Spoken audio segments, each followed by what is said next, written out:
Welcome, welcome to the first episode of Revisionist History. This is going to be a series of streams I do once a month with the guys where we take an established, finished, so a completed series, and we're going to talk about the perception and the way that people speak about it, and we're going to talk about whether or not it deserves the kind of like connotation, the kind of perception that it gets, and if it's changed. And today we are starting with the greatness of I must say Tite Kubo. I reversed it. Tite Kubo, and that is Bleach. A little something like eeny, meeny, rap from the beginning. Smoke a little pack, but the pack never timid. Church, but I'm seeing it. Curse when I'm winning. She need a new back. When it's back, I'ma bend it. Slap up some guinea. Ask me to hit it. Watch a nigga black super yak, I'ma quit it. Swerve in the Benzie. Perfume is Fendi. Bobbin' move fast, real fast, like I'm Ricky. That's 'cause I'm pretty. Came from the dirt. Showing up a nigga can't handle the work. Ooh, y'all, swing with it first. Young white girl like a ramble.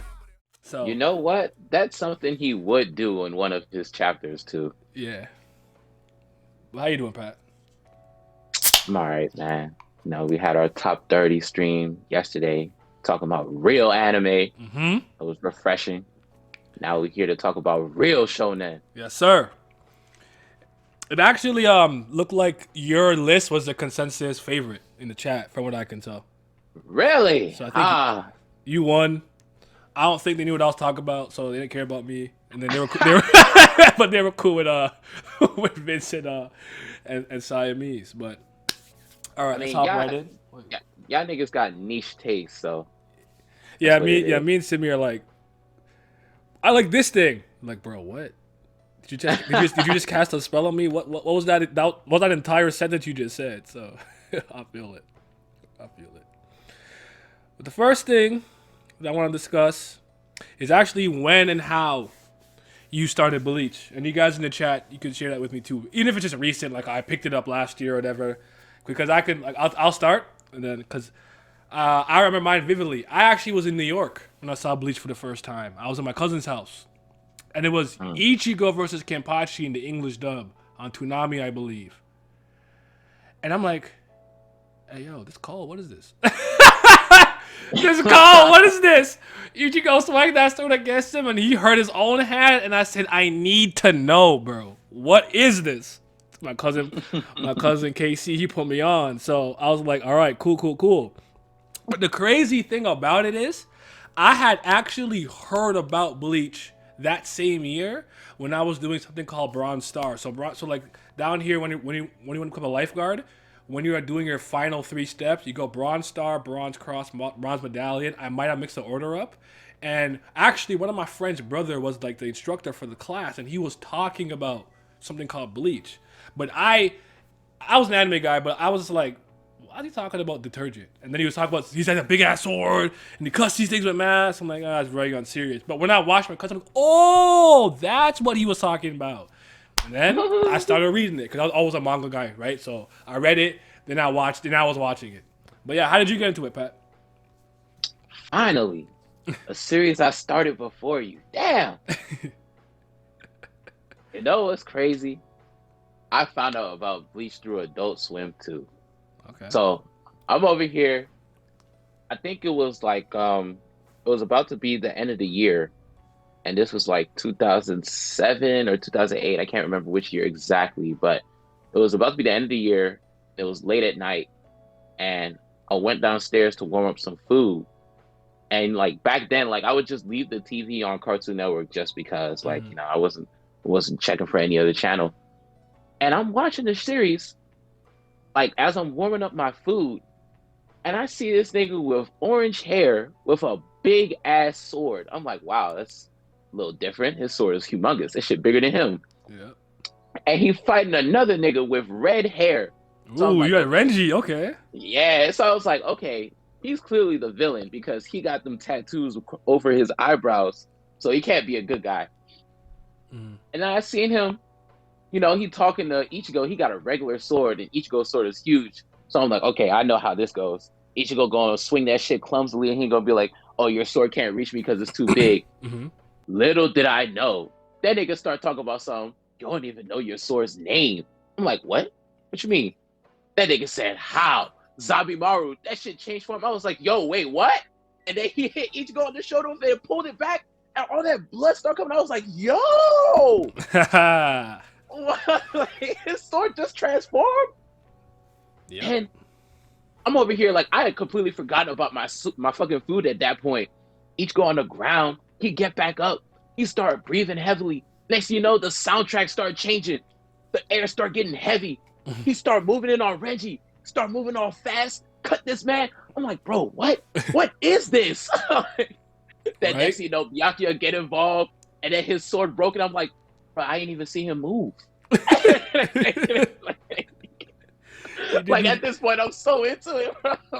No, that was one of those like better speed blitz moments where I was just like, hey yo, he broke it. I said, oh shit, he quick. And then Ichigo turned to face him. Next thing you know, Byakuya was behind him. He's falling. He talking about something. You're slow, even when you're falling. He cut him again. I'm like, bro, I haven't seen him move. What's going on? What did he do to him? Mm-hmm. Then the episode ended, and I was like, nah. I rewarmed my food up, and I went upstairs. I was like, what was that show? Bleach? Yeah, I'm watching this. I think I watched like all of Soul Society in like 3 days after that. When did you start reading it? I actually started reading Bleach around the time I started to decide to read Naruto. Okay. So like after like all the fillers in Naruto were done, I was like, all right, let me start reading Naruto. And then like, cause Shippuden was dragging his feet when it started. I was like, I can't take this. I need to start reading. Mm-hmm. And I was like, you know what? I might as well start reading Bleach too. 9 arcs, yeah. Yo, I would say like probably like 6 months after I started the anime, I started reading it. Okay. Yeah, because I definitely like seen that, and then I went like, because that's kind of how my formula was a little bit back in the day. It was like I would see a cool scene or something, and then I'd go look it up. Like, oh, what is it originally? Because I was always kind of a stickler for original medium initially. Like, you know, how like even with Dune. I'm gonna watch the Dune movie on the weekend, but you know I read the Dune book before I watched it. That's just how I am. I'm just wired that way. I can't really help it. But in the chat, they were talking about Bleach. You ever Bleach, Naruto, Get.com, watch Bleach.com, watch Naruto.com, OnePiece.com, and the latest episode they used to always have an HD. I remember that. That's a throwback. That's the one manga era, yo. That's crazy. Yes, sir. That's crazy.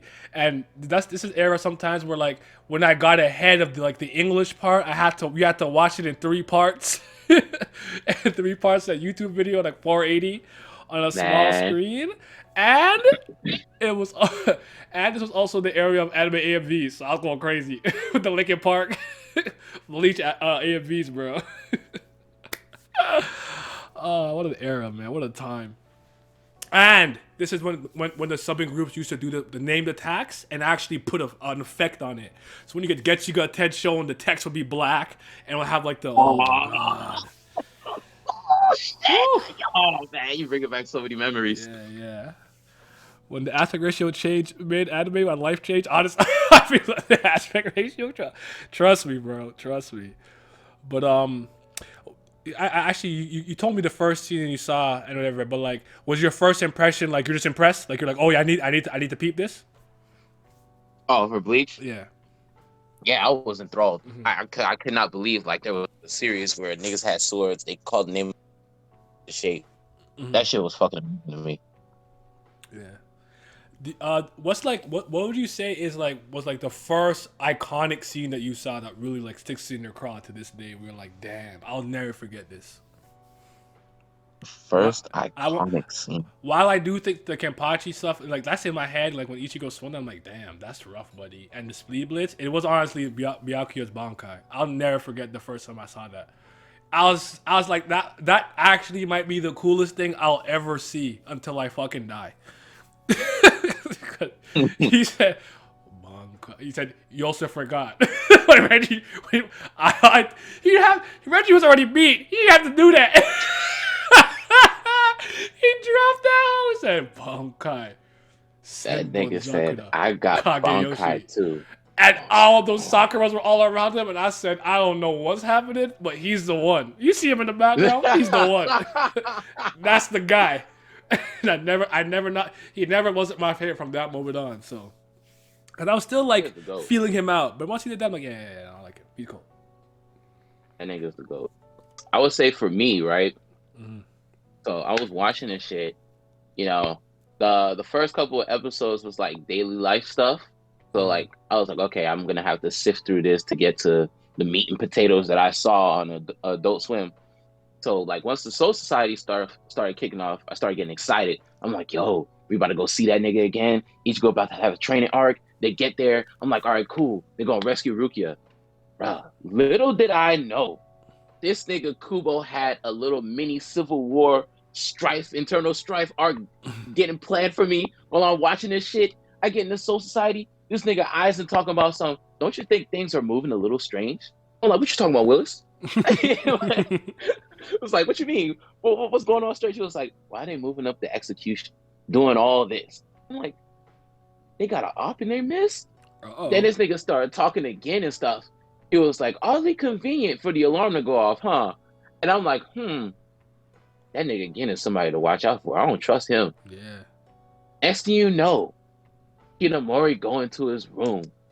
She fall asleep there. She oversleep. She wake up. She going to take a shortcut to get to the lieutenant's meeting. Next thing you know, she screamed. I look up. This nigga Aizen dead. I said, nigga, what is going on? That was crazy. Like, yo, who bodied him? But wait though. She upset. She crying. I'm like, damn, a captain just died. What's gonna happen next? That nigga again show up. He like, oh, this is quite a mess. I'm like, yo, this nigga did that shit. I honestly thought Gin was the easy way out. I didn't think it was him. I thought it was a red herring. But you know, like back then I was like 13, 12, 14. Like I didn't have critical thinking like I do now. So I was like, he did that shit. You know why? You know why I could do that, Pat? Red herring was one of the earliest like kind of like literary terms that I was aware of before like ad hominem and stuff. Like, when they're trying to mislead me, like I knew what that was pretty young. That's why. That's the only reason why. Okay. But me, I was like, that nigga did that shit. And then Hinamori started having flashbacks. But when she was talking to Hitsugaya, and he was like, be careful of Gin, especially when Aizen go out alone at night. I was like, yeah, it was him. And then Hinamori was like, was it you? And she pulled out sword out. And then they start fighting. And then Kira blocked it. He was like, I'm the lieutenant for Squad 3. I can't let you attack my captain. She over here like, move. Like the desperation in her voice making the hairs on my body stand up. Next thing you know, she like, snap. Tobi Yume. I was like, oh, they fighting. Then nigga Kira was like, okay, so you want to be my enemy. That nigga jumped into the sky. He said, raise your head. No, I'm going to say it in Japanese for y'all niggas. Then nigga said, Omote o wagero, wabiske. I said, yo, that shit look cold. Yup. And then Hitsugaya broke it up. And then I was like, damn, yo, this anime is the one. I actually remember also like I probably like hold on I know I'll say it, fuck it. I made a short story that got published in like I know like TDSB, that's a Toronto District School Board right like around my area. Mm-hmm. And I actually took the concept with the Gote 13, but I applied each like squadron to a different pantheon of gods. But I low-key just like I took that formula and I ran with it. I said, look at me. But now the chat has some really good ones. I want to read a couple of them, right? Because Lost Shot said Ichigo training with Kisuke and giving him that speech from Zangetsu. And I actually had asked my cousin this, and he said it was the fear speech. Like anytime you dodge because you're afraid to get hit. I'm like okay, yeah. When Kenpachi stabbed through Zangetsu, that was so crazy because Ichigo, I remember he lightened his spiritual pressure and he's like, did I not tell you not to light it? You got excited because you thought I couldn't release my blade? What a boring ending. And he walked away. I said, oh shoot, that was cold. Lights up building and half stop playing. I love how Gin showed up on Soul Society entrance to pack away Ichigo squad. Yeah, that was good. That was good. And I'm good, Nara, man. I'm good. I'm just chilling, fam. According to some material, Sangetsu was supposed to introduce his real name, but a certain person blocked him from doing so. Interesting. But yeah. Well, Biscuit was whole more niggas than the show. That's not. Well, Biscuit is such a good ability for that world, though. To make anything double. Is it double in a weight? Or Yes. Every single hit that he makes contact, it doubles the weight. Okay. So, like, it's twice as heavy. Then he hits it. It's twice as heavy as it was when it was twice as heavy. Then he hits it again. The same concept. Yep. I definitely did that, Nara. You said you're not going to act like we didn't try to drop Sense of Sakura? I'll pick up a stick. Wow. I'll pick a stick up. Bro. They don't understand. In a world where niggas fight with a sword in their hand, this nigga drops his sword and he's stronger than everyone. They're crazy. Oh, God. I was really a Byakuya fan. You guys don't understand. Like I used to try to walk with an air of nobility. I used to try to walk a certain way. I was using nothing but flowery and very like extravagant, over the top language that like obviously don't have to talk that way. And I'd be like you, and then I went in a race like you are slow, even when you are. But that was honestly a character like I was a nigga who would score a goal and hit the gear second pose, right? So I was different. With that being said, before I get to the next point, I actually want to ask you something because I have an answer. But what's something about Bleach that you think some people just do not notice in general, like something that no one really talks about or really notices about Bleach? One thing people don't give Bleach is due for. I mean, I guess like we're gonna touch into it with Kubo's strengths, but when you read the manga, this nigga Kubo is a master of telling you a story with his art. Yeah. Like when it comes to like using facial expressions to show you how a character is feeling or what they're thinking without having to put any text, he's so great at it. You can see in like in the beginning, like the daily life arc, when Ichigo started asking Rukia about like the compact souls, and then she like looked to the side and like kind of clutch her arm a little bit because it's uncomfortable to talk about. I'm just like, bro, like there's little stuff like that that people don't really like pay attention. Like when Ichigo, for example, when Ichigo is upset or has something on his mind and he doesn't want to bother his friends or his family, he puts on a big smile. And like normally Ichigo has like a scowl on his face or he's frowning and stuff like that. So then when he smiles, like the people that know him best, they kind of back off a little bit because they're like, oh, there's something wrong with him. Yeah. What my answer? Good answer. But my answer is, I think I've told you this before. We talked about it. I think he's actually pretty goddamn poetic. Yes, he is. Like cause obviously I want to kind of just get my knowledge back up as much as I could because it's been a while. So I rereading stuff, revisiting stuff. I actually watched a couple videos and stuff too, and I'm thinking about how he's describing certain characters like Aizen, the gaze into the sun, because you're not supposed to look at the sun. You will burn your eyes out, right? You can't see nothing. Take away your senses, like how it all connects, and like, you know, Requiem for Your Soul, Swing Back the Pendulum, how we name certain things and how we like will describe certain characters and certain captains and stuff. I'm like, he's actually pretty goddamn poetic, and I didn't notice that until very recently, like pretty much like end of last year. That's not something I actually really picked up on when I was really like going through Bleach. But I think he's a poet, honestly. I'm not even gonna cap, cause I'm trying to remember some of the other ones. Oh yeah, even like when one of my favorite quotes actually comes from Bleach. Is again talking about being a snake. I can't remember exactly how he says it. My skin is cold, and whatever I love, I swallow whole. Like he has a lot of like little phrases and quotables like that, like very poetic ones. So you gotta shout out to him, man. Shout out to Cool for that. I agree. The foreshadow to the 1,000-Year Blood War proved that for me. Yeah, he foreshadowed that well. And before the 1,000-Year Blood War, now there were way things where foreshadow was crazy. I feel it. But yeah, that's my answer. I think he was poetic. I think people don't give him enough credit for kind of being poetic. So, but yeah, let's talk about some of our favorite characters, man. Yeah. We'll talk about like, I guess we're gonna go like top 5-ish, whatever. Yeah, but give me some of your favorite characters and why. Oh, I already know top 5. and this nigga drops the sword. Like I need people to understand. Like when you talk about a captain in the Soul Society, the first person you should think of is this nigga Kushiki Byakuya, bro, because he does Let them niggas everything know. well.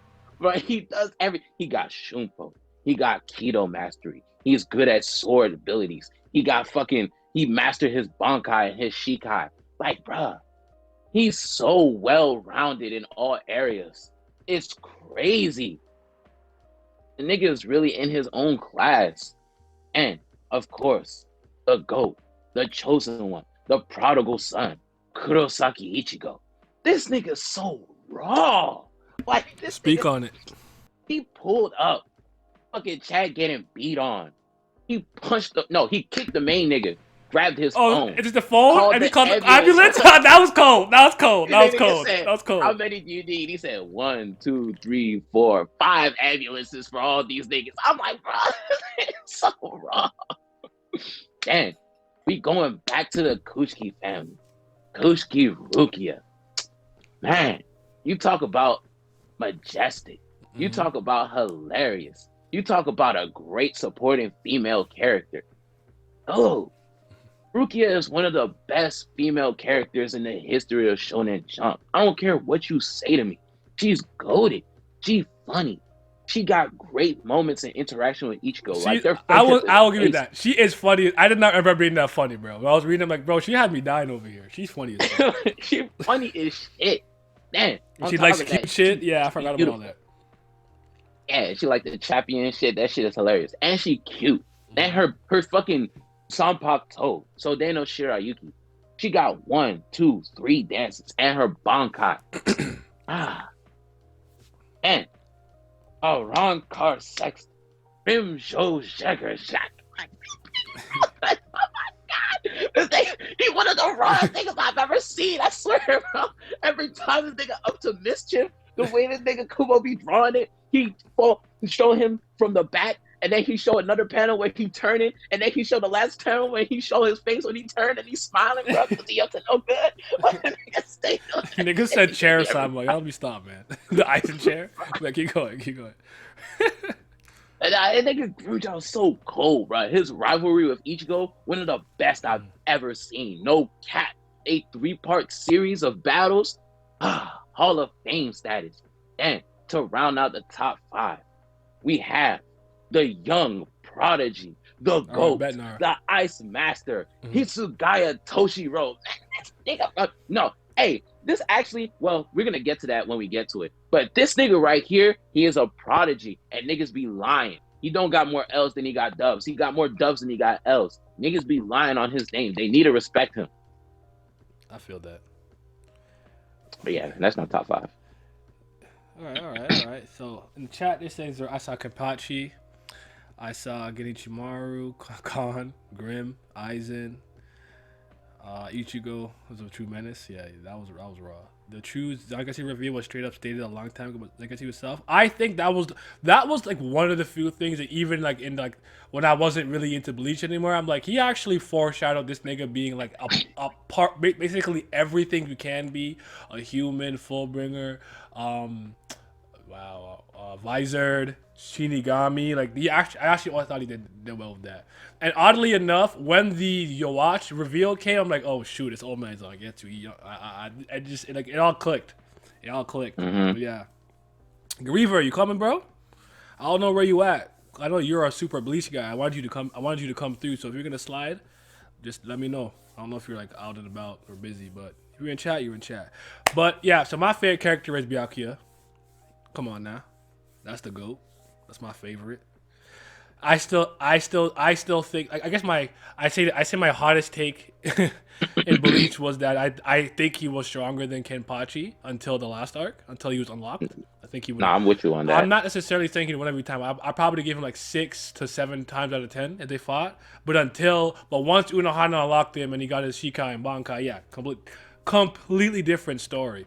Miles, right now we're just discussing our favorite characters, but this is a series I was talking about where I'm going to go through completed series and talk about the connotation around them. And then Yeah, I'm gonna give you the real griever. At me on Discord. Just at me.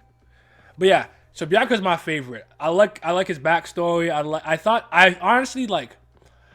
You know how people get mad at Garp for how he struggled with the ace thing? I honestly think this is a hard thing to grasp with, and based on the promises that he made and how he sees his responsibility and duty, I don't think it was easy for him. I still think he was wrong for like allowing to let Rukia die, especially when things got suspicious, like moving the time up. I think that's especially when he should have whatever. But I do think he did his very best to atone for it, so I forgive him for that. I won't lie to you. Obviously, I'm standing, so I'm gonna forgive him. I'm gonna forgive him. But Nah, you're not wrong, bro. I mean, we're gonna get to it. I when think he's the when best, topic comes out. the best rounded captain. I don't think that's really debatable. I think out of all the captains, he's the best in terms of being well rounded. And this is something I want the chat. If you don't agree with me, let me know. But I truly want to know this. I think Byakuya has the best Bankai Mastery. That does not mean he has the best Bankai or best Bankai ability. But in terms of how all the forms and the ways that he could utilize it, I think he's showcased the best mastery of a Bankai. Do you guys agree with that or no? I'm curious. I actually want to know. And what do you think, Pat? I agree with you. Because this nigga got a different fucking Bankai form for every occasion. Like, of course, he got the regular shit when, he not really fucking with you. He just, Bankai, Senbon Sucker, Kageyoshi. That shit fucking lift up. But then, when that nigga was fighting Ichigo, he was like, Senkei. Bruh, when that shit turned into a fucking arena and had all the swords surrounding them, I was shook for Ichigo. I was like, man, is he gonna trap him in there and then just wail on him down like that? But he was like, nah, I only use this form when I've sworn to kill somebody with my own two hands. I'm like, yo, damn. What else this nigga got? He got the fucking Hakute, where he could just compress all that shit into one attack. Then he got fucking Gokei. I was like, bro, that's it, bro. Then he got the one he used in the 1,000-Year Blood War. Yep. But what's it? Senjiken? Oh my god. Like, ain't nobody else in the series got this many Bankai forms. That was my point. Like some people are saying other than Yamamoto. I'm not particularly mad at that, but I kind of only seen Yamato like once use it. Whereas with Byakuya, I've seen him use it so many times in so many different ways. Cause like I think about like normally. What's up, Griever? How you doing, bro? Yo, what's up? Yeah, I had to have him here for Bleach. There's just no way he couldn't be here. I'm so happy that he saw everything. Yes, so sir. He had to be here. I'm not so active on Twitter, so I missed that message for a little while, but all good. Okay. I'm gonna get some of your thoughts on some of the things we spoke about in a second, but actually, do you agree with what I'm saying or no? When it comes to Byakuya? Yeah. I do. Like, Byakuya was a fan favorite. I mean, one of the big problems is with the 1,000-Year Blood War arc is that they meant to kill him. You can tell that Kubo meant to kill him for the big shock value. It was an ace death. It was a Whitebeard death, right? Like, that's what he was trying to do. And the editors or somebody basically went, fuck, no, we can't do that. That's our merchandise. That's our fangirl, and so he had to retroactively bring him back. I don't think that makes Kubo a bad writer. I think that's the problem with the community, and that's the problem with editors and shit. But it definitely Byakuya. I do agree. For Bankai Mastery, he's in the top 3 of the captains easily having the most mastery because he's got all these forms. His whole thing is, his pride in, I'm part of the noble house. We have Bankai. We always have Bankai. We are the ones basically who invented Bankai. Like, he thinks he's, so it does make sense. Other than maybe you could argue guys like Ukitake or Shunsui who have been there for a lot longer. Well, I mean, kind of based on what we've seen, it's kind of, I guess it's kind of more of my question. Because, like, I'll give you like my case, right? So now I'm up to my next character. I'm still on Byakuya. That's my bad. But because I'm like, okay, he could just literally toss them at you, or just stand there and go at you. Okay. Yeah. I can double the speed if I use my hands to control it. Okay. Now I can use the what's the form called when he puts all the swords around him? Senkei. And there's the Gyokai one, I think it's called, or whatever, the one with G that he used to mess up the Black Espada. Zamari, right? Then we saw the one he saw in the 1,000-Year Blood War, right? And also he chose not to let all the swords fly at Ichigo, which means he could do that if he wanted to. Then you have the Shute Hakuteiken when he made the wings. I'm like, who else have you seen take their Bankai and be that versatile and can use them in that many ways? Who?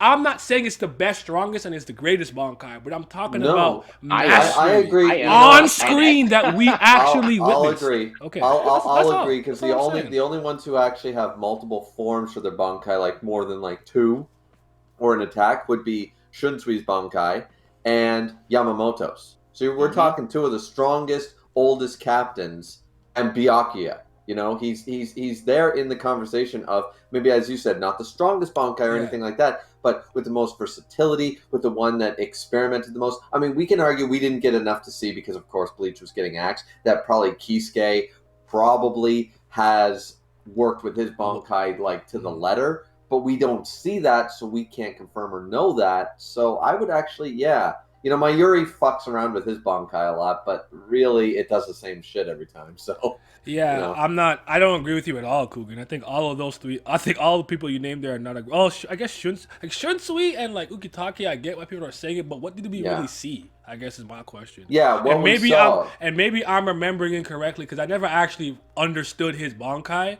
Because I'm like, it's not his sword; it's the girl's sword. It's like I never fully understood what he was doing. His Bankai is like a theater play, and he has 2 swords. The Bankai that he uses is his, but the other one is the one that he kept for Nanao. Yeah. Like he kept the sword. The sword, his Bankai has nothing to do with Nanao's sword. His Bankai is his Bankai. It's just his Bankai is a kabuki play. It's a 3-act kabuki play. Okay. And that's the way it works. And honestly, it's broken as shit. That's why Kubo said in like his version of an SBS, he could have beat Aizen with the Bankai. You know, because Aizen had no way to defeat that Bankai. Because that Bankai, it's supposed to kill Shunsui and kill the opponent. It's basically like, sacrifice my life and you're dead too. Everything in my realm is dead. So, you know. Okay. Yeah, the only problem is like the range. Like he has to be in an isolated area, so he can't really use it all the time. Yeah. But Okay, so I'm just let me see. Sorry, I just want to see what everyone's saying because people are saying, yeah, you're right, Naya. Mastery, I think Mayuri's equal. See, I'm with you on this, Reaver. It's more like science tinkering more than it is mastery. I think he completely understands his sword. Don't get me wrong, but I wouldn't call that mastery more than it's more like manipulating it with science. I agree. That's tinkering. That's I was talking about the most of my opinion. Senkei goaded. I forgot about Omanyama. Byakuya arguably could be the captain commander after Shunsui. Personally speaking, he would have been my choice, but I'll speak about that. I'll speak about that a little later. Yamamoto, I'm not mad at, because especially when he was like everything that's been like burned with the flames of Ryujin Chaka, like I'm not mad at that. But I mostly wanted to know based on what you saw on screen, because he only kind of used it once and he lost. But Clans, I remember hearing that he was getting death threats about the Byakuya thing. I don't know if that was true. I never confirmed that, so I'm not gonna say yes or no. I don't know. But okay, let me go through my other 4 quickly. I spent long on Byakuya, but he's my favorite, man. I love that guy. He's one of my all-time favorite anime characters. So right after him is Gin Ichimaru. He's my favorite. Nice choice. I love Gin because I have this weird ability. I have 2 weird abilities with anime sometimes. I could sense a trap. And I can sense when somebody who has a certain like negative perception around them isn't really like evil. And the best example that I could use is is Itachi and Gin. I'm not saying they weren't like they're the most virtuous people, but I'm like, wait a minute. I don't think Itachi's a bad. Something's wrong. I don't think he's really a bad guy.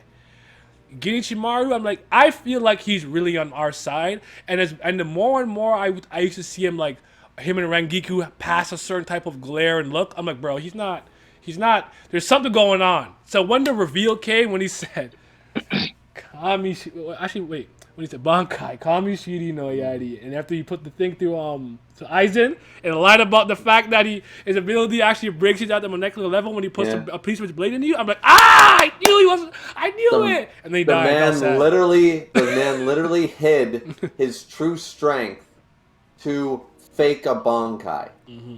He halved his own strength in Shikai just to make sure that his Bankai looked dangerous and people would believe it was a Bankai, just so he could hide what his Bankai really did.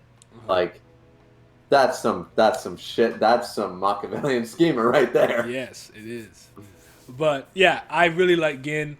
I really like. I told you the quote earlier about when he was like dying and he talked about like his skin turning cold when Rengoku was running towards him. I love that quote. It's one of my favorite quotes. Actually, Shusui has Shinsui. Jesus Christ. Koyaku has one of my favorite quotes where he talks about, yo, once two sides enter a war, I don't care what you believe in, none of us are right. I'm like, he is spitting. Yep. That's bars. That's that wisdom. Yep. That's It's bars. true. So it's true. Third favorite character is Mayuri. I don't even think I can explain. that nigga raw. He looked great. He entertained me. He is a mad scientist to his core. He's like, he has that cold heart, like the ice of cold, cold. Like his heart is cold, man. Like I love that. I like scientists. I don't particularly care about like morality. They're just trying to push and advance technology and their medication and whatever abilities that they have. So I really like him.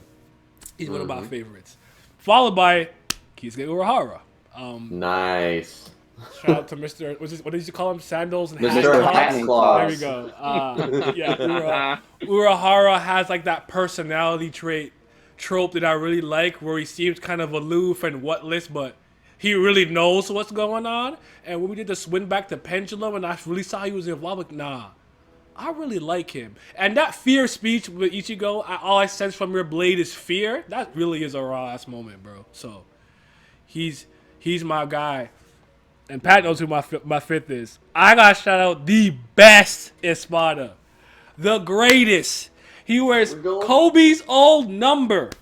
Number 8, Sazela Pardo Gran. That's my nigga. He's cold. I love that guy. Pink hair, glasses on. He rebirthed himself. He's a sick man, bro. I love him. I love him. That's my favorite spot. I don't care what no one tells me. I don't know what you rate your Twitch streams, but I mean, if we're going into that 18+ zone with your like of this guy, then we gotta know. Listen, man.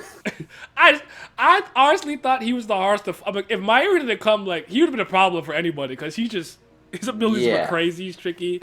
But I really, really, really liked it. Nah, it wasn't Okuura. I didn't think he got to be able to get it. I really, really liked him, and I thought that the fight he had with Renji and Arrow guy, Uryu and everything was really good. And then when Mayuri came with Nemu, and he had to put him out with that new experimental drug, removed his organs, and like even if Mayuri just came without actually doing the surveillance he did because he planted those whatever the fuck on Uryu, he had to make preparations to come. If he came the way he like normally, he might have still lost because of the organ stuff. Like that's a really dope ability. Like shout out, he really was a problem. Go back and read it. He was a problem, bro.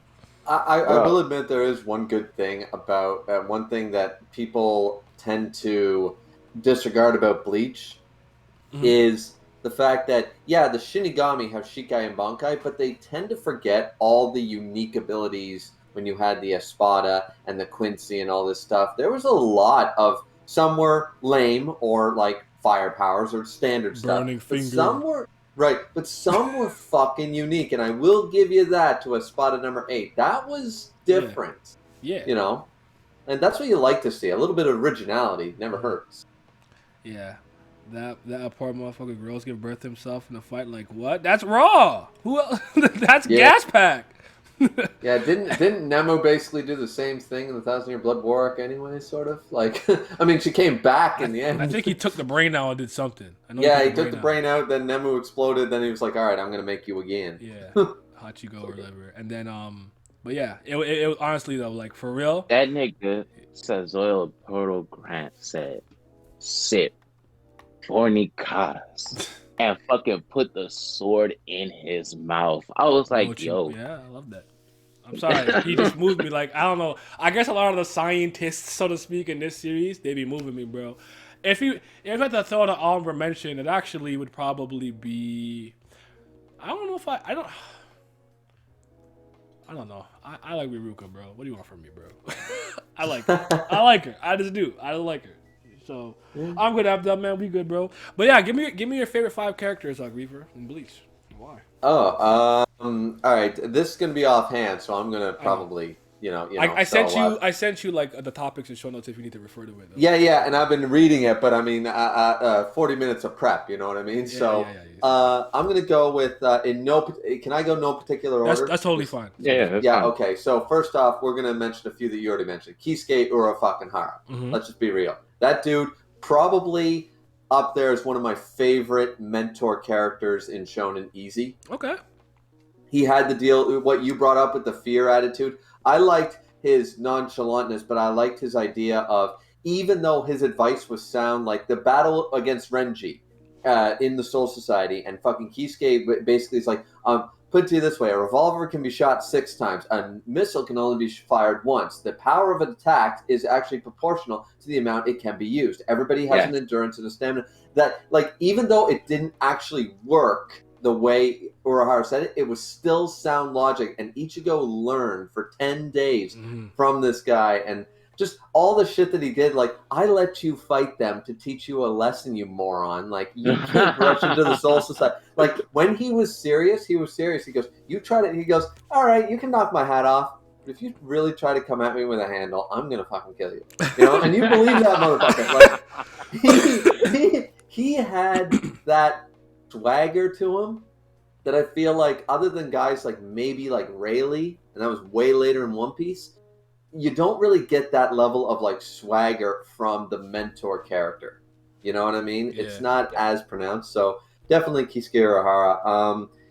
I have to put yeah, exactly. I gotta put Shunsui on there. Okay. Only because, for a few reasons, not because he became the captain commander or anything like that. Just because lore-based wise, him and Ukitake are basically talked as being top shit. Like, even though we don't see it, and I admit that's that whole power scaling shit. If we don't see the feats, bullshit. I don't give a fuck. Point is that Shunsui is touted to be one of the original captains, one of the strongest. Yamamoto himself kept stating it, and we did get to see that his Bankai is fucking broken.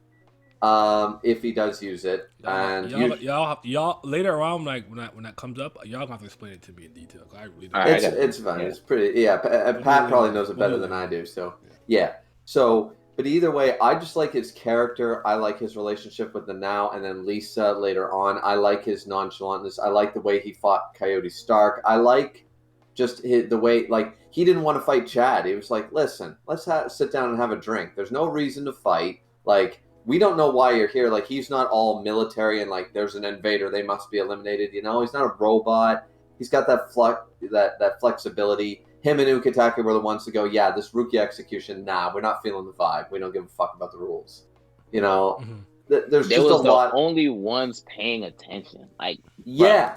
Shit is wrong. Something's going on here. Everybody else just like, going through the motions, following the rules. They're like, hey, why are we moving up the execution for Rukia? It's something is up. Someone real quick. Someone said out of curiosity, does anyone like Natora? No, I don't dislike him, but I don't like him, like, or love him. Like, I'm pretty indifferent. I'm neutral. I'm neutral. He's there. The problem I have with him is the fact that he jumped in after we had battle-worn Grimmjow and Ichigo, and then tossed them around and thought he was top shit. And I was like, buddy, you just beat up a 10% version of our MC. Like, that's not a feet. I'm sorry. I don't like him because he's a hypocrite. Okay. Yeah, he is too. I think that plays into like his character, denominator of death, and like like as a character, yeah. As a character, I will admit, a lot of people say the Espada were bland, but they actually fit all the, as you said, the It's like the ways it's something to do with the way that humans can die. So like the epithet that he represented, you know. So and that's a little deeper than like, it's easy to write a story. You have like 7 deadly sins, the 7 deadly sins, you know, the 4 archangels. Like it's really easy to write stories about justice and honor and stuff. When you go into like the 5 stages of grief and stuff, people are lesser known about that. So he did sneak Nell. No, he a bitch. Fuck that guy. Yeah, he did. He is a bit of he is a bit of my bad. So yeah, I would put like Shunsui because we got a lot more screen time with him versus Ukitake, but I always like those two as a pair. They had a good bromance and all that shit. Sneaking Rado. Yeah. Yeah. Sometimes, sorry, so I'm actually trying to think about. Do I like him or not? I don't know. I'm neutral. There you go. Third, somewhere I would put Yoruichi. She got to be on there. Let's represent our females. She's a badass female. She was a captain. Yoruichi. Toe to toe. She's definitely like she's one of my top waifu just in all of manga. Easy. Hey man, she awakened me during my puberty years. There you go. See, that's what I'm talking. And you know what the worst part is? Every time when I was a teenager, everybody said like if I liked Yoruichi, I was a furry.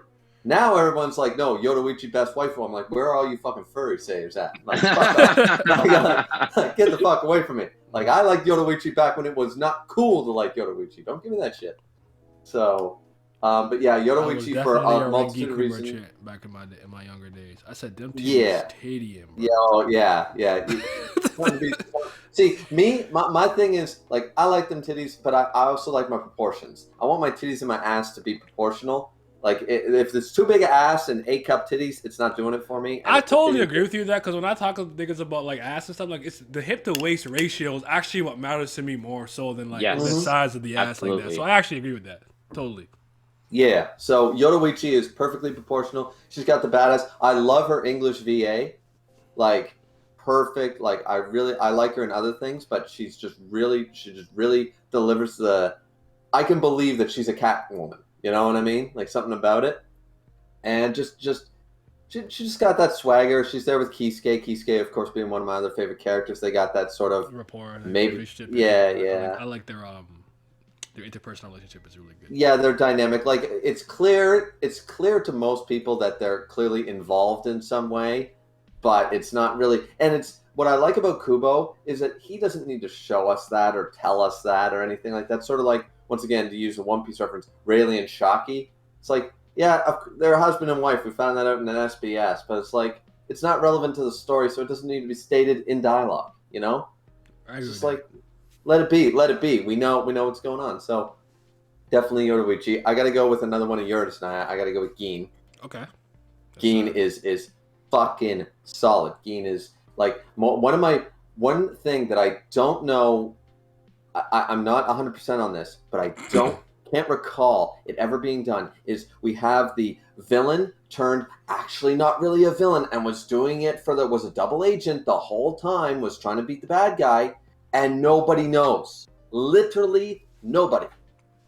That never happens. Usually the main character knows the secret. Or somebody knows, or Rangiku should have... Right. Yeah, somebody should have found out. Gin dies... Everybody hates him and thinks he was a villain to the end. Mm-hmm. Nobody, like Rangi doesn't hate him, of course, neither does Ichigo and stuff, but they still don't know that he did all, that nobody saw him fight Aizen. That's true. Nobody saw that. Nobody saw him fight Aizen, try to win. Nobody did this. I've never seen that, especially in a mainstay shonen. Maybe it's happened in seinen and stuff, but never in a shonen have I seen a character going this long, turn, nobody knows about it, nobody sees it, and nobody knows about it even after the fact. Because sometimes you have that, you know, but nobody knows about it, and that to me, like Gin, and you already said the other reasons that Gin's awesome. But Gin is just Gin was raw, and I laughed that Kubo tried to make him like as unappealing as possible, and fangirls loved him, and he's like, wait, what? I drew Lord Voldemort. What are you doing?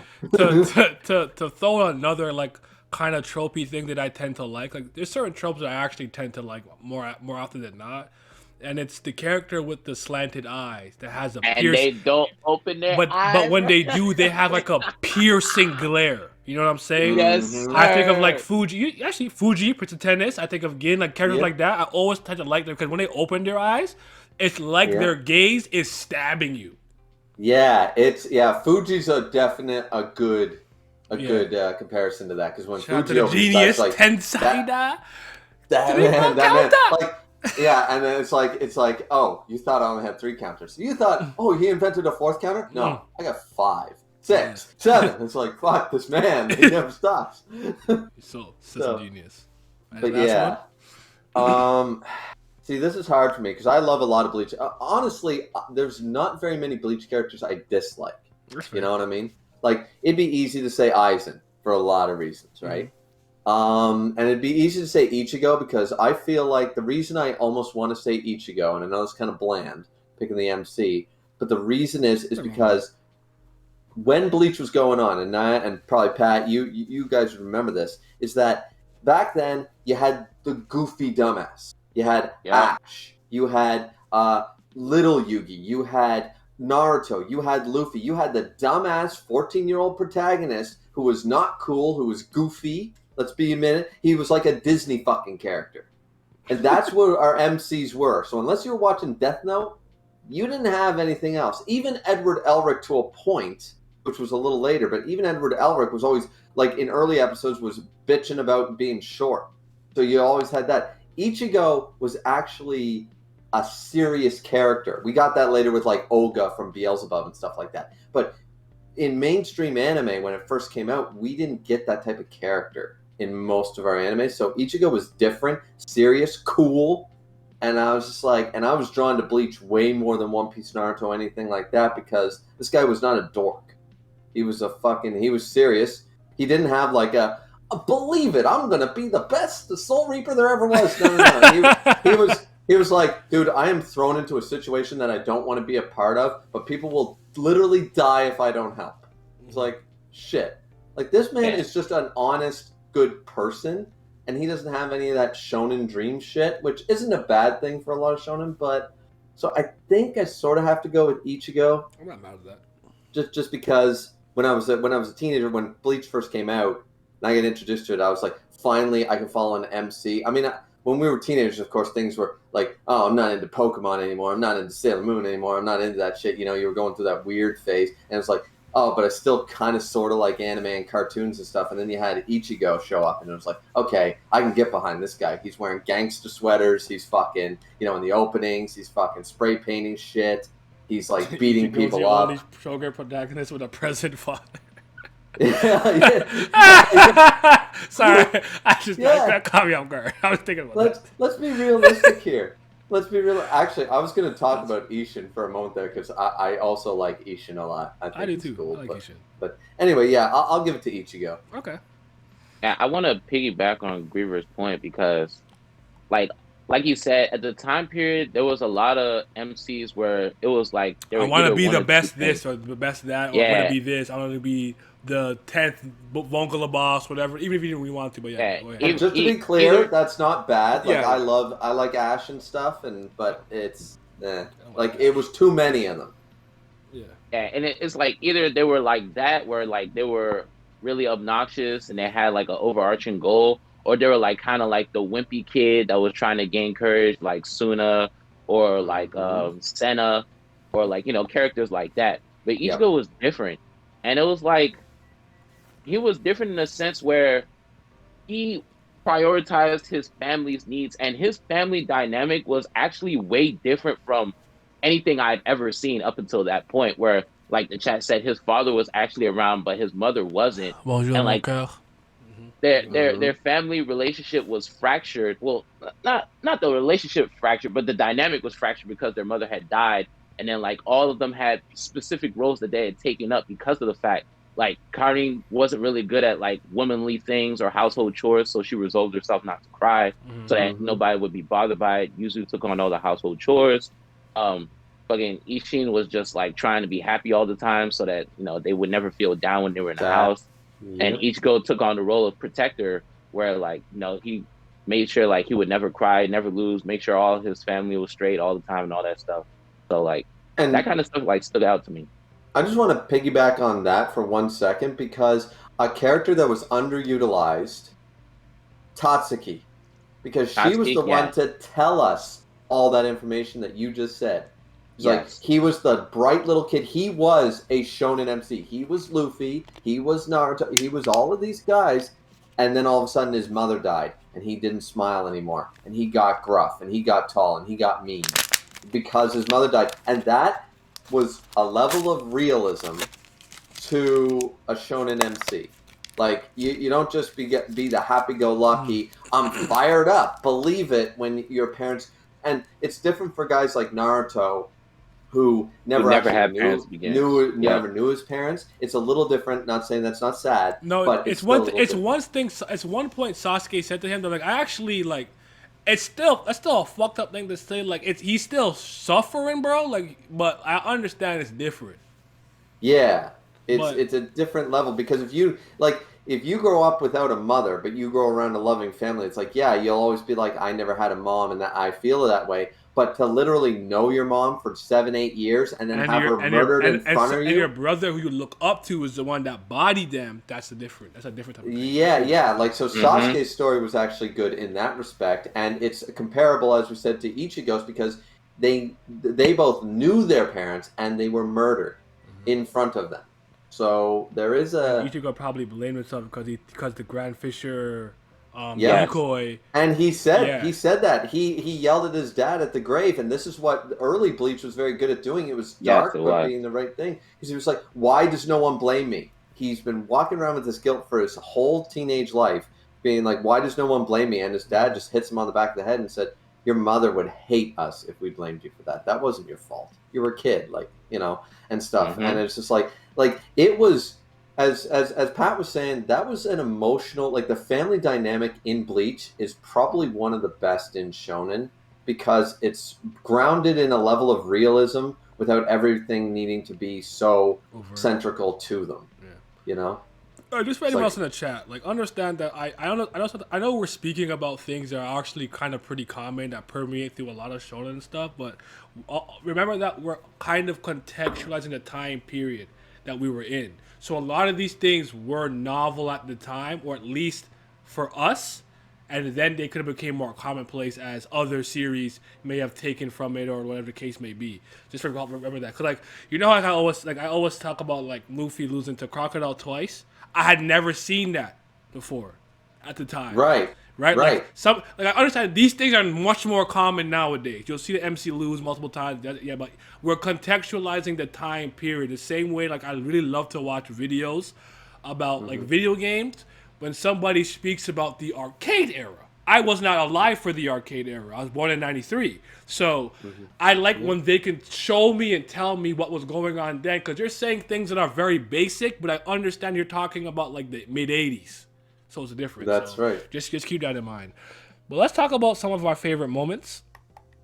Like, favorite moments in Bleach that you have. You don't have to go in particular order. You don't have to like list a certain amount. Like, what are some moments in Bleach that just really stick out to you? And actually, I'll start with one. I did Byakuya's Bankai being a really big moment for me. I'll do another character moment like this. I remember this being funny because I remember reading the chapter and going back to check. I checked. That's how I knew this really resonated with me. And it's actually when Kenpachi's like, did you know a sword is stronger when he's swinging with two hands? Bruh. I'm like, has he never held this sword with... I'm like, oh my god, he has been swinging. He fought the captains with one hand. He fought Ichigo with one hand. I'm like, oh my goodness, they did not swing with two hands. I was like, oh shit, like that moved me. I will lie to you. I'm like, he's not... Like, it was simple, but he's not wrong. I was crying. He's like, all right, if I keep doing this, I'm going to die. All right, some kendo. I'm going to swing with two hands. And he won. I said, I don't know. That might be the rawest thing I've ever seen. That shit was cold, bro. That's a moment that really sticks with me.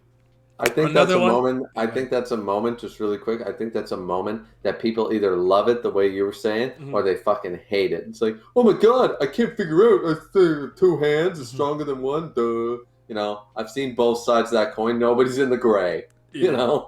I feel you. But they don't understand. He's been swinging with one hand this whole time. It's true greatness. Let's be real.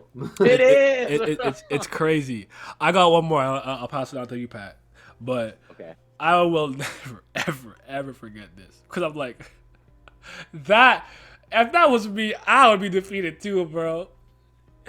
Ichigo fighting Ukuiora. He's like, yo, if I beat you, it doesn't matter because you're the strongest one. He takes his sword, holds it, lets it scratch the part where his number is. He's the fourth Espada. Ichigo's like, nigga, there's no fucking way, bro. Do you see the hope in his eyes dying? Yeah. Oh my god. Okay. I know this is they're not playing with me, but he gotta be 2 though.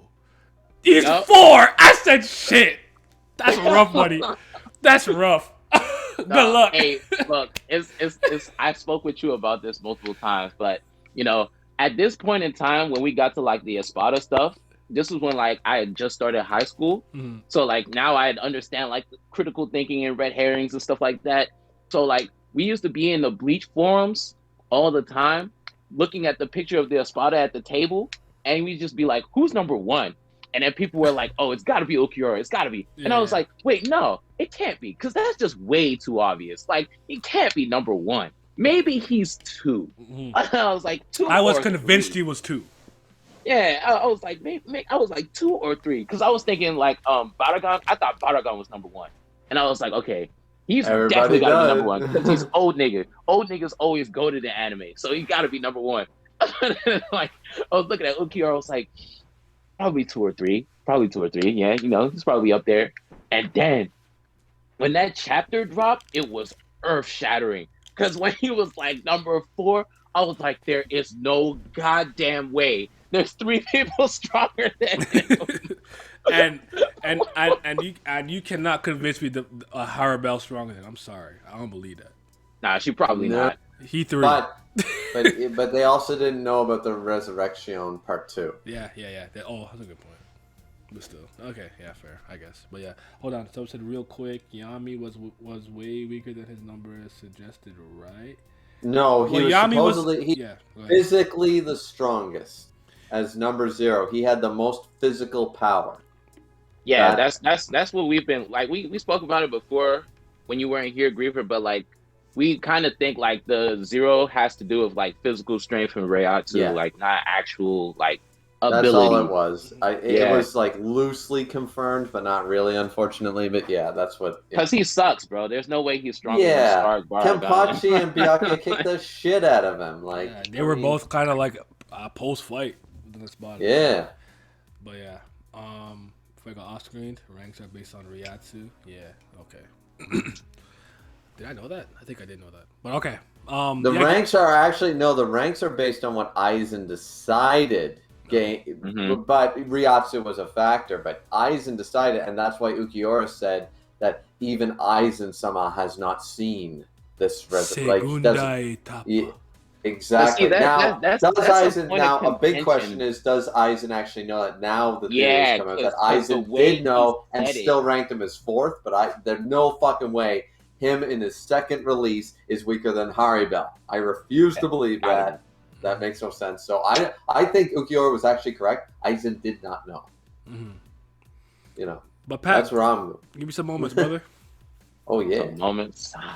Where to begin? It's just it's so many. But like, the start with was when Aizen actually was alive. Like, I'm watching the Soul Society arc, and like Ichigo and Byakuya just had their fight. I'm trying to calm down from the turnedness, and then next, Aizen pop up out of nowhere. I'm like, bro, what? Wait, what? I'm like I'm over here thinking this is an illusion. And it was like, Gen's like, there's somebody here that wants to see you, and it's Aizen. I'm like, what?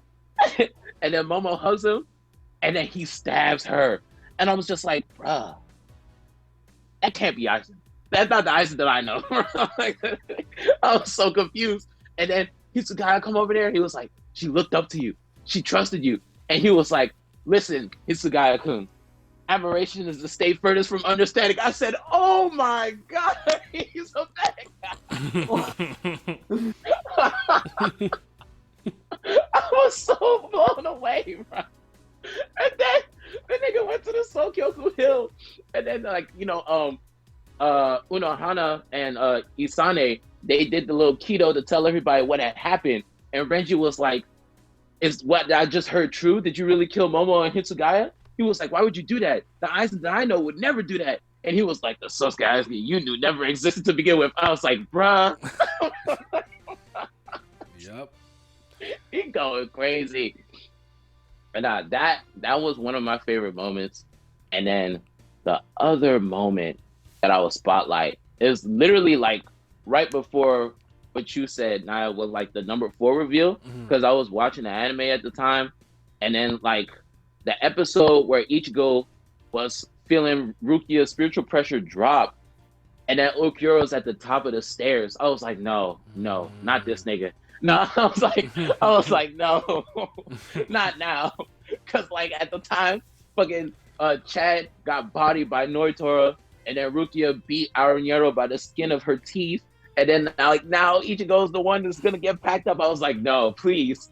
And then Ichigo was like, he started to walk away, and then Fukuro was like, Rukia's dead. I was like, bro, don't say that, please. Don't say that. Don't tell me that. and you really like her, so like that was definitely I was so upset. I was like, what? No, they can't be.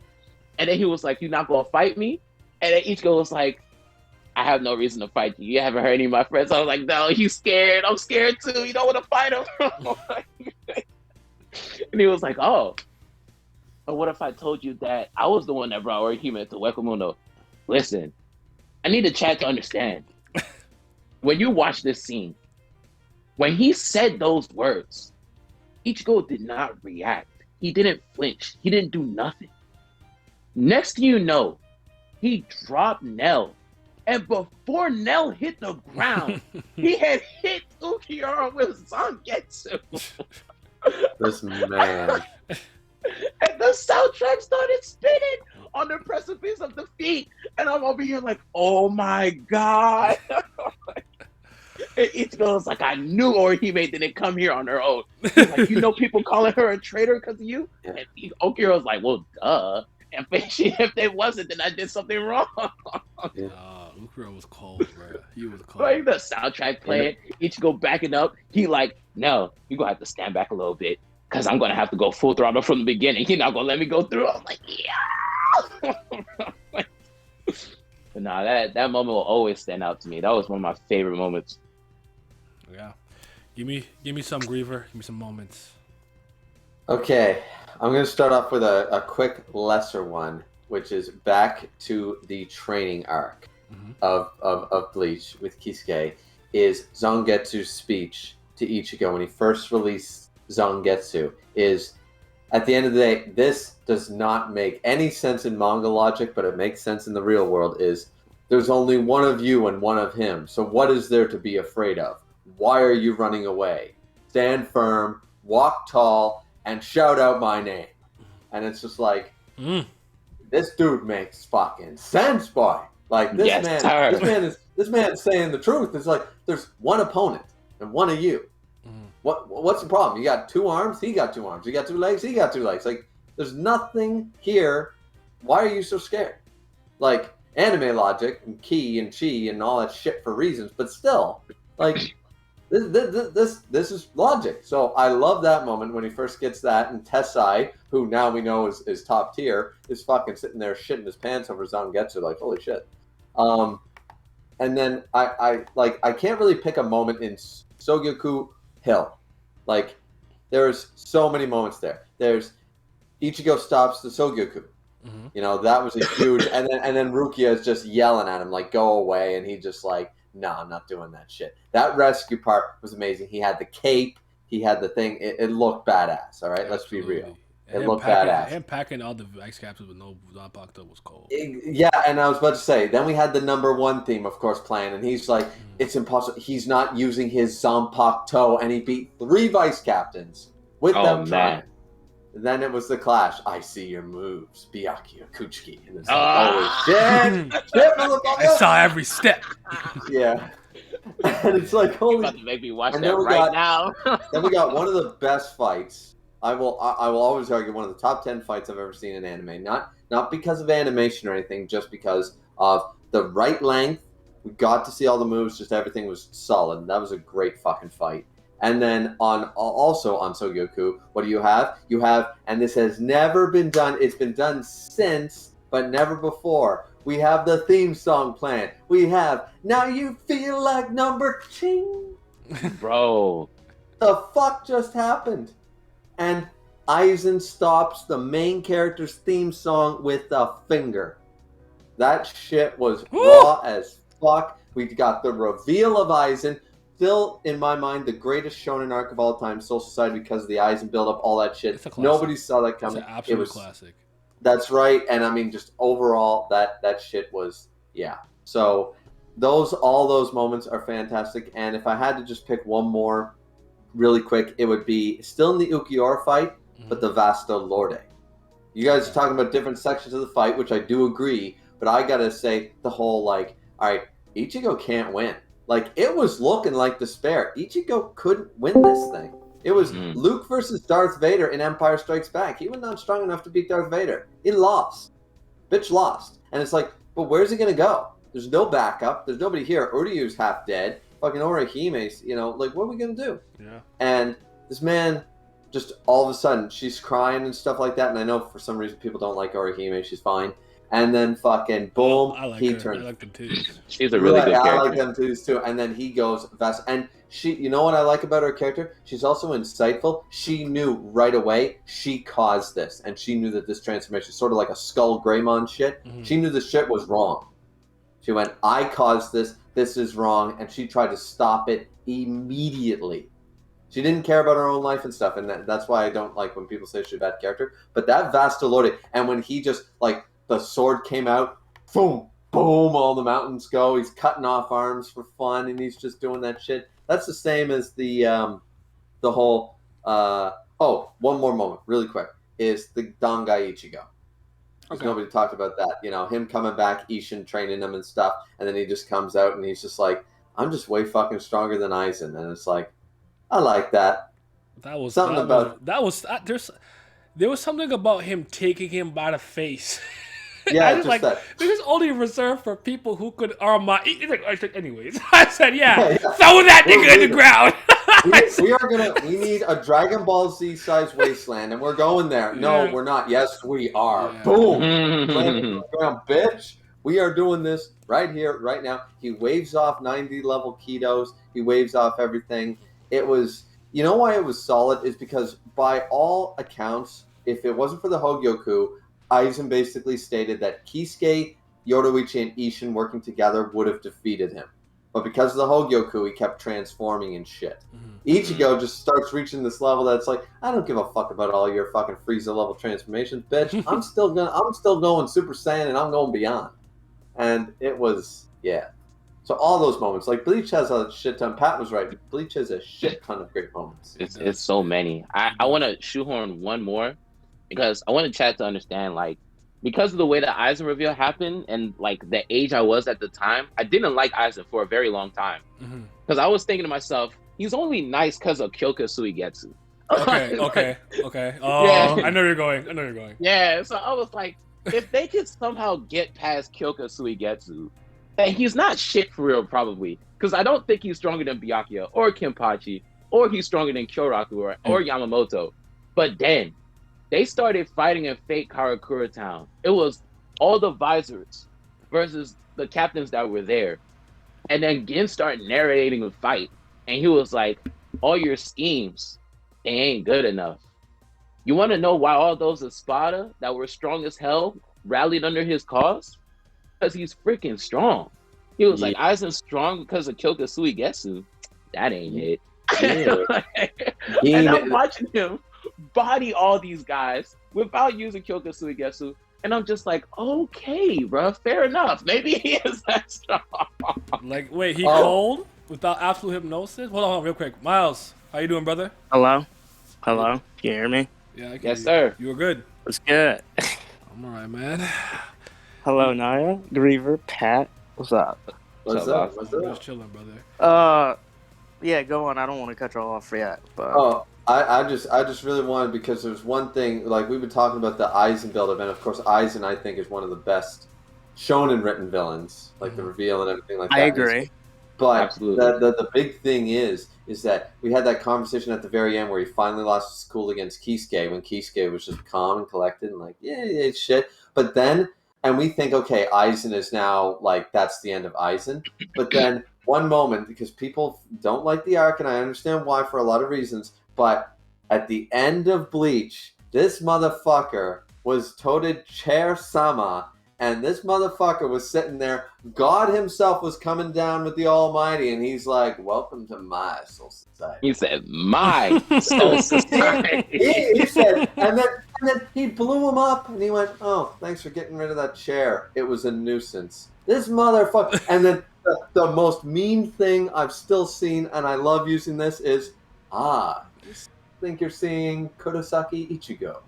Fascinating. I'm like, this man, Koikatsu Uegetsu, works against the Almighty. This man is still top dog. I love it. When were you under the impression that I wasn't using Koikatsu Uegetsu? Bro, Sticks in my craw, bro. Said that line, no, y'all, the chat, y'all need to go watch that episode again. Because when Shinji asked him, he was like, "Since when have you been using Koikatsu Uegetsu?" And he was like, "Well, let me ask you this. Since when were you under the impression that I wasn't using Koikatsu?" I was like, "Oh my god, this motherfucker!" He's really the biggest different. troll I've ever seen. Yeah, this man built different. Wait, did you guys always initially like Aizen, or was it like thing that grew? I just said that he did that's not what I was like just Aizen. saying. Like, at first, I didn't like him because at the time when I started Bleach, I was just becoming a teenager, and then like, you know, his ability was explained like it was complete hypnosis. So I'm thinking to myself, oh, he's not really that strong. He's just strong because he has complete hypnosis. But then when he was fighting all the captains and visors and fake Kurotan and he's bodying them, and Guinness narrating, he was like, Koikatsu Uegetsu is just the icing on the top. He's just really that strong. I was just like, okay, you know what? I was wrong. And that was so good because the community at the time was basically saying like, "Oh, he's got a broken Zanpakuto," and Gein's like, "Nah, fam, nah, that ain't the reason Aizen's broken." Yeah, he's broken. Not the this man is just, you know, it's like that adds to his brokenness. Miles, I'm gonna send you the show notes. Just I forgot to send you that. My bad. I am a little more organized than I seem when I'm an 8, but I'll be right. I'll be typing up stuff. I'll be prepared. Wait, say that again? No, I just sent you the show notes on Discord just so you can know like what topics we're gonna talk about. Okay. Think about see, go ahead. Give me I'm some not moments. Gonna lie. Before I get the moments, I just want to say I actually didn't like Aizen until my last reread. Okay. Like, so I think this is like, I've never seen like this. Like, I think my best comparison is like, I've never seen Code Geass. One of my good friends has. And it's like, I think it's kind of like the Lelouch effect where it's like, it's kind of annoying when you have a character that can seemingly get out of every single fucking situation ever just cause. And that's kind of how Aizen came across at first. It's like, oh, this guy can do whatever because it's fucking Aizen, right? And then you kind of don't get his like motivations nor like why he does certain things. And I think that elusiveness kind of just came off as like annoying to me. But during the reread, I was like, oh no, there is a lot more depth to this guy. And I think what really sent me to like him is the Bleach poems. I told you I'm not a poet, bro. Like, have you guys? I assume we've all seen or read the Bleach poems, right? I don't remember them, but yes, I remember. I know this one. I think it's volume 9. It's the 25th one, and it's the flower on the precipice. And just that poem alone, literally, it's like it's from Aizen's point of view, and it kind of like just shows like about like his like ideology, and it's just explained in that specific poem. And I think that just to me was like, okay, yeah, this guy's a G. And it's just kind of like that idea of like, fuck you, fuck the Shinigami, fuck you guys. All you guys are complacent.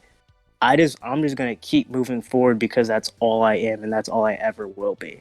And I like that. And that's why I really like Aizen now. Going into my just really quick, Miles. I have to agree with part of what you're saying.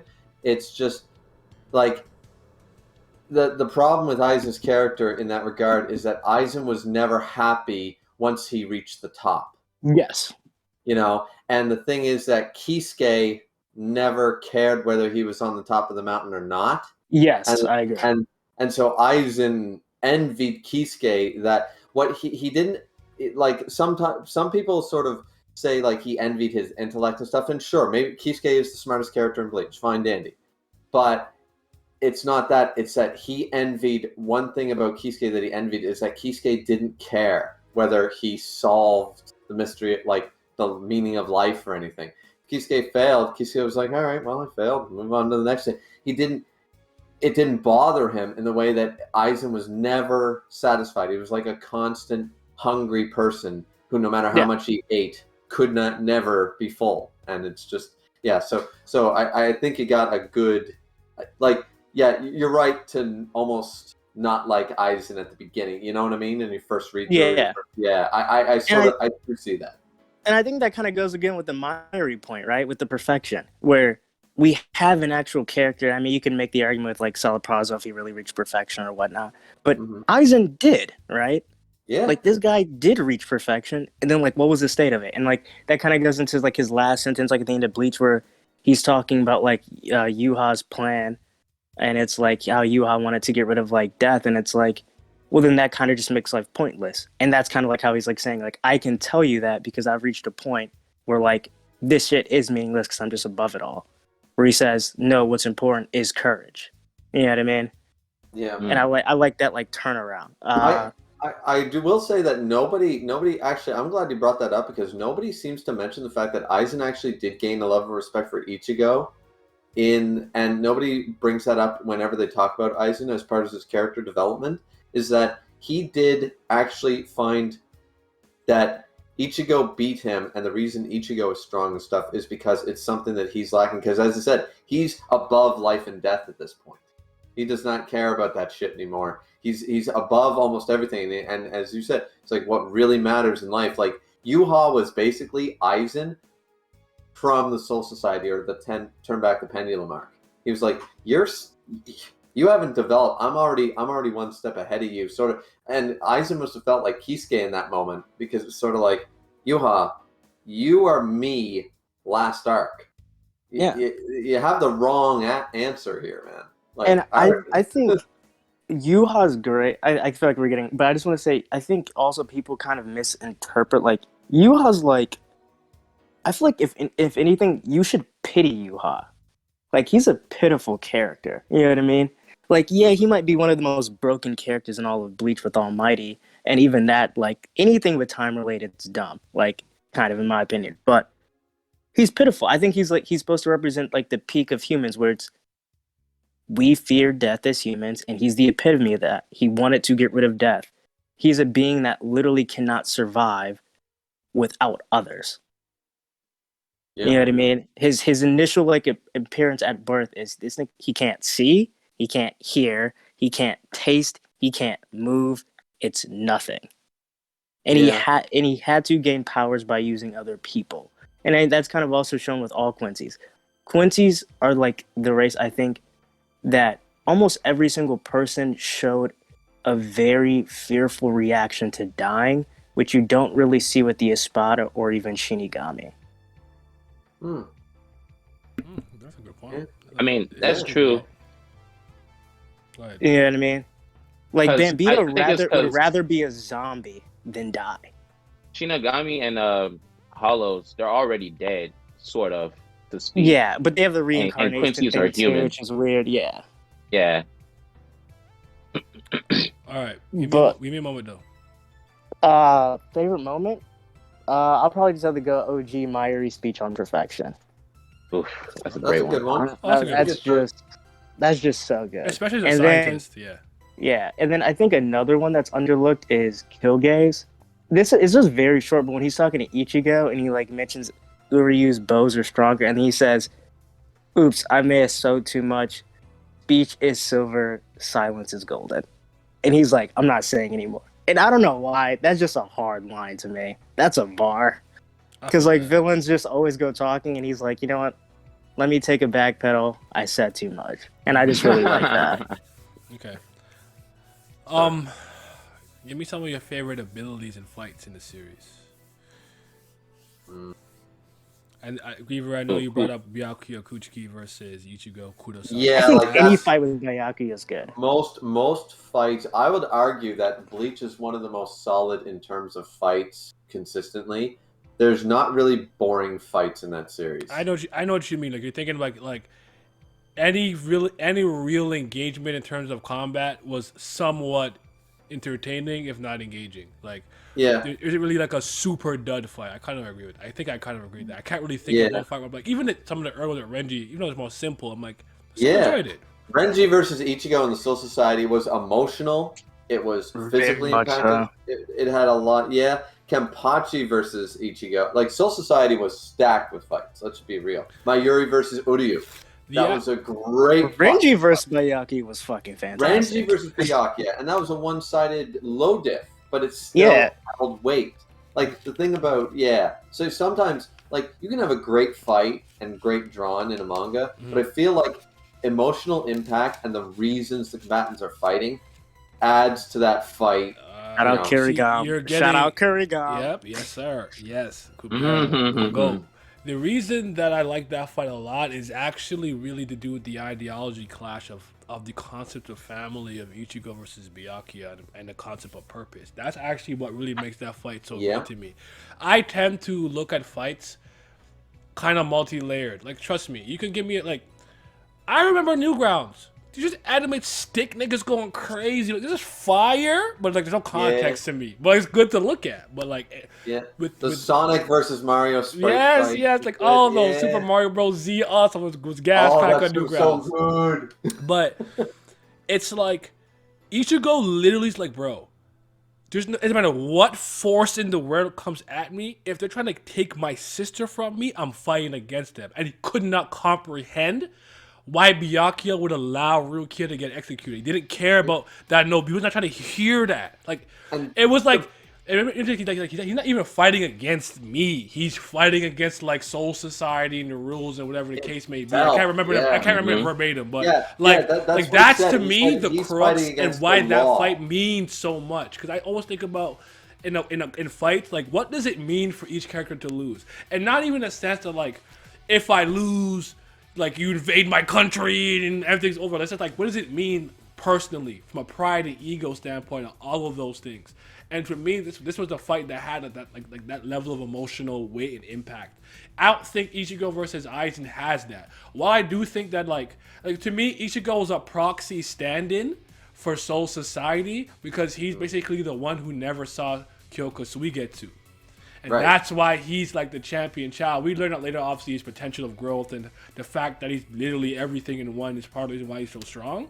But while that fight is cool on spectacle, I think it lacks that impact. That's why that fight don't move me, really and truly. I agree. I don't think it's a good fight. It's not. I actually agree with that. I don't think it's a great. I really don't think it's a great fight. I think what we kind of enjoy is just kind of seeing Aizen get knocked down the peg for the first time. That's what was what that fight was meant to do. The face palm is a moment. It's meant to do that, right? Like, so. Question: If Gin succeeded, do you think that would have been better? No. I don't think it would have been better, but I would have been. But that would have been crazy though, because it's like, what do you do if you break down the molecular level? Like, you're done. You're done. You're cooked. That would have also broken a few things, because if Gin had succeeded, then it would have. Then technically, Komamuro's a Hall of Fame Bankai spammer, and he sounds so raw every time he does it. That Bankai is so trash. He does. He constantly says, Kokodu Tengen Myo. The worst thing is if Gin were to have succeeded, then technically speaking, BTW, just keep talking. I'm repeat real quick, but keep talking. And Yoruichi, they should have succeeded, like, because he even admitted they beat him, but it wouldn't have, you know what I mean? So again, see, the hardest thing with Aizen is it's so hard to take just certain words he says as credible because he's literally dicking around so much. Yeah, you know what I mean? A lot. And this is like a huge like conception that I've always hated, like the concept of like hacks versus like Reiatsu and Bleach, right? Yeah. Like, can you really block every form of hacks leading up to Reiatsu? Because one of the major points people always use is the Aizen and Soifone thing, right? Yeah. Mm-hmm. But Soifone didn't hit Aizen. True. She did. So no, she did. She hit him twice. No, remember, she was under the illusion. She didn't hit him. Well, yeah, but so I see what you're saying. You know what I mean? She hit him twice, and she Yes. didn't actually. But and then the only other instance is the Kenpachi and Ichigo thing, but I just attribute that to Ichigo just being truly fearful. Yeah, but see, no, I do believe Aizen's reasoning in that regard. I really do. Like, because by that logic, it's sort of like, I forget what anime to use here, but it's like you give a toddler fucking Soifon's ability. Does it kill fucking God? Or let's use Yuha Bak. Does Soifon's technique work against Yuha Bak? Does it? Like, really? Because that seems pretty easy to fucking spam him twice. You give that Bankai to Yoruichi, or not even a Bankai, the Shikai to Yoruichi. Yoruichi stabs him twice, done. You know, like, you know what I mean? So I do believe it's gotta be Ryatsu based. It's not that the way I always looked at that one was Soifon didn't actually pierce him. Here's the thing: it's not that it is a 2-hit kill, no matter what. But can you pierce him? Mm-hmm. That's sort of the thing. Because if I sort of like you brought up Ichigo Kenpachi, if Ichigo doesn't cut Kenpachi, it don't matter. It don't fucking matter if he's got Soifon's Zanpakuto or not. If you didn't cut him, you didn't pierce his flesh, did you truly hit him? Will the mark appear? So I'm under the impression that Soifon couldn't pierce Aizen if she wanted to from the get-go, based on Ryatsu. But it's not about the 2-hit, it's about the can you even damage him in the first place. Well, actually, I mean, let me not chime in like I was listening. What I miss? But then I guess my thing is like, I guess then what would be the actual limit of like how much Ryatsu needs to be a difference? Do you see what I'm saying? What's the discrepancy? You mean? Yeah, because like even when I look at just certain like things of like, think about it this way though, man. Aizen had only twice the amount of a captain, right? No, that's what he had much more than that. Yeah. And remember, his just 2 times is the baseline for the but his war potential was because of his Ryatsu specifically. Yeah. You have to remember that. I'm saying that's one of the problems with Bleach is like things like Ryatsu is not quantifiable, so we don't really understand it fully because it's not something that Kubo really. He doesn't really go in depth about. Same thing with like Kido. Like, we know Kido exists. We know that there's defensive Kido and offensive Kido, but there's no like explanation of like how it came to be. If there's like, you know, a way that you should go about learning this. We just know that there's an academy and then you can use Kido in situations and stuff like that. So like when it comes to the power system in Bleach, there's a lot of cool ideas, but they're not really fleshed out. Yeah, okay, but then like here's my example, right? Let's look at Mayuri versus Perinda. Can we really say you think Mayuri would have, like, his hacks works on Perinda, which I feel like wouldn't make sense if the Ryatsu hacks thing happened. Because Mayuri definitely would probably have average level Ryatsu, because he's all science, and Perinda's literally the left hand of God. By that lot, but wait a minute. You see what I'm saying? The parts of the Soul King evolved as the fights went on. We saw that with Gerard the Heart. We saw that with whatever it is, the right hand, and we saw it with Pernida with the intellect. So it wasn't just the intellect that was increasing; it was the Ryatsu. So I would argue because they beat Gerard like 28 times, and that fucker kept coming back bigger and badder like the Hulk. So he kept growing. So that shit was also very annoying. I would argue that the left hand of the Soul King did the same thing. A lot of these series just tend to have that though. It's like if you're just not strong enough, it doesn't really matter what your ability and techniques are. You just can't hurt them. But the Soifon moment was like, to me, was crazy though, because I was like, yeah, I actually saw that coming because of what Kenpachi had said initially when he was talking about Ryatsu. But Ryatsu is pretty hard to quantify because I still think it's kind of hard to tell to some degree, I think, who has the most and the least, in my opinion, because most of my friends think Kenpachi has the most spiritual pressure because of the eye patch thing, and apparently that's not the case. His war potential was not based on spiritual pressure. It was more on his fighting prowess or physical abilities or combat. I can't remember exactly what it was. Yeah. So, something like that, right? Actually, just to remind me, for Ichigo, it was his growth rate, right? Yeah. Okay. Kenpachi was combat or like was it physical strength? What was it? It was combat ability. Combat ability, yes. And then for Urahara was like his unusual means. His mind.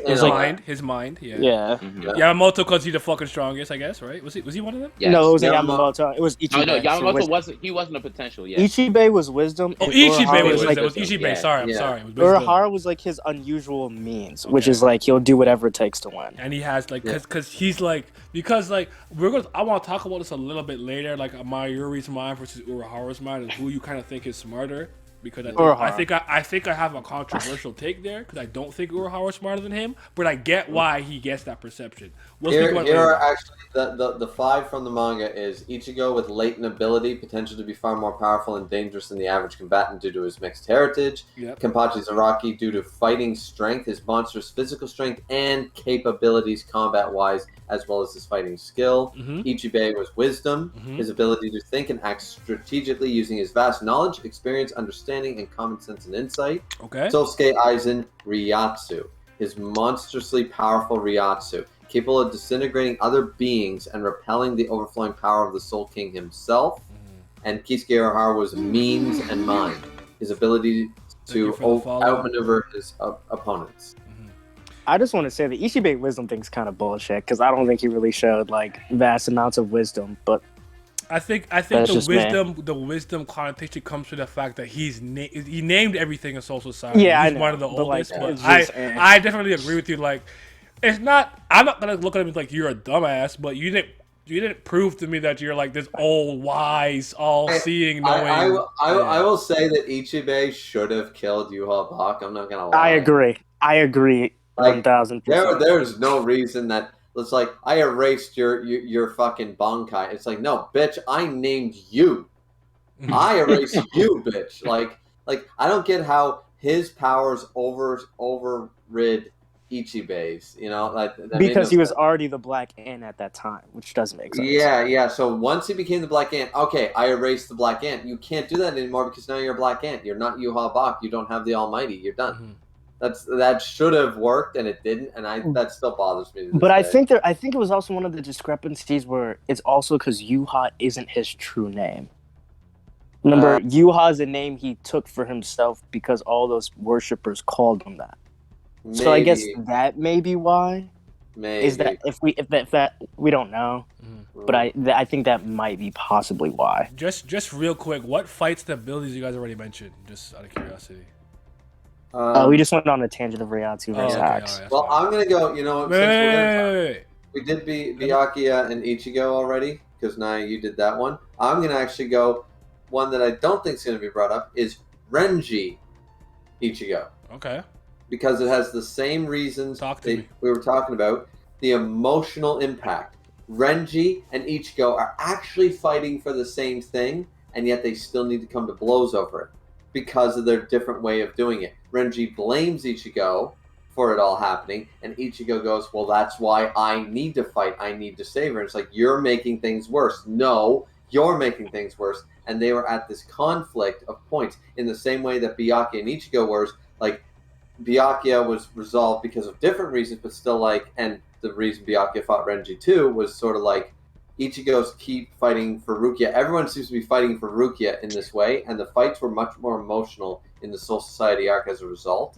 So I think the Renji versus Ichigo fight, where we first got our first Getsuga Tensho, technically, where we first got our, Renji lost. We beat a lieutenant, and the fight was really cool. It went on for a long time. It was like Ikkaku was a good fight, but this was like we were starting to get Soul Reaper territory, like some real power scaling. Mm-hmm.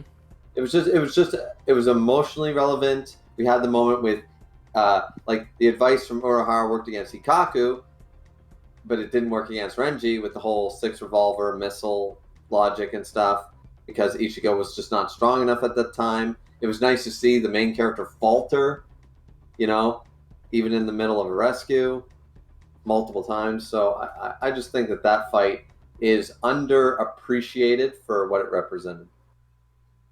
Okay. I'll try and do 2 that like I don't think we're gonna talk about. I really like the Nell versus Notoria fight. I know Nia was trying to say, like, talk about him, he's a bitch for sneaking, but that's him, right? No, I think I don't even hate sneaking, so I don't know why I said that. He's a bitch for sneaking. I think a bitch for being a hypocrite. That much is true. I think all the Espadas are very good, and I think they're all very broken, and I think that we have to realize that, like, they were matched just against their hard counters, and that's why a lot lost. Like, if Zamimaru fought anybody other than Byakuya, he probably would have won. Or once he takes control of your body, difficult because he has 100 million. Like, bro, what's your 52 eyes gonna do, bro? Kenpachi would have lost that fight. You know what I mean? I don't know. He might have. I truly believe. But I mean, yeah, it's Kenpachi. He might have overpowered his Amor with just physical strength, like, bitch.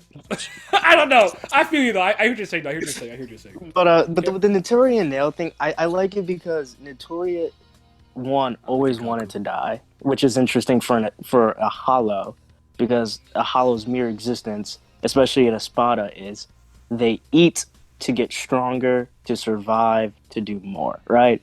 And this is a guy whose main goal is doing all this just to die to a good fight. And I think that goes well with his Mantis name, and like how in real life Mantis, like male mantises die to like female mantises after they have sex and shit.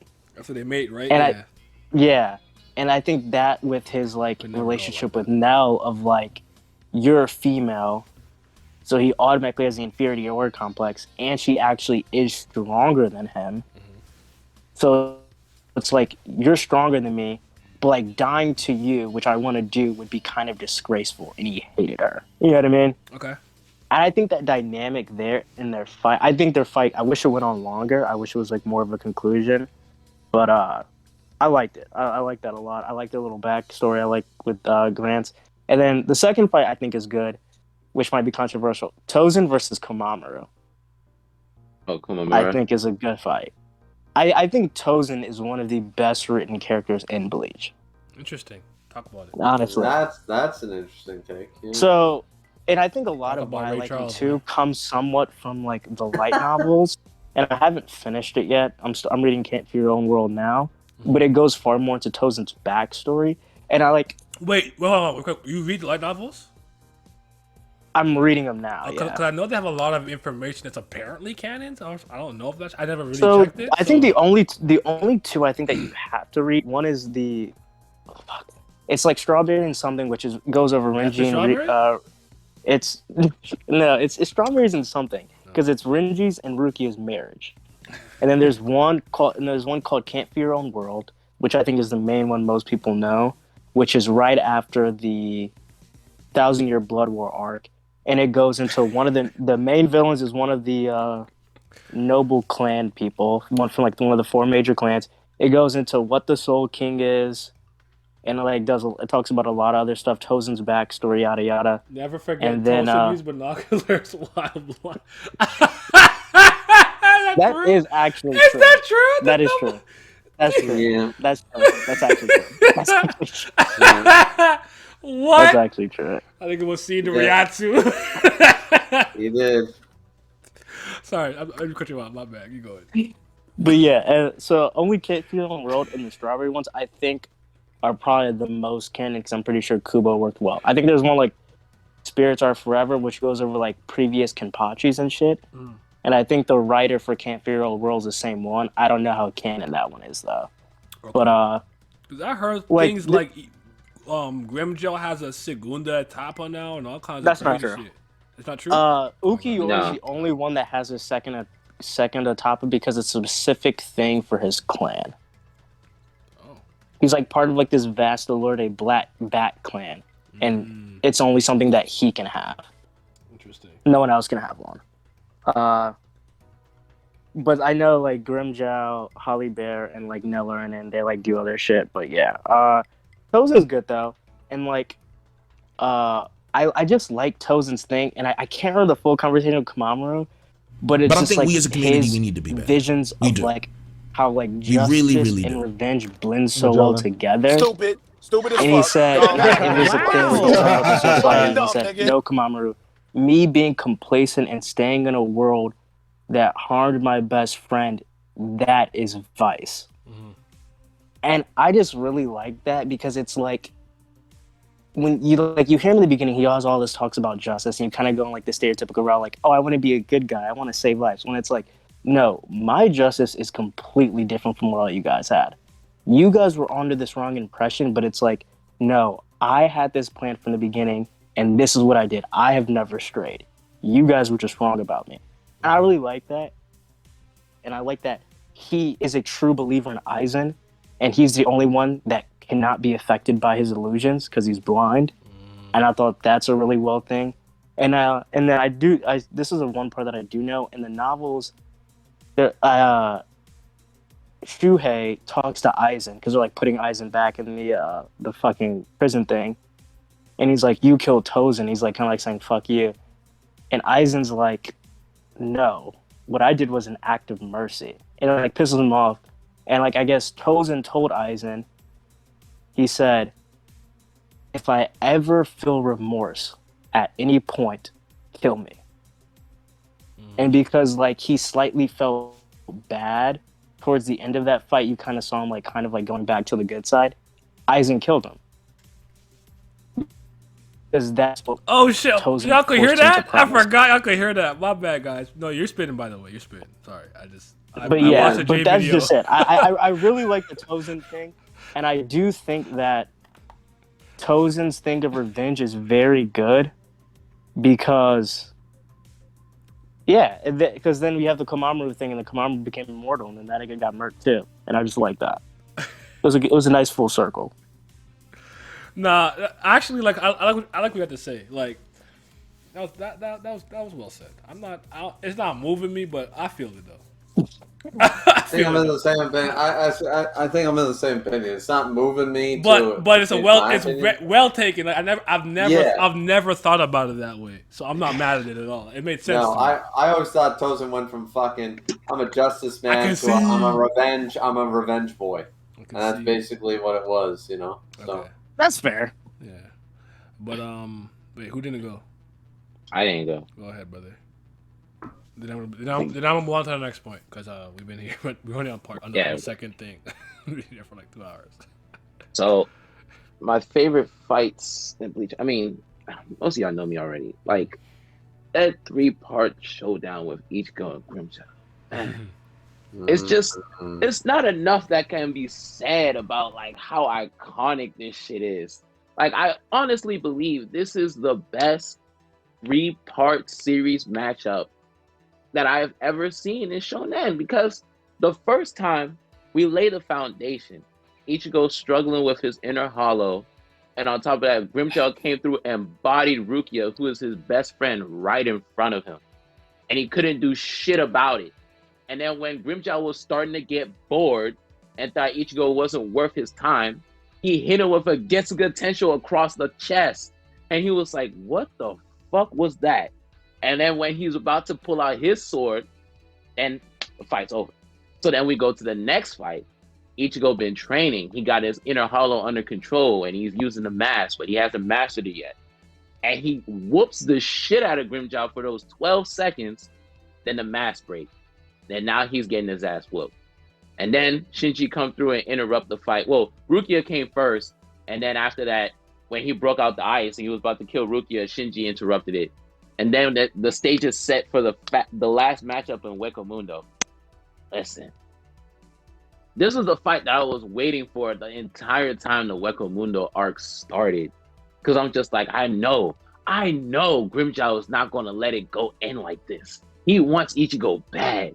But I'm thinking to myself, but then how does Ichigo feel about it? And then when he brings Orihime to kill Ichigo after he got stabbed by Okura, he gets up. And then Orihime is like, "I'm not gonna kill him." And then Grimjaw like, "What?" He was like, "I'm not gonna kill him because you gonna hurt him." And Grimjaw's like, "Listen here, bitch. You better kill him." And then Ichigo stops him. And he was like, "Orihime, heal me." And then heal Grimjaw too, because he just sealed Okura away at the cost of his hand. And Grimjaw's like, "I don't need your pity." And Ichigo's like, "It's not pity. You wanted a fair fight. Or wait, are you going to use that as an excuse for when I beat that ass?" I'm just like, oh. Yes, sir. Yes, sir. I am a sucker for cheap provocation. and that shit had me on 10. I was ready. That fight, animated, manga, it doesn't matter. That's the best fight in Bleach. I'm telling you, it's the best fight in Bleach. You had that moment where they got fucking pushed up against the wall, and then Grimjaw was ready to stab Ichigo, and he's like, it looked like you could hold your mask a little bit longer since last time. Did you get stronger on your way here, or was you training since our last fight? Either way, it would suck if your mask broke like last time. And Ichigo grabbed his hand. He was like, it would suck if my mask broke like last time. Don't make me laugh. And he flexed this spiritual pressure and the look on Grimjaw's face of shock. And then he slashed him across the chest. And he was like, what would really suck is if you can't hold that resurrection. I'm like, bro. Yes, You talk sir. about people with real beef. Yeah. That confidence bag Ichigo was different. Bro, Yeah. I'm telling you. That shit goes so hard. It doesn't matter how many times I watch it. Every time I look at it, it's like What's up, two Mikey? guys who are evenly matched Mikey. going at it Mhm. so that they can prove that they're the top dog against each other. Mhm. I just love that fight. And then, real quick, the second fight that I really, really, really love is Byakuya versus Somari, because that fight has everything. Like, it has everything that I want. Byakuya shows up. He's like, Somari's about to kill Rukia. He's like, are you the one that did this? He's like, no. No, but I'm gonna finish her off. But I was though. about to. I was about to kill her though. And Byakuya was like, that's all I need to hear. And then they start fighting. And he started using his ability. He used his ability on Byakuya's hand. He can't control his hand. So he cut his hand since it's not listening to him. He was like, you make quick judgments. Then he used it on his leg. He sliced his leg because it's not listening. And he was like, what is your name, Captain? And he was like, why would I, a captain, give my name to an Espada? And he was like, because we're equals. And he was like, that's arrogance. Yeah. The difference Nah. between me and you is the gap between heaven and earth. That is a fucking bar. I need y'all to understand. No, Byakuya- no.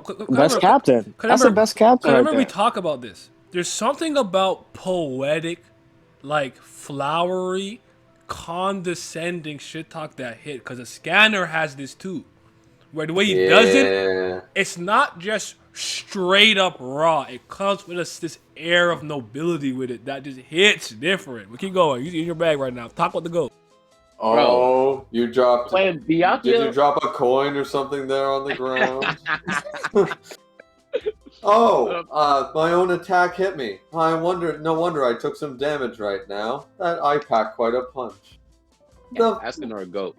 But Yeah, man, Byakuya, when he fucking said that shit, Zomari done had enough of him. He was like, all right, this nigga is too arrogant.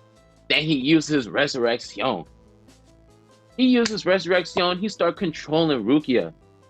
And then Byakuya got to fend her off. And he was like, don't move. And he put the blade to Rukia's throat. And he like, drop your sword, nameless captain. And at this time, I can tell Byakuya is fed up. He done had enough of this thing. He drops his sword. I'm thinking to myself, you don't want him to drop his sword. Don't tell him to do that. I said, that's exactly what I wanted to hear. Drop that fucking sword. But then he drops his sword. And then as soon as the sword hit the ground, he pointed his finger at Rukia. He was like, Bakuto no Rokujuichi. Rikujo Koro. I'm like, oh shit. You know what time it is now. Then he picked the sword back 6 up. bars of light. In front of me, sovereignty means nothing. Bankai. And then you can hear Zamari like gulp. He's like, oh shit. He's like, Senbon Sakura. And then when he fucking sees the Senbon Sakura blades, he's like, I'm gonna use all 50 eyes of my body to control the blades. And Byakuya's like, bro, just stop. On your body, you got 50 eyes, including the 2 on your face. With those 50 eyes, how do you plan on stopping 100 million blades? Said, go K. Senbon Sakura Kage. And I was like, yo, a new attack? That's what I'm saying. Stop playing with him. He called you the nicest. Stop playing with him. Byakuya is Yes. fucking 1000%. Man, don't feel And Nah, actually, one thing I want to mention about Byakuya really quick Go ahead. is one of the movies. I forget which one. The one where I've everybody seen them all. forgets. Fade to Black, I think it is, the one where everybody forgets who Rukia is and shit. That's the first one, right? I think so. And Memories of Nobody? Yes. Yeah. Memories of Nobody? Okay. Memories of Nobody, yeah. And but the Byakuya... first anime movie I watched in theater, I think. Yeah, Ichigo goes to Byakuya, to his house afterwards, and he goes... Because Byakuya questions right away, even though he doesn't know who Rukia is, doesn't know who Ichigo is, he even questions it. And when he goes in and said, your wife is Hisane, Byakuya doesn't immediately attack him or anything. He's the first one. It's not Renji. It's not anybody else. Well, Kisuke technically, but nobody else actually believes. Not Hisagi, not Renji. Nobody else believes in Ichigo, that Ichigo's this person. Not Toshiro, nobody else, Ikaku. But Byakuya goes, Hisane was born in the Rukangan district, section 46. Thank you. Boom. And they're like, why did you tell him that, sir? And he just walks the fuck away. Because he's like, something's going on. I don't disbelieve the look in this man's eyes. Byakuya raw. Mm-hmm. Byakuya got that shit. Bro, and then the icing on the cake that vaulted this fight into one of my favorites. It's top 2, honestly. I actually like this fight more than Ichigo versus Byakuya. But the reason I love it so much is because at the end, when Zomari's about to die, he's just like, why do y'all Soul Reapers persecute us Hollows like this? Like, we're the bad guys and you're the good guys. That shit not fair. Mm. Who decided that y'all get to play justice, judge, jury, and executioner? And then when he dies, Byakuya's like, bro, I don't honestly care about any of that shit. I killed you because you pointed your blade at my pride. I'm like, yo. Big brother. I'm a sucker for sibling relationships, bro. So when he hit me with that, I was like, yeah, he's the GOAT. When they're done well, and I think Naya can tell this right now, Seven Deadly Sins does the brother relationship raw. It does it really fucking good. Being Amish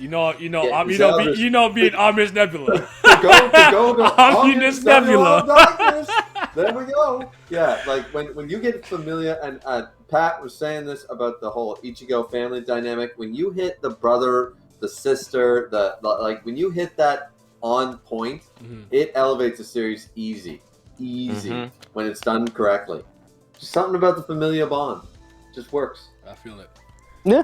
Okay, I'm gonna throw this out here, and then I'm gonna move to the next point. Actually, no, I'm gonna move to the next point. What is your what in your opinion? I want you guys to name one thing for each. What is your favorite thing about Bleach, and what do you think is the worst thing about Bleach? Give me one of each. I'm gonna start with you, Pat. Oh, my favorite thing about Bleach. If you have to pinpoint one thing, and I don't care if it's a character, an ability, a moment, a concept, the artwork, anything. What is your favorite thing about Bleach if you have to choose one thing? Oh, my favorite thing is the cast of the characters. Like, there are so many characters that are unique and have their own thing going for them, and they never really felt tropey to me in a way. Like, some of them like kind of fall into certain tropes, like stoic cool guy, and then like meathead power hungry guy, but like they feel so full of life. Like, the cast in Bleach feel like actual people at times.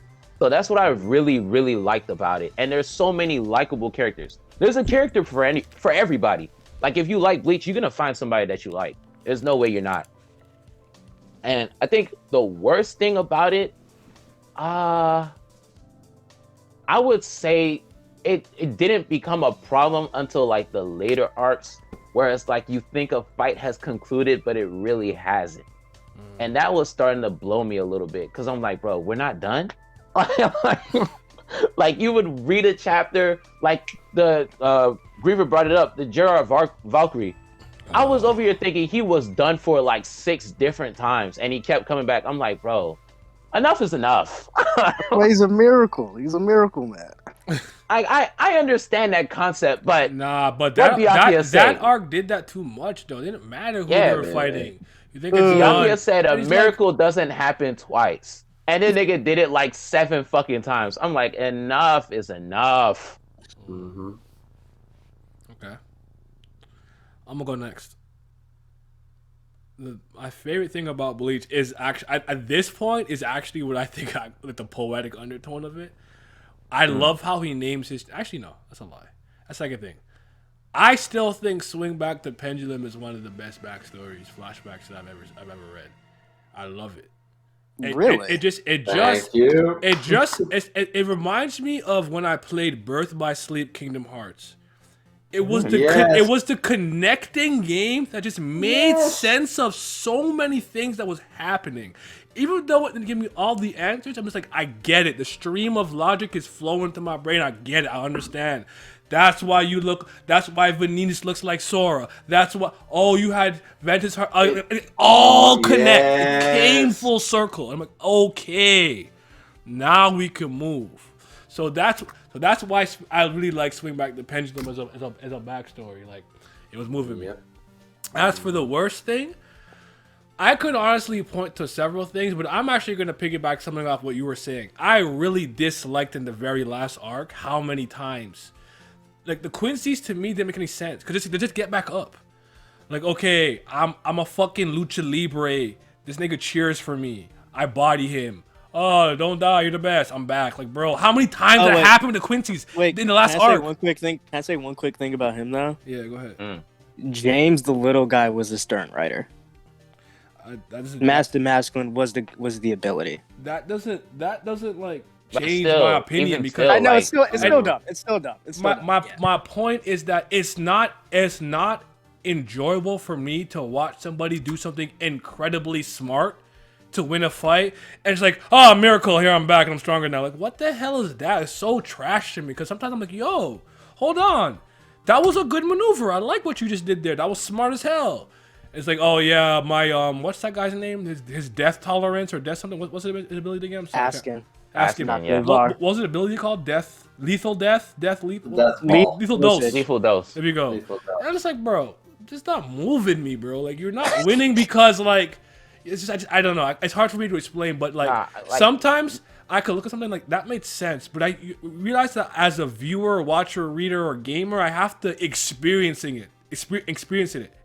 It's like fun. A pay to win. It's not They're like fun. Pay to win They're literally pay to win characters. Yeah. Like the biggest, like, most egregious example of it was when Shunsui had his match. Oh. Yeah, and like he finally used his Bankai. Like, there's something the entire Bleach community had been waiting for since like the entire serialization, because he's touted as one of the best captains, and now he's the captain commander. So he uses it, and it's a really fucking neat Bankai. Like, I really enjoyed it, and it didn't defeat what's his fucking name? I don't know, the sniper guy. Lil Barrow. Yeah, Lil Barrow. So yeah, it didn't defeat him, and I'm just like, okay. And then we find out like the little backstory with Nanao and like Shunsui. I'm like, I mean, this was kind of unnecessary, but it's cool, I guess. Like, it's kind of Deus Ex Machina a little bit. Like, she gets the ability that she needs to defeat him, and then she uses it, and it still doesn't defeat him. Like, he gets sent back down to Soul Society, and then after that, that's when he fucking dies. When fucking Jiobash fucking recalled all the Quincy's and stuff like that. I'm just like, what are we doing? Why are we having all these moments? I'm gonna throw that in there for Bleach. My God, for Vince, because Vince said that's the one thing he didn't like. A lot of the Quincy's only died because Sting recalled his powers. I think that's a good point. But, I didn't like that. Yeah, I think it's a good point. But honestly, that like Young Gambino, like you have to understand, like with me personally, I always enjoy when a character outsmarts somebody. I don't care what the strength discrepancy is. And just like, I hate when like the reason why the character ends up not dying or losing or getting back up is just because of some nonsense. Like, to me, the Quincy just kept getting up because you gotta get up. I'm like, bro, this is not moving. Like that arc, just like, I get to a point where I'm like, anytime I thought the fight was over, I did the opposite of Pat. I'm like, this shit not done, nigga. I'm gonna get back up and become like pure energy or some nonsense. And I'm like, it's not moving me, so. But all right, Miles, favorite and least favorite thing about Bleach?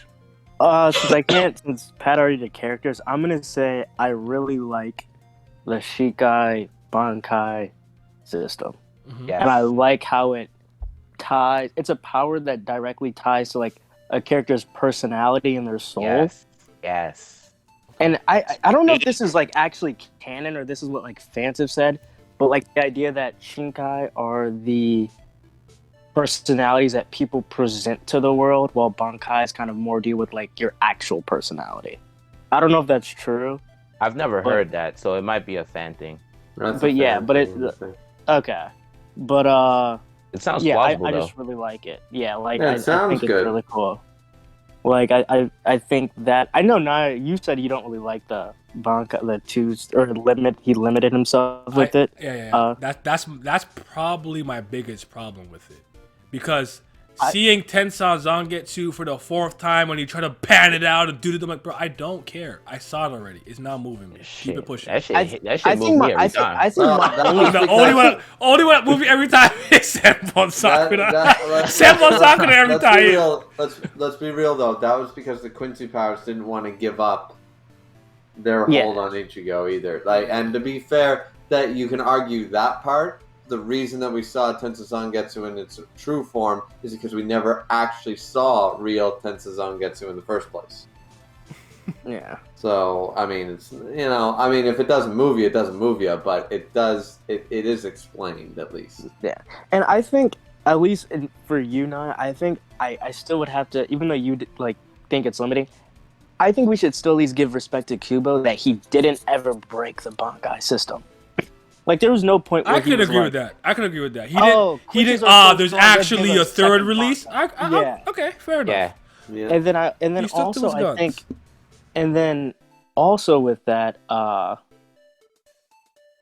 think what was more bad is that we didn't see more of the Shinigami techniques used. Like, yes, Kido that's not also being, one of my things I didn't like. Shunsui used he created his own Kido sword slash. Like, why don't we see more things like that? Why don't we see more like Shunko, like with Yoda reaching Soy Phone having like Kido martial art like techniques? Like, why don't we like do shit like this? Like, there were so many other like cool things that could have been added to the powers that I feel like was just very much missed out on.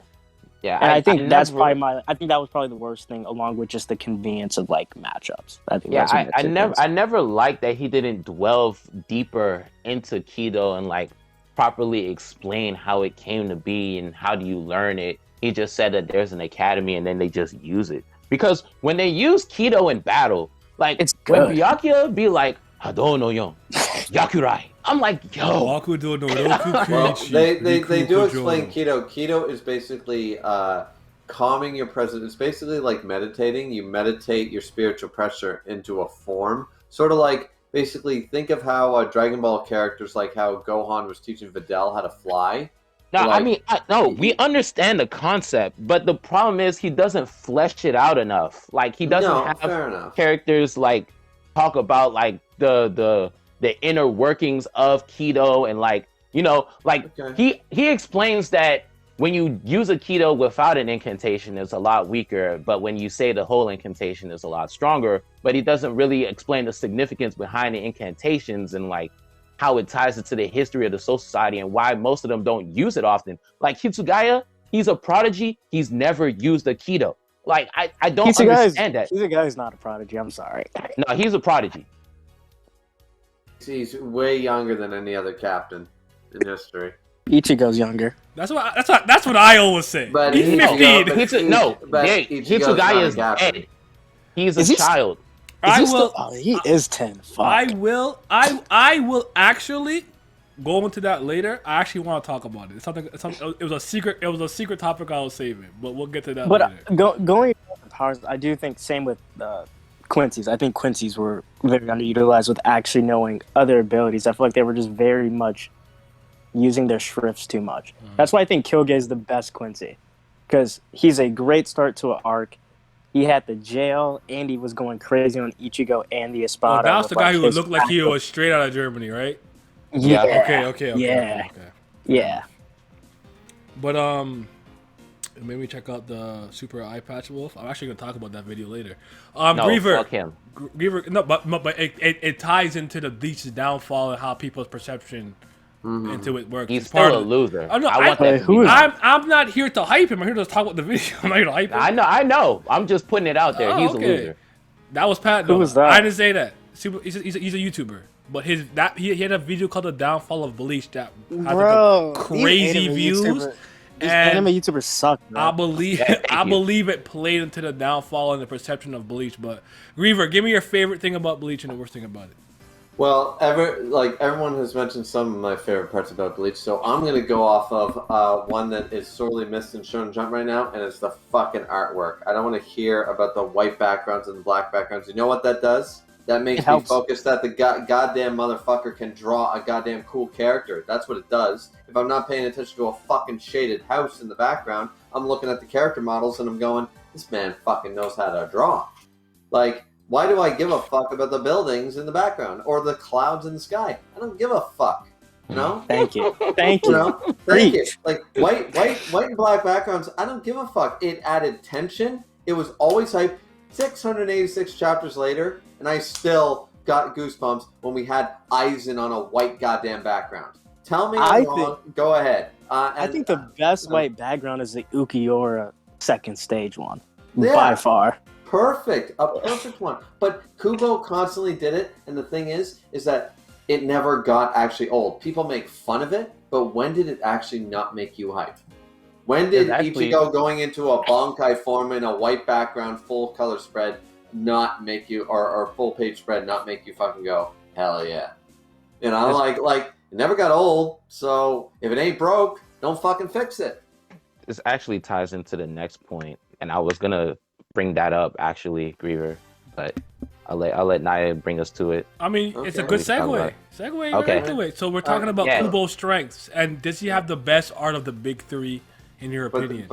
But the worst part. Oh yeah, it's true. You didn't say that. My fault. Go ahead. Yeah. I still got to do my worst. And this is gonna be my Bleach fanboy self saying the fact that it fucking ended. I'm gonna be a little. Hey, I'm here for it. That's the fuck I'm talking about. I'm not here for that. Move on to the next. Move on to the next goddamn point. What's the nigga's strengths? I'm not trying to hear that. I'm gonna take 2 minutes of your time just to say why, and that is because okay, Bleach was one of the big three, right here in the West. Yes. Fantastic, great, fine, dandy. But Naruto always superseded because a bunch of fucking now we call them weeps. Fucking losers, idiots who were doing the Naruto run. It's the fucking Sonic the Hedgehog run, you dumb fuck. Get cultured. So, anyways, I'm already pissed off with the Naruto fanbase. Then One Piece came along. Yes, it is the GOAT. One Piece is great. It hit, it missed, but it is fantastic. It's gold. Bleach somehow got under the radar in that regard, but still Bleach, once again, for the reasons we talked about the MC, Ichigo being good and stuff like that. Bleach, did it fall down in the Fullbringer arc a little bit? Upon reread, it's not as bad as I remember. You know, just like Whole Cake Island is a lot better in One Piece if you read it not week to week, but you read it in its entirety in a sitting. It's a lot better. So then we got to the Thousand Year Blood War arc. Yes, was it convoluted? Yes, are there problems? But you also have to remember that Kubo was sick. The editor was fucking bearing down his sword, and the series was getting axed. These are all facts. I think he also tore his ligaments in his wrist too. Yeah, he was hospitalized. He got injured. He was sick, and there was a bunch of shit going on around that time. Yes, maybe he could have done it better. Maybe he should have done a better job. Blah blah blah. We could go about it all day. But the fact of the matter is that Bleach was still my solid series, and once Bleach ended, that's when all the other series started to go away. Beelzebub was gone. Food Wars was going downhill. And Naya remembers Seven Deadly Sins was reaching chapter 300. The downfall of one of the worst downfalls of manga of all fucking time fucking happened. And all the good series that I was enjoying, my shonen, my battle mangas, were all going away. And it all happened the year after Bleach was gone. Okay, and it was just you know what? That's very personal. I'm not mad at that. All right. I'm not mad at that. All right, but the fact of the matter is, at the end of the day, I'm just saying that Bleach ended, and it deserved better. I think, I'm not saying I wanted it to go on for 1,000 chapters or anything, but I think had they given, and mangakas, of course, we know were died, Japanese industry, blah, blah, blah. Long story short, I agree. Bleach deserved a better send off. I think but I think Shonen Jump is maybe going to rectify that, maybe. And I think, I know we're going to get into that, but at the end of the day, I'm glad it's back, blah, blah, blah. But at the end of the day, if Kubo had been given a proper hiatus, like they give, we won't talk about the series that Naya doesn't like to talk about. No, it's not really a Naya stream if I don't bash Togashi at least once. Togashi is shit. Yeah, there we go. Yes, sir. Togashi shit. Hunter x Hunter is trash. Kodamet. Let's go. So if they can give that man a fucking hiatus and he releases one chapter every 3 years, for God's sakes, give Kubo better artist, better story, better everything. If they can give that man fucking like one every 3 years, one chapter. Give Kubo 6 months, let him go in the hospital, let him recover, and then let him come back with 50 chapters proper to end Thousand Year Blood War. We end Bleach on 721 chapters. It would have been a way better ending. The other chapters, like the last 20 chapters, wouldn't have been rushed. We wouldn't have had all this bullshit with the Bankais. And I think you could have stretched it out to 750 chapters odd, and it would have been fine. So that's my one problem with Bleach. Let's just go. Okay. I agree. Fair enough. All right, let's get into Kubo's strengths, right? So, like you were saying, with but also, does he, in your guys' opinion, have the best of the big three? Oh yeah, for sure. Yeah, okay, interesting. But this is how I felt about Bleach, right? Mm-hmm. I've always felt like the difference between Naruto, One Piece, and Bleach, like when we contain it as the big three, Bleach is a series where the characters dictate the narrative, not the narrative is what the characters are aiming for.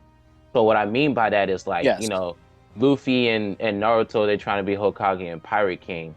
But with Bleach's case, it's like, because of what someone did, now is what we have our story based around. So Rukia gave up her powers to Ichigo, and then now we have to go to the Soul Society because she did something she wasn't supposed to. Then Aizen's actually a villain, so now we have to get ready to stop him. And then like Fullbring, Ichigo lost his powers, so now we have to find a way, like so on and so forth. So because of that, I feel like that dictated the way Kubo would draw the series. Like you have, when characters are introduced, Zaraki's introduction, when he is introduced in Soul Society as a threat, the panel is literally just him, and you can barely make out the rooftop. He covers the entire page.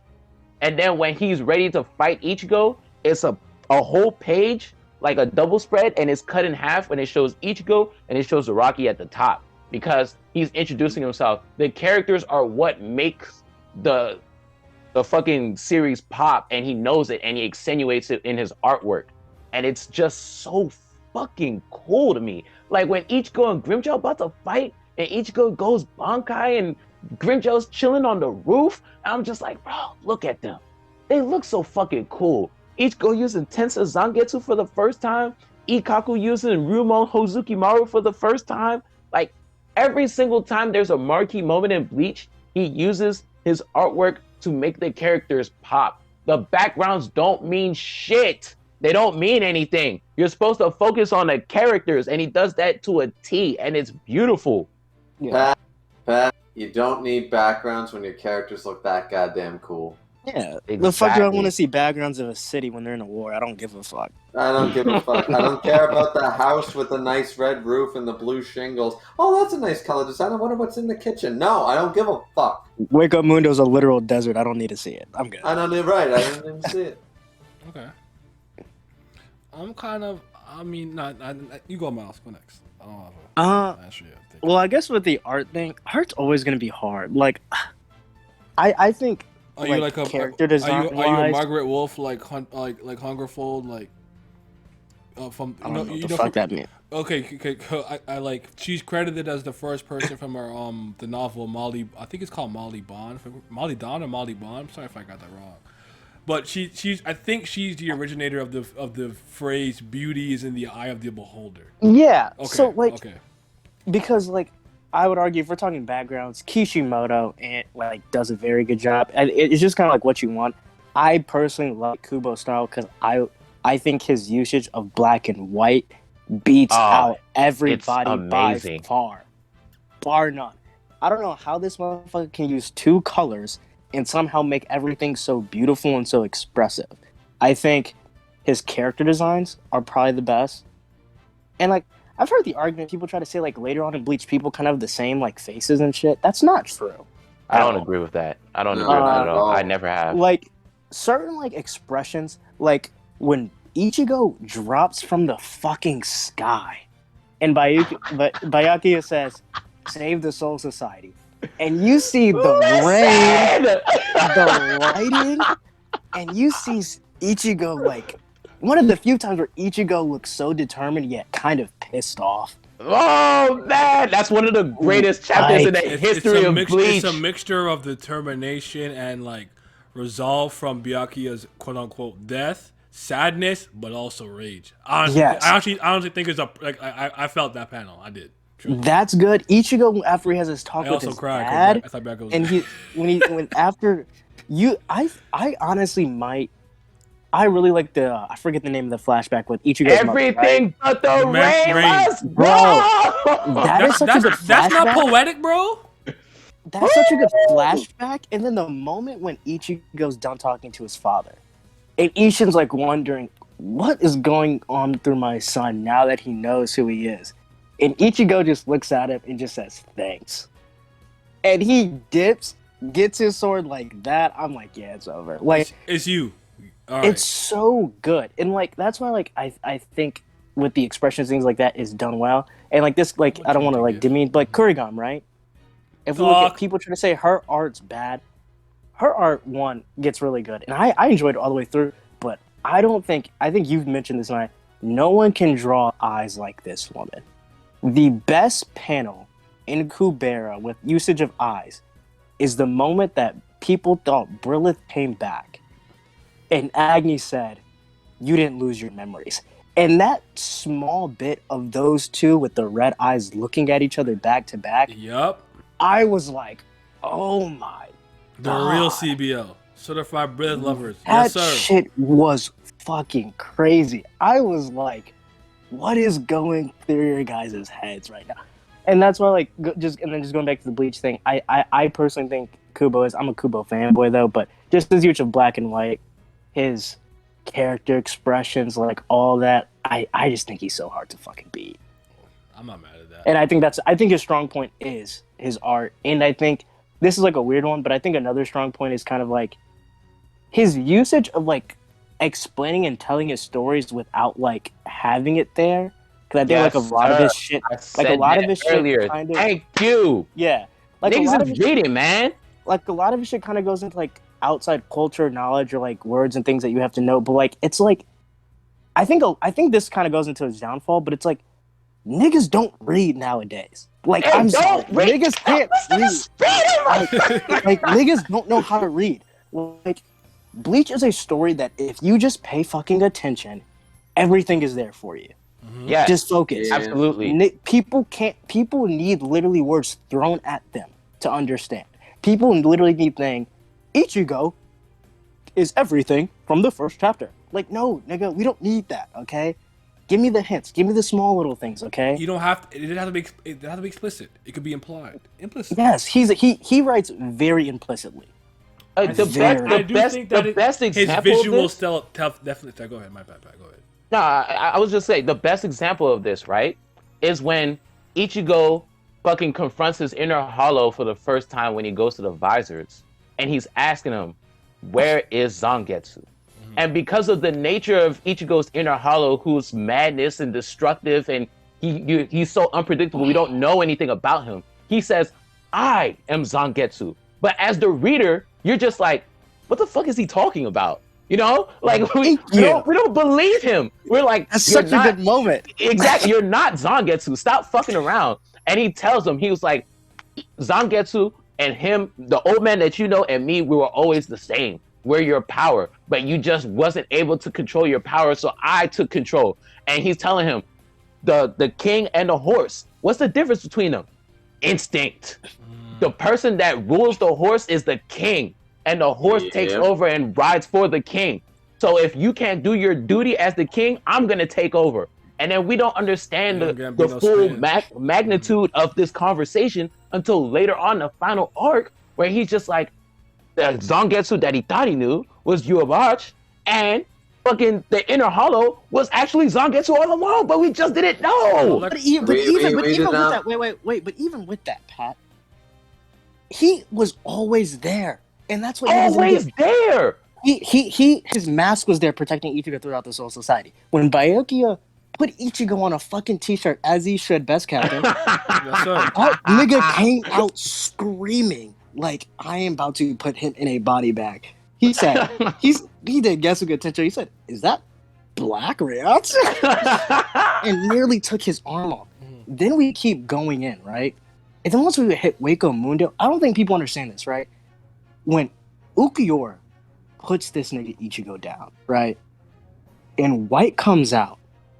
Like, that is such a scary moment because I think we also have to realize this, is White can talk. Yep. White is a very, like, talkative motherfucker. When he sees Ichigo, that's all this motherfucker wants to do while he beats your ass is talk to you, right? The moment he steps out on Ukiyor, no words are exchanged. He screams and then proceeds to give Ukiyor one of the worst beatings in all of Bleach. He was fucking pissed. He's like, this is my king. This is my king. I am the horse. And for what you have done, I am going to murk you in cold fucking blood. And I was like, this is goated. The reason I don't like the fucking downfall of Bleach Super Eye Patch Wolf video, because Vince showed it to me so that he can see if like the points that he was making was true or not, which majority of his points were fucking false because he didn't pay attention when he was reading. Right. And he was like, it's Deus Ex Machina because all of a sudden Ichigo can't get up, and then next thing you know, he turns into a fucking Vaster Lord and conveniently defeats Ukiyor when he needs it. Did you not pay attention? When Ichigo defeated White, when he defeated Zangetsu inside him, Zangetsu told him, I will let you use my power for now. But the moment you die, I'm coming out. He said this. He said he was going to do this. We had a lot more foreshadowing to a lot of the reasons that people think are just bland anime power-ups. Yeah. We had a lot more foreshadowing than people give Bleach credit for. As Naya even said, the fact that Zangetsu looks like Yuha. Like, I don't know what like niggas want more about Ichigo being like Quincy. Even when he's talking to Aizen specifically omits what Ichigo is. He said, you were born of a Shinigami and blank. If it was a human motherfucker, he would have said it. Like, why would Kubo leave that out? Obviously, it's something else. So I think people just need to learn how to read. But yeah, I feel it. Hey, is it your turn, Griever? Sure. Greatest strength, and if you think he's the best artist of the big three. I think out of the big three, easy, yeah.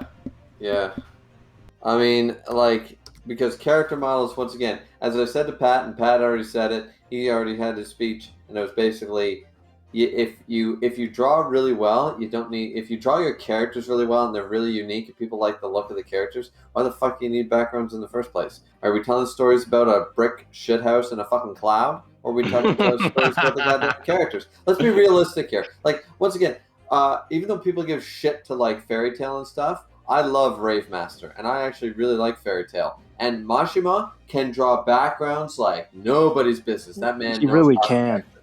But let's be realistic. He can draw like fucking nobody. He's got some shit. But the thing is that he never let that take away from the characters. When he wanted to grand scale and go, look at this island, he made that island look sexy.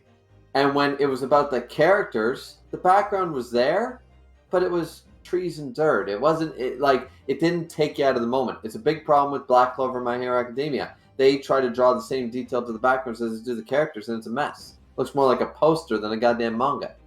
So it's like, all right. So I would say, yeah, like Kubo. I miss having Kubo in Weekly Shonen Jump.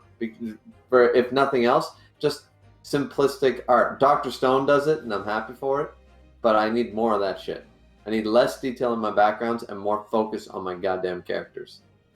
I think ultimately you kind of play to your strength.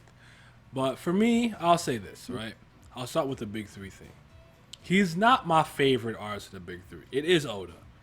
However, I'm not mad at anyone who thinks he is technically the most sound artist. I really like Oda's art style because it's very distinct and it's over the top, zany, and wacky. That's a personal thing. It resonates with me. But if you look at me and tell me Kubo's a better artist, I'm not about to fight you to tooth and nail to the death. I'll just tell you, my preference is actually Oda, but I'm not mad at that. Kishimoto's the one that I think is the weakest, but the weakest out of the three. But as for Kubo's greatest strength, I'm not gonna go long. I do think he's a good visual storyteller, and you guys know how many times you guys hear me rag on Togashi for all them damn fucking words.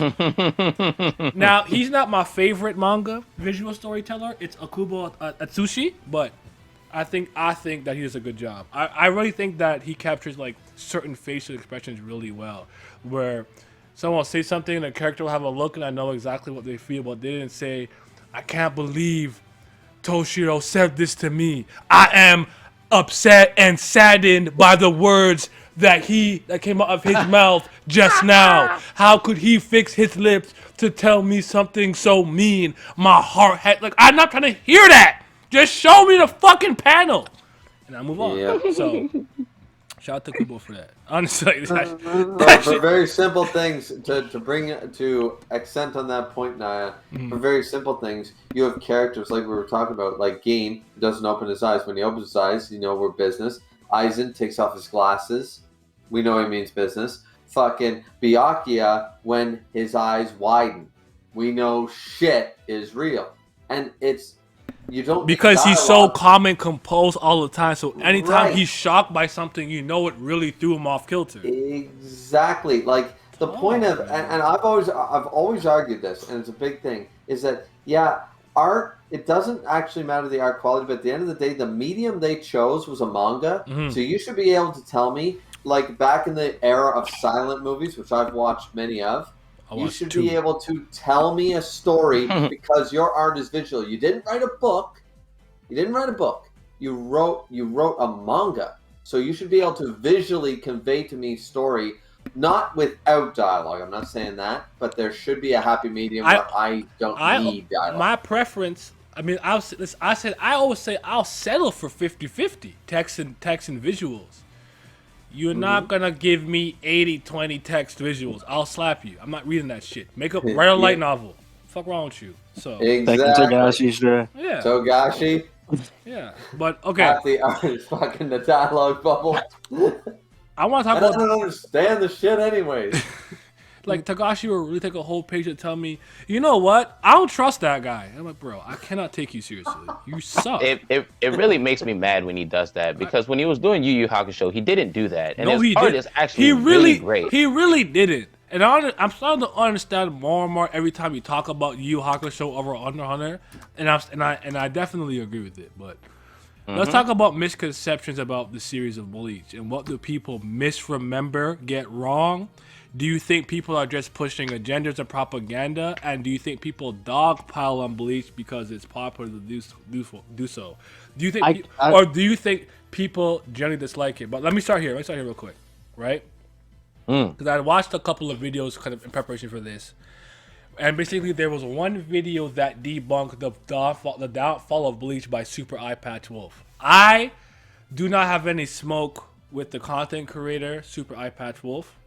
I think he has good videos, he has okay videos, he has bad videos. Just like anybody who's been on YouTube long enough, just like myself, I have some shitty videos, I have some great ones, and I have some that fall in the middle of those two things. It is what it is. He was really wrong about a lot of the information he disseminated to the masses, and I believe that video has over 1 million views. I'm going to check in a second, I could be wrong. It does. Really? Yeah, I think so. Yeah, it does. I think so. Gosh. And if you look at I gotta put a red circle in my videos and be like, "This is shit," just to get some views. Like, what the hell is this shit? Well, people love hating on Bleach. It's a fun thing to do. And I believe that if you look at the comment section, it's just people like kind of agreeing with him. Now, I admit that I remember seeing that video, and I didn't fact check anything, but I didn't necessarily disagree or agree with him. I'll speak personally, right?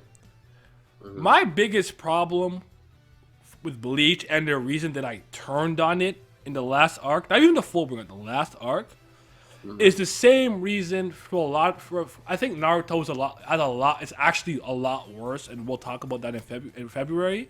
But my problem was that I invested so much love, time, affection, emotion into Bleach, and I just believe that the 1,000-Year Blood War let me down. So I felt like a lot of those years, a decade if you will, of just love fizzled out into nothingness. I understand that it got axed, it got rushed, and blah blah blah. I'm not mad at that part, but I really started having problems with issues with Bleach before that moment, and I was just let down. So when I speak about Bleach with that negative connotation, understand as a fan, I just thought that he didn't deliver. Sometimes when I talk about a narrative, I use the analogy of running like a 400 meter, 800 meter race, and I think to myself, what is the fucking point of you leading the entire race for you to burn out, run out of stamina in the very end, and everyone passes you and you come last? Yeah. I really, really, really put a lot of importance on the end of a narrative. Throughout time, I learned to settle down and sometimes enjoy the moments, the journey. And if I enjoyed 80% of the manga and I didn't like 20% of it, let it go to some degree. I have learned to find a little bit of a middle ground. But what validates my time experiencing the narrative to me is how it concludes. And I just didn't like how Bleach ended ultimately. So I was disappointed. But at the end of the day, I still like it a lot more than a lot of things people will never actually like. Really like it more than that? Like, it really is that. I know because I talk about it negatively more often than not when it comes up. People thought I hated Bleach from start to finish. And it's like, no. I hate Erased. That shit's garbage. That's putrid. That's like, you'll know when I really, really don't like something. Like Togashi. I roast him every day. Every opportunity I get. But that's shooting fish in a barrel, let's be real. But yeah. What are the misconceptions about Bleach and things they get wrong and misremember though, for real? Because you brought up a couple of things, Pat, earlier. But right before Pat goes, I just want to say that I never knew that part about you, Naya, with your opinion towards Bleach, and I would like to say just really quick that makes me feel a lot better about and make me almost like respect or value your opinion more when it turns to Bleach, because it's not that you dislike Bleach because you're one of those like, oh, Naruto's so much better, or for any reason. It's just like you're hurt that it got shit last arc, and a lot of people felt that way, and I get that now, and I didn't know that before, so it's nice information to have. Okay. You know? Yeah. So anyway, but Pac, you go.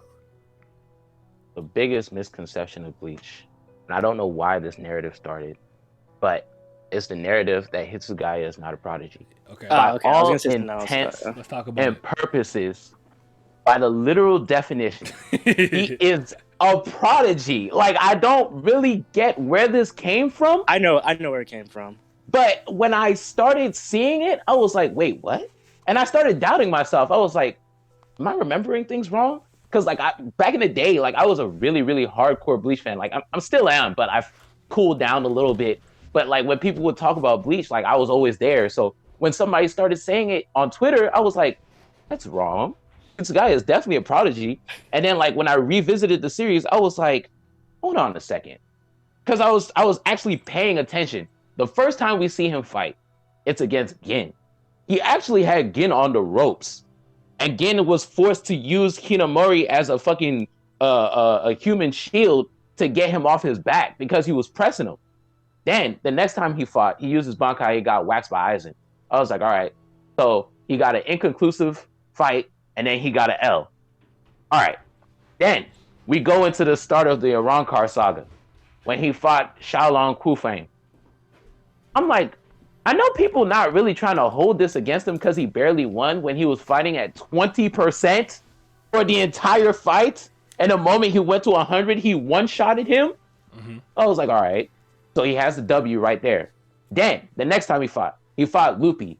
He got caught off guard in the beginning because he rushed things. But then he actually won the fight. He trapped Luffy in a block of ice. And if it wasn't for the Negacion coming, when who came to pick him up? Ulquiorra? When Ulquiorra came to pick him up because their distraction was done, Luffy was going to die. He was going to freeze to death.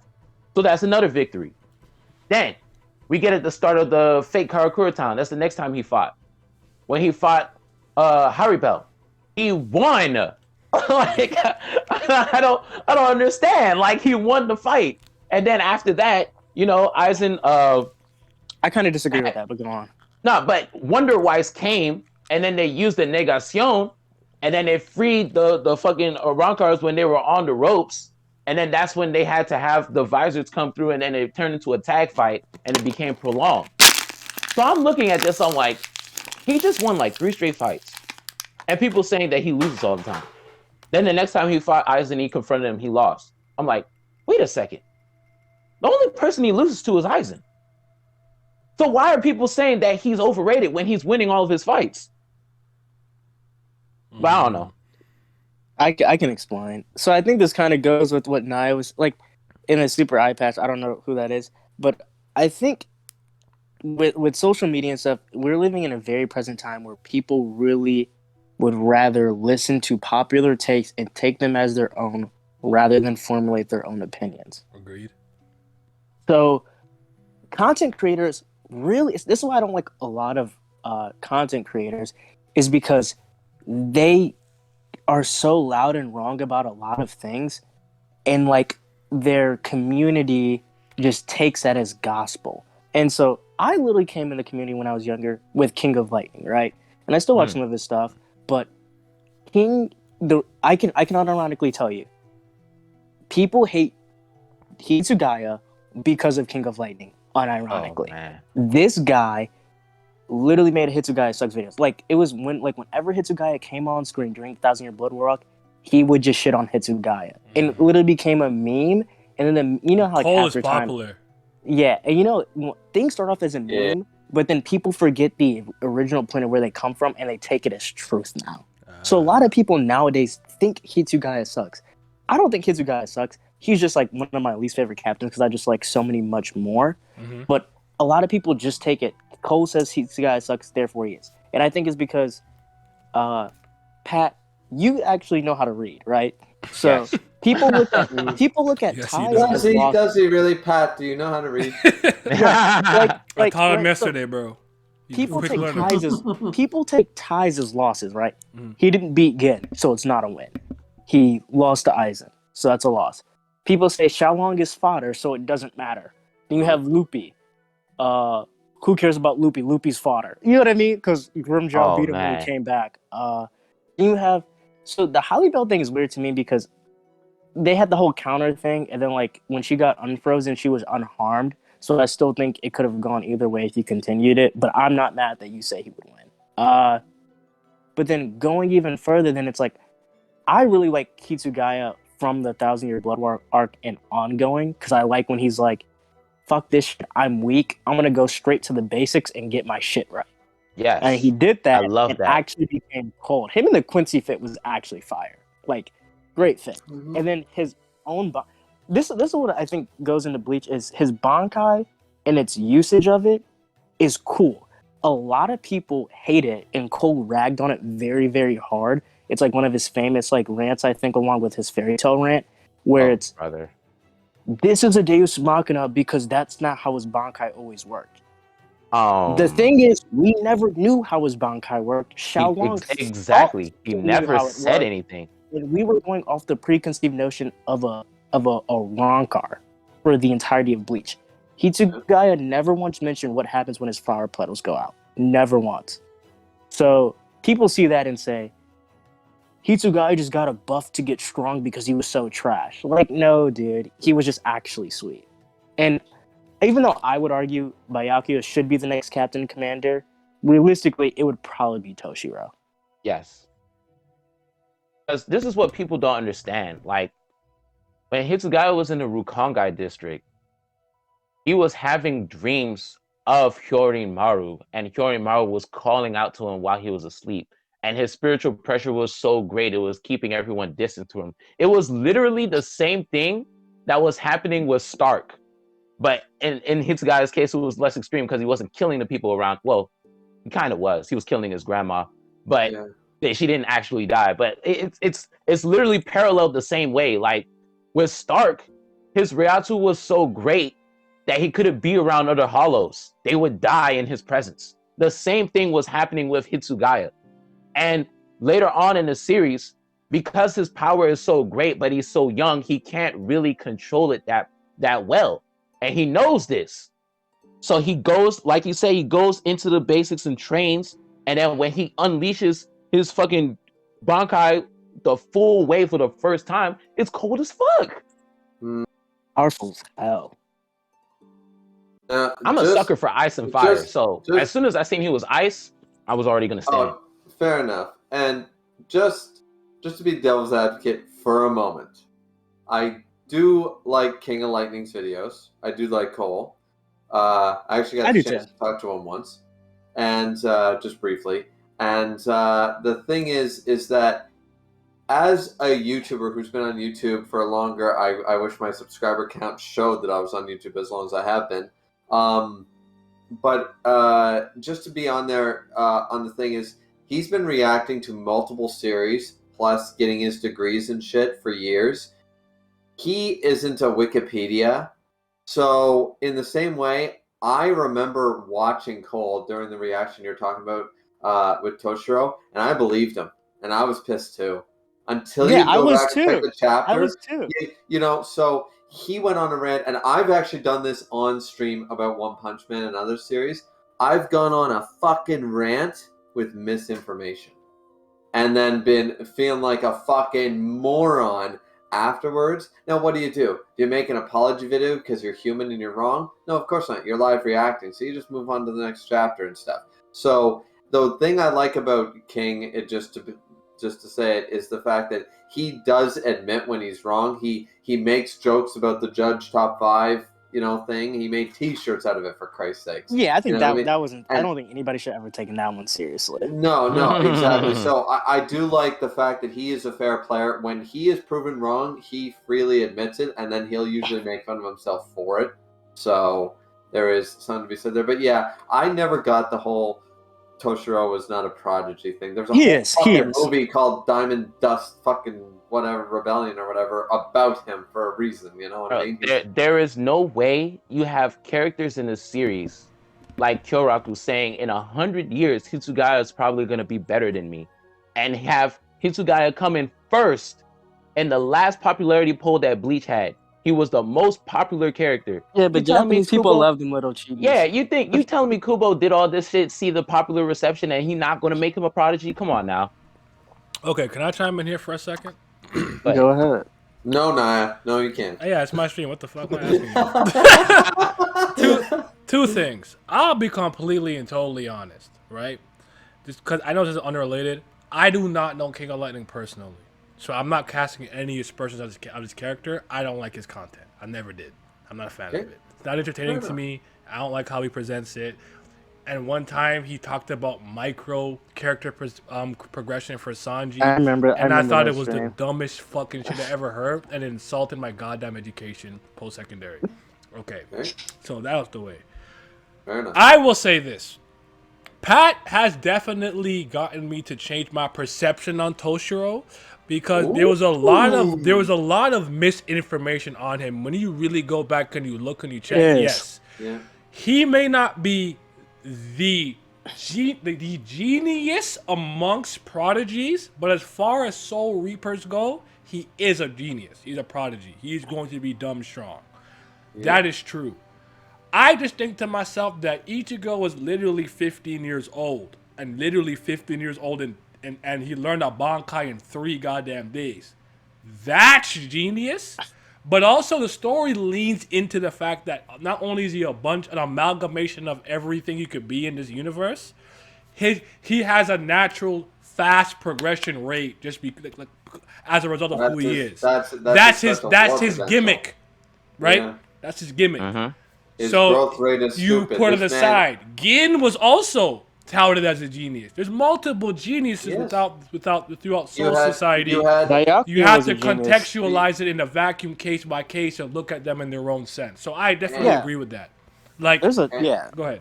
And you had what's the lieutenant's name? Tite Kubo. Yeah, he was a genius too. There are multiple geniuses in the series. This is not like the only genius. There's like a half a dozen of them still in the main cast alone, you know? Yeah. So it's not like And I think that's because also like a lot of the people are adults and Sintra's old, so most people, when people always hear the words prodigy, they only look at the young people, but it's like, as you said, a lot of the characters are prodigies. Byakuya was a prodigy. Yes, that's why just as an adult, he's just so strong. Of the Kushi family ever. I'll quickly bring up a series that one that's like PPPPP, the piano one, is actually something that I experienced as a young kid. Is the fact that if you have like 5 or 6 year olds and they're considered prodigies, like let's say someone who could sing a 4-octave range and then their balls drop and their voice changes. You know what I mean? Mm-hmm. Like they're a prodigy at 8 and then everyone's disappointed by 14. You know what I mean? Like, yeah, because you're already on the top echelon. You need to keep getting better. No wonder these kids get into drugs and alcohol, like young actors, child actors and stuff like that. So there is a certain level of that stuff almost going on when people think of prodigy. It's like you were saying, young people. It's like, well, you could be 20 years old and still be a prodigy. You're still good at what you do. It's a really well taken point, because I could only understand this from one realm in my life, because I was only an athletic prodigy, right? So I understand. I understand the concept of being touted as a genius, because I got that for soccer, right? Of course, he's 6'8" monster. I'm not 6'8". Stop. I'm so tired of y'all. Kyle talking about me 6'8". I'm not LeBron's height, bro. I'm 6 even. But anyways. Okay. So Nye is 3 inches taller than me. That's what I'm hearing. That's all I'm hearing. I am 184 centimeters, bro. But okay. You could be a genius basketball player, for example, at 13, and never tap into your latent potential for a myriad of reasons. Mentality, not training hard enough, people, being on their, let's just use an example, quote unquote, Rock Lee gimmick, outworking you. And like you said, you could be a genius because of what you could do at 8, and by 14 you're disappointed. That happens a lot. So a lot of times we only tote young people, or people who are doing something really young, as geniuses. You could be a great shooter at 9 for whatever reason, but you don't practice, or maybe by the time that you're older, maybe you don't grow that much, and you don't learn how to shoot over people, and now there's so many things that could. You're great. Yes. You're great for 9 years old, but that's your ceiling. Yes. And people advance. There's a million cases of that. I absolutely agree with that, because I know a lot of people who are really prestigious in something like baseball. Mm-hmm. And it's like, nobody can pitch like you at the age of 9, but you picked up marijuana at 14, and you're a bum. You see what I'm saying? Yeah. There's all kinds of examples like that. So I still think Toshiro is actually a prodigy. In hindsight, I did not think this my whole Bleach reading and watching career. It's a hindsight through talking with Pat. I see it, but I still think Ichigo is probably the greatest genius in Bleach in terms of becoming a Soul Reaper. But then again, Ichigo does not know any Kido. I don't think I saw Toshiro use Kido. But still, but it's kind of raw that he's that strong without it. You know what I'm saying? So it just depends on your kind of perspective, viewpoint, upbringing, socialization, all those things. But yeah. Well, yeah, I would say 2 things. One, I don't think Ichigo can learn Kido, right? I mean, like, he can, but like if he did, it would just be very similar to Renji. He has no. It'd be a detriment more so. Ichigo would never be Kisuke or Aizen level of Kido. He has shit of his spirit energy. Totally fair. Yeah. Totally. You could train for 100 years, and it would never be that level. Yeah, and I think with the prodigy thing, I kind of look at it like, because I've ran track like most of my life, and like I've known a lot of very like prominent athletes, but it's like it's one of those things where I think prodigy just means you have a very strong head start and an ability to pick up or do things at a faster rate. Yeah. So with that, you still need a level of effort along with it. You know what I mean? Effort, it only does a sense of purpose, the mentality to handle the pressure of being a genius. Yes. Because I've known so many athletes that were like, for track, that went like nationals in like high schools, right? Like their freshman year. Why is it as a senior you're running the same times? what is happening? You know what I mean? Sometimes because they don't what's try that one anymore. Quote? Hard work beats hard talent. work. And There we talent go. doesn't There you work go. hard. Yeah, I know exactly what I was talking about. There you go. Thank you. I'm about to Google it. Well, Naya, you said it yourself earlier in the stream. Fucking Fuji's a perfect example of this. Mm-hmm. When you're a genius, he had no drive to win. He had no drive to win, but then he had one goalpost, and that wasn't actually the Bible good. Tennis. Exactly, and then all of a sudden he lost, and that was actually great. It sucked for us as readers. Yeah, but it was a good moment for him because he needed that to push himself to the next level. Yes, because he would have stayed stagnant his entire career. I totally kind of reminds me of Almeida then. Yeah, Almeida. Yeah. Now he was arrogant. He was so arrogant though. Come like bro. But he stopped. Remember, he stopped. He stopped practicing all together. Same with who's the guy with Agon from iShow 21. Oh man. Woo! Yeah. You know what I mean? You have these guys that they can do it all, but then it's like, imagine where you would have been. Yeah. Imagine what you're stealing. But on the flip side of that, I'll just quickly say, as a sports fan, that I have I talk to a lot of sports fans, and at the end of the day, there are people that believe that if you don't have the championships, you can't be like the GOAT. You can't be one of the best players in your position or whatever. Yeah. And I think that's total horseshit. Some of the greatest quarterbacks, goalies, whatever context sport matters, you play, but I probably agree. But context matters. Do they deserve a Super Bowl? 100%. Do they deserve a Stanley Cup? 100%. Did they ever get it? No. It does not mean. Look at their numbers. Chief with me. I was thinking of Hasacha too today. Yeah. Like all I'm thinking of is the greatest tight end of almost all of football was Jason Witten. He never won a fucking Super Bowl, but he's one of the greatest. His numbers dwarf everybody except one player. One player. He's in the Hall of Fame before he retired. That doesn't happen in the NFL, and he never got a Super Bowl. He never even went to the championship before the Super Bowl. But he's still, so it's one of those opinions that there's also the fact that you can work really hard and maybe never get there because when you're playing team sports too, sometimes, you don't make it either. And team sports are not made equally because one thing that I've always actually listen, my main sport were soccer and track and field really. Right, I did play ball. I did swim. I did a bunch of stuff, hardball, all of that. Mm-hmm. But one thing about basketball that I always liked was that I couldn't win a game by myself. Yep. If I'm on point, if I'm whatever the case is, you can't defend 5 people, but you can score on 5 people. Mm-hmm. Soccer is much different. You have a keeper and 10 people, so 11 people on the pitch, and I'm like, it's not the same. It's so hard to singularly dominate a soccer game, especially if you're like a defender or something. Like, what are you gonna do? Get out of position and go be striker? Like you have to think about how the field shifts when the ball's to the other side. You have to shift into things like that nature. So like, it's they're not made equally. So I totally agree with you on that. I feel that. Yeah.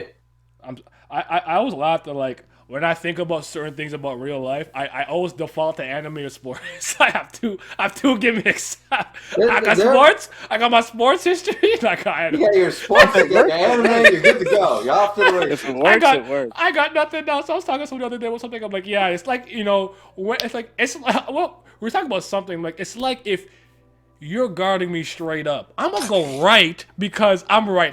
Why would I go left on purpose? But it's harder for me to go left. Not that my left hand is bad, but my right hand is bad. I got 2 gimmicks, bro. I gotta get a deeper bag. But okay, back to Bleach real quick. Okay, wait. I want to say the misconception. I think. Oh yes, go ahead. Ichigo's not a bland character. I'm sick of that. I'm sick of this narrative. I am sick of this fucking He's narrative. not bland at all. This is actually one of the best. This is the worst. If you're going to go to Ichigo, then segue into the next point right away then. Because is he a bad lead, a good lead, or somewhere in the middle? Okay. He is a phenomenal lead. How do you see Ichigo as an MC? Chat answer as well. Yeah. He's my favorite character in Bleach. Mm-hmm. He is the GOAT. He is one of the best shonen protagonists of all fucking time. Talk to them. This nigga Ichigo's GOAT. There we go. I know the topic of realism can kind of be whatever because it's an anime. I want to escape realism. Shut the fuck up, okay? like I also like Ichigo is just great. He is the most realistic and so much like a person that it's just great to see him. He's relatable. There is no like Ichigo does this, he goes down, he goes up, and he's always up. It is Ichigo goes through a actual roller coaster of growth, up and downs, and emotions, and it's great. And he always learns something and applies it, and I just love it. And I think this kind of goes into the family dynamic, like as you said earlier. One of the best, like initial moments, is Ichigo talking about his mom and his dad talking about like I'm not blaming you. I want you to be happy. She would hate us if we did this, right? And that's why I think Ishin's like one of the best fathers in Shonen. Their relationship is good. He's one of the only fathers around in Shonen. So that's what I'm saying. Fair, and I think it's interesting to hear from a soul. I'm gonna name you Gone, and I'm gonna be gone. I'm sorry. I love that joke. That's one of the funniest memes. That's a funny meme. Go ahead, Doug. Go ahead. But it's you have a guy who was a captain of Soul Reapers, right? A dude who's fucking killed Hollows and did this, and he's like, dying really isn't the end. It's you still have to do what you want to do and just enjoy it while you can, right? Ichigo's protective nature is one of the best protective natures done well, I think, in anime. Mm-hmm. And I think and that's why I think, and this goes to another, Full Brain arc is not a bad arc. It is a quintessential arc of character growth for Ichigo. It is comedy peak. It's a peak of comedy. Ignore him, but keep going. Like, oh my gosh, like Ichigo, like I don't like know how to like even go into it, but it's just this is just a character that I feel like if you look at, you'll just see how well he's been done. I think probably my favorite part though is, not to ramble a lot, but it's just the lows, right? He gets depressed a lot. He loses a lot. And I take that and I appreciate that because there's nothing worse, I think, than main characters or characters that always win or can't lose because it's just unrealistic and there's no, like, real weight. Ichigo gets his ass kicked all the fucking time. But he always gets back up and learns from it. And I just really like that. I hate the bland thing. I don't think he's bland. I think he's funny. He's protective. Like, people try to say he hates his friends and, like, he has no relationship with his friends. He loves his friends dearly. They actually hang out. They actually do shit. It's just so fucking hard to, like, explain shit. One thing I love... I'm going to piggyback on your point, Miles, because one thing I love about Ichigo, right? He'll say things that you wouldn't expect a main character in a series like a shonen to say that feels like something a normal person would say. Where he's like, when he was fighting Ulquiorra, for example, and Ulquiorra used this Segunda Etapa, and he's like, you need to give up because you can't beat me. And he was like, oh, do you think I'm fighting you because I think I can beat you? I'm fighting you because I have to beat you. And I thought, like, when I read that, I took a moment and thought about it. I was like, yo, he really doesn't think he can win. But he's fighting here because he knows he has to be here to fight. Like, he is. If I know, who will? Dragon? I'm joking. Go ahead. He's a ride or die. It's like that, but like in a more realistic way, yes. And like, I just love the way like his protective nature with his friends. Like Tatsuki's grilling him like, where Orihime at? And he's just like, just don't concern yourself. Aren't with we me Nakama? anymore. Like, aren't we friends? Yeah. Like, Ichigo's like the epitome of courage, and I think that's lost on a lot of people. I love that was a moment we should have talked about just briefly, was the fact that she punched his ass into a window, slammed him on the floor, and was beating him up, and was just like, and she was just so upset. And even the friends got it. They didn't know what was going on, and even they were like, Ichigo, don't you think it's time you let her know? She's clearly upset. You know what I mean? Like, that was a great friendship moment that you don't see. Like, everyone treats it like the Dragon Ball Z shit where Tien and Yamcha and Krillin, they're always phased out. It happens in every shonen. It didn't actually happen in Bleach. These characters weren't strong enough to keep up, but they were still relevant. Yes. That's why I give respect to Chad. I know Chad gets shit, but like, Chad is actually strong, and he was always there whenever he was needed. He became a WWE champion at the end of the series. He got money though. He rich. He's solid. He's rocking solid. On a protective nature, like just to keep going, like even when they was in Hueco Mundo, when he's fighting Grimjow, when he put the mask on, he didn't want Orihime to look at him with the mask on because he knew what she had gone through with her brother. When her brother was a hollow. Yes. So he made sure to not look at her with the mask on. And then when Grimjow fired them little things coming out his elbow, I still don't know how that works. How do you fire shit like that out your elbow? But when he protected her and he looked at her and then he saw how scared she was, it affected his fighting. He started getting his fucking ass whooped because he scared her. And that was something that he was trying to avoid. And then Team 4-star TN is better. Sorry, Grimjow. It looks like I can't get hurt anymore. And it was like, fucking yay. That's what we're talking about. And then he put the motherfucker in the dirt, as he should. Okay. So, here's my answer, right? Ichigo, when I was younger, when I spoke about writing and storytelling a lot, I had a tendency to believe there was one way to do something. And I had a teacher in college that kind of changed my perspective of that because he would often compare storytelling to music. And I'm like, music is pretty subjective in terms of genre. And like, for example, in a rap music, you're supposed to stay on beat and stay in rhythm, have a good cadence. But there's tons of very popular rappers that made a name by not being on beat. You feel what I'm saying? That's unorthodox, but that's their thing. So you could be like, yeah, the hero's journey, for example, because that's something everybody's pretty familiar with, so I'll keep that as an example. But you could remix it, switch up the order, do it your own way. Like, there's no right way to do anything specifically, right? So I believe as the main character of a story, this, like, you had to have a distinct and very overt goal. I want to be Pirate King. I want to protect my family.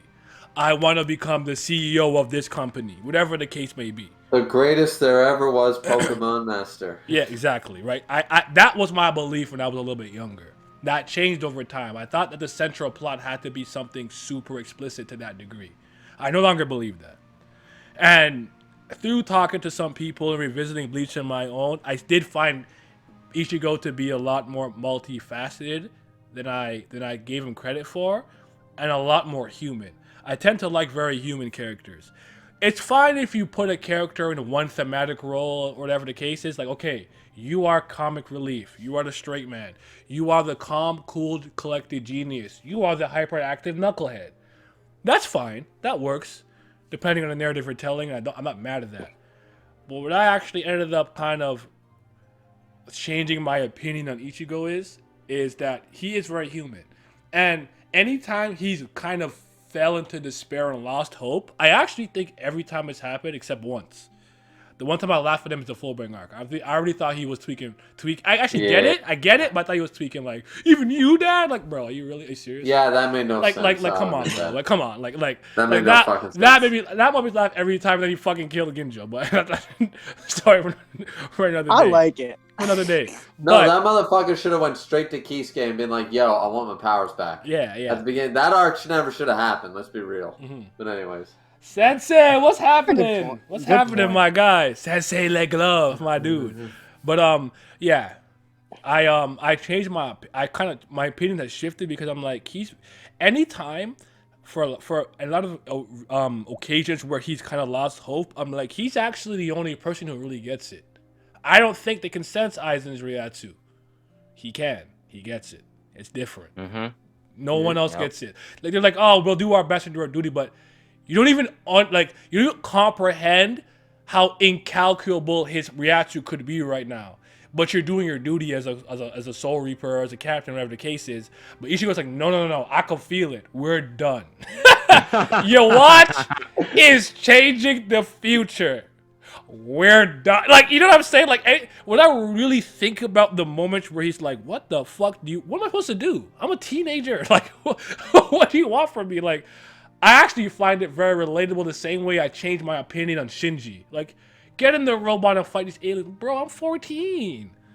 No, I don't want to. Be a better dad to me, Gendo. Like I get it. So I will always admit that I never ever really had a liking to Ichigo like that. But I've changed my opinion on him over time through various conversations and seeing people's opinion on him. I'm not gonna act like he's my favorite character in Bleach or top 10, but I would probably put him somewhere in the middle, but a little above the middle. So if the middle's 5, put him at 6.5, teetering on a 7. He's fine. I'll probably be. Yeah, and that's my thing. I don't get why people have this weird thing with Ichigo of like he has to have a dream. I don't get it. Like you want him to be Captain Commander, you want that to be his dream. I don't get it. Like no, I'll tell you what. We already covered this, Pat and Naya and I. We already covered this before, but it was because in the era that Bleach happened, there was no other popular anime that didn't have I want to be the GOAT. Right. Every single one. Most mainstream shonen, it's like, what do you want to be? I want to be the best carpenter in the world. Like they had like a very established, simple goal, but everybody had a goal. Yeah. And Bleach was different in the sense that Ichigo did not, and everyone shit on Ichigo for it when it was like, no, it's finally time we grew up and realized that maybe a 15-year-old doesn't know what he wants to do for the rest of his fucking life. That's what I hate. We've all been teens. Like, we don't know what the fuck. I have read Siren, by the way. Yes, I completed it. I hated how it got axed, but I love Siren's Siren. good. Siren's good. I read Siren. Yeah, Siren's pretty good. But that's why I think, because I think of Ichigo kind of like Yusuke. They're there to protect and care for others, not to be the strongest in the fucking universe and murk everybody. Mm-hmm. That's right. And over time, you kind of learn to like absorb those different types of like ideologies, beliefs, and goals, and drives, and motivation, and purpose, and stuff. So everyone's different. Because even Suna, when I think about it, Suna's being pushed to become the next boss of the Wongula family, but he's not trying to be that himself. He don't trying want to murk that. Niggas? He don't want that. He's just trying to be like Kyoko and like chill out. So, nah. But okay, hold on. Speaking of Yusuke, this is a great segue, right? So, this specific line, I remember, I'm pretty sure it was from a Little Karibo Yu-Gi-Oh! Bridge episode, where he said, I like Bleach better when it was called Yu Yu Hakusho. But I often heard this sentiment through many people, and I want to contextualize when it became prominent. It was actually the Fullbring arc, where people said, Bleach is just Yu Yu Hakusho, but with swords. And I believe the comparison they're making is Ichigo to Ginjo the way Yusuke was to Sensui. Because Sensui was a spirit detective, whatever, before Yusuke was. The same way Ginjo was a substitute Soul Reaper or Shinigami before Ichigo was. And things like and things like, you know, he's like a regular teenager, kind of delinquent, and it's like, oh, like there's like these powers and beings you can't see in this other world and blah blah blah, right? Like it's not it's one of those things where like it's like when I think about people saying Tower of God is the One Piece of webtoons. Like, no, you're wrong. But I get why, if you think about it at a very surface level, you will come to that conclusion. Every floor is different. It's a completely different place. Food Wars and Fairy Tail are the same thing because they got a lot of fan service. There you go. They got a lot of different floors. It's an ever-expanding cast, right? And like, we go to different floor, like, oh, like this is like a night world. This is like this world. This is luxurious. This is like primitive. The same way you go from island to island and blah blah blah. You travel with your party and you get a bunch of in arc specific characters that may bleed into other arcs. Like I see where there's minimal overlap. To the point where, like, I get why someone would say this, but I believe that you're wrong. Do you guys think there's any credibility to the statements and comments that Bleach is a Yu Yu Hakusho clone, so to speak? Oh, no. Clone? No. Fuck no. Absolutely not. It's a very lazy argument because they both dwell into the same subsection of, like, demon exorcist type manga where it has to deal with spirits and stuff. And both Ichigo and Yusuke don't have a clear-cut goal per se. So they look at them and they're just like, okay, yeah, Yu Yu Hakusho and Bleach, they're the same. No. Bleach, the differences between Yu Yu Hakusho and Bleach is that Bleach is actually more creative when it comes to the power system, and the cast is much larger. And the things, like I said, the characters drive the narrative. With Yu Yu Hakusho, it's more like Yusuke is on a journey to discover himself because he doesn't have any role models. And the path that he's on in his life, he's gonna be somebody that amounts to nothing. In my opinion, the idea of a carbon copy is absolutely ridiculous because you know how many unoriginal stories there are if you read enough mythology. You know what I'm saying? Yeah, it's just a huge rabbit hole. How many times, even what people told as perfect animes, for example, like Full Metal Alchemist and stuff, Seven Deadly Sins, still there. Seven Deadly Sins, the manga, Bleach, Buddhism, fucking Angels and Demons, Darksiders, Diablo. One Piece has fucking literally Thriller Bark. Need I say more? Rocky Horror Picture Show, anybody? You know, like, everything is referenced. Everything is used. Zombies, werewolves, vampires. Everything has an origin that was based off something else. Other than basically Lord of the Rings, everything is based off of something. Game of Thrones, Forgotten Realms, World of Warcraft, all based off of Lord of the Rings. I truly believe to some degree, everything is derivative. Right. Isn't there only 4 stories? Isn't there only like 4 or 5 actual true stories or something like that? Pretty much, something like that. Like if you were to break it down enough, so the idea of a carbon clone is like ridiculous. Cloning a series would be just a really quick thing. My buddy, one time we were like in like 8th grade, and we were both writing stories and stuff. We were into animes, video games, blah blah blah. And he wrote this story, and we were always writing stories. And he wrote the first chapter. He said, "Here, read it. I think it's really good." I read it, and I said, "So you wrote Ocarina of Time?" And he went, "Wait, what?" And then he read it again. And he goes, "Holy shit!" And it was literally 3 spirit stones, 3 this, you know, and all the stuff. Like he had it was blatant. Like we're not talking like, okay, I can see the similarities, like the inspiration. It's no. This is literally the story of Ocarina of Time. And it was like, and he didn't see it when he was writing it, and then he was like, oh shit, so he scrapped it, and then he moved on to other things. But the thing of the matter is that, yeah, like, there's no way, how do you compare Yu Yu Hakusho to, I've read both. I don't even see the real, the point that I made was the only real, like, okay, you got, like, the Sensui dynamic with Yusuke. But even then, but yeah, I know it's different. The 7 personalities, yada yada, the black tape, everything. But like that's the overlap.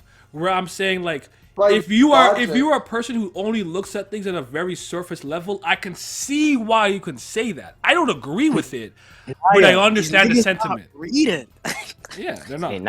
But by that logic, I don't find most niggas intelligent, man. I can say that One Piece is copying Dragon Ball Z because Rayleigh and Luffy is Goku and Master Roshi. It's a mentor character relationship. There's an old man with a beard, and he trains the main character. So clearly, it's copying. You know, like it's so weak. Like it's so loose. So people like these are so nuanced, right? Like if we look as nice, you said the people use the Ginjo thing, right? Yeah. Like. Yeah, you can make the argument the event is slightly similar because someone leaves an organization because of what. But the means in which why both people left are completely different. And how people can't realize that, like, she actually saw the black box, the black tapes, right? Yeah. That was like, kind of like, it's been a while, but isn't that supposed to be like a reflection of Yusuke? And it's like, this is a young person that lost his innocence, right? And became depraved. And he had to save his innocence by literally creating other personalities to do the dirty work of to kind of cleanse the world, right? Yes. Genjo didn't have that. Genjo literally, they just tried to murk him. That's it. They just tried to murk him and his Soul Reaper friends. That's it. That's all it is. That's it. They're not comparable. Genjo didn't lose his innocence. He just got betrayed. That's it. And their relationships with the main characters are not similar whatsoever. Ichigo and Yusuke are similar in that they're teens, but that's it. Yusuke is a delinquent. Ichigo isn't. Ichigo is actually smart. Ichigo it's established in the beginning. Ichigo tries to stay out of trouble because he's always got bullied for having orange hair. Hair, yes. That's why he always had his grades up and do his things so he doesn't get in trouble. He doesn't look for. The whole point is Ichigo never looks for fights, but he's forced in them. That's the whole point. Yusuke was ready. Yusuke liked working because his life sucked. Like they're not the same. Shisui and Yusuke's relationship is not the same as Genjo's and Ichigo. Ichigo was trying to understand Genjo, but even through understanding said, "I'm going to kill you." That's what he said. He said, "I hate your eyes because you're trying to understand me." And Ichigo's like, "Yeah, but I'm still gonna murk you." And he did. That was Ichigo's first human body. I mean, fair enough. Yeah, he really. Yeah, I mean, that's how I was saying. He murdered that man in cold blood. Like, yeah. So that's why, like, this is always one of those things. It's always just a slippery slope with like writing. It's like this is this. Well, I mean, kind of, but like you have to just think about it. It's something that I speak about often, right? Where I'm like, it is probably very impossible at this point to create something that's truly original from top to bottom. But what I find is the determinant factor of whether or not you're probably going to create a different story is did you personalize it to your life? When I think about something like Akira Toriyama creating Frieza, because was it landlords or was it hotel or like a hotel owner or something like that? Something like that, yeah. He's like they're like the worst people ever, and that's the conception for Frieza. I never heard. His idea was greedy landlords who make money hand over fist, and they keep people living in slums. I think of, I believe, sorry if I got this wrong, because I remember reading, am I thinking of Hickman or Remender saying that one of the arcs they made was based off one class they had in the 10th grade, where the teacher said something and they felt type of way, and they created this character. I think of, I think of Araki being like, I went to Egypt, literally. I traveled the world. I went to these places to see and interact with these people and how their lifestyle and what else is different so I can incorporate it into my story. Like, to me, that is the most important part because you have to understand, like, I've been an editor. I'm actually technically still am one, but I've been an editor. I've been editor for a newspaper, and a lot of times people ask me to look over their essays and stories and things like that, and I got paid for it. Mm-hmm. One thing that I noticed that a lot of up-and-coming or inspiring story creators, whether it's a manga, a novel, or whatever the case is they'll do this thing and I hate it because it's lazy, and I'm like, you're going to create something uninspired and unoriginal. This is my main character. His name is Xylar White. His personality is a bit of Batman, a bit of Goku. I'm like, bro, you use other characters as a placeholder for this motherfucker's personality. I hate that. This arc is called The Sweeping of the World. It's kind of like Sanctuary meets The Emperor Strikes Back. And I'm like, bro, if you do this, all you're going to do is create a fucking carbon copy of something. It's unoriginal. Tailor suit these things to your life. I definitely earlier spoke about the fact that I used the Gote 13 in the Pantheon of Gods as like a whatever. But every personality that I created for the main characters was based off somebody I knew in real life. My best friend, somebody on my soccer team, my dad, my sister, whatever the case is. Like, that to me is actually the deciding factor of you kind of creating something at the very least interesting to go through. Because if you write based on someone, you are going to unknowingly, even if you don't see it, you are going to write their flaws and their pros and their cons, and that's going to come across in your story, even if you don't see those flaws or pros. You may not realize you're doing it. Right, and it's going to come through, and readers are going to recognize this character is not perfect. They are flawed because of this, that. Because you know why? Because you based it on someone real. How would as Naya said, how would my dad react in this situation? Well, my dad would say, go fuck yourself. Okay, so that's what I'm going to write the character to do. And it's like, there you go. And it works. If that's how you make a 3D character. You need to base them off real experience. There's I don't see any other way. Real experiences, and also I think like creating the world first and then kind of creating events and people off, that helps a lot, right? That's why, like, you have archetypes, but people can be very different with inside archetypes, right? Escanor and Kenpachi archetypes are similar, where it's like, we are LeBron, the main guys, where it's like, we could probably beat the big bad or the second big bad whenever. You know what I mean? But their power, their abilities, are very tailored to their world. Kenpachi exists only in Bleach. He's a character that's strong. He met a previous Kenpachi. He did all this. He has his Bankai. He can split his soul. Yada yada. Right. Same with Escanor. He got a power from an angel. You know what I mean? They have the same archetype, yeah, but they're not the same character. You know what I mean? And people, I think, just look too, as you said, surface level, or just very like, I see this and this. I see one connecting point, therefore it must be the same, without looking at the 24 other different points. That's right. Sorry, I was muted. I was talking. I'm like, what the fuck? But yeah, I agree with that. Totally. But honestly, though, some people won't get it. But like, this is kind of like my realm, right? So like, this is why like I totally understand it. Like, you cutting out? I can't hear you. Me? Yeah. Yeah. Like crazy? I thought that was just me. Hold on. Okay, I'm not dropping frames, so it might be Discord. So just give me a sec. Spiritual pressure too strong. My reaction going crazy. It's kind of the best I can do for now, but. Alright, you're good. Okay.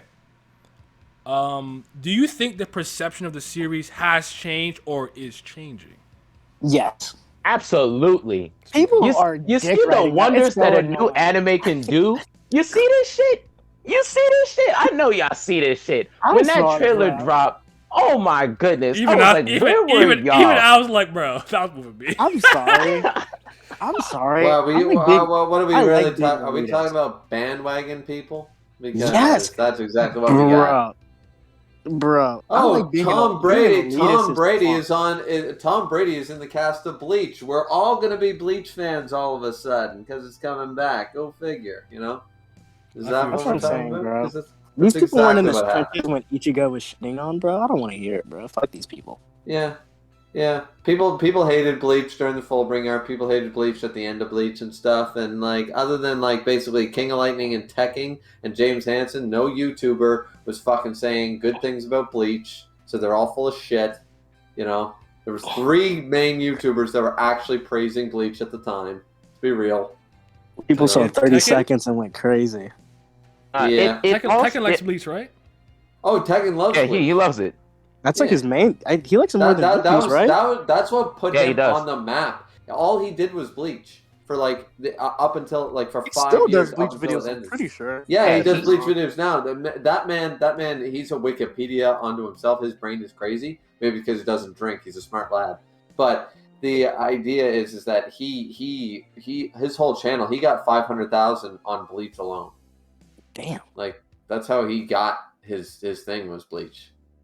So, but yeah, Bleach be there are way too many bandwagon people on Bleach now. Bleach is coming back. Not only the anime. When the anime came back, it was sort of a lukewarm bandwagon fan. Then we got that drop, that anniversary chapter, and everyone's like, "Oh, we're getting an anniversary chapter. Isn't that nice? We'll get 70 pages of Bleach. That'll be nice." It's like Hell Arc starts. And everybody went nuts. Now everybody's claiming, "Oh my god, I'm so happy Bleach back." No, you're not. You shat on Bleach for 5 years. Go fuck yourself. Don't give me that shit. They saw that anime trailer and went crazy. I'm like, you guys are fake. You know you were real. This is the thing, right? When the Arrancar saga finished and Aizen was defeated, I noticed like the community lost interest because Aizen wasn't the main focus anymore, which I understand because Aizen was the main focus for practically damn near the entirety of anybody who had been following Bleach in North America. So now that he was gone, it was just like, now what? Then we get the Fullbring arc. Fullbring arc, I personally like the Fullbring arc, but I can understand why people didn't like it because like ignored. But like I said, Bleach is a series where the characters dictate the narrative, and because of that, people's attachment to Bleach comes from how much they like the characters. So most people's favorite characters are in the Gote 13, and they were not present for damn near the entire Fullbring arc. So I can understand why people are like, "Oh, this isn't moving me. This is boring." Can I just say one thing real? No, seriously, no trolling. Yeah, go ahead. No trolling. I really think Book of the End is one of the craziest abilities I ever seen. I think that ability. That ability is crazy. That's amazing.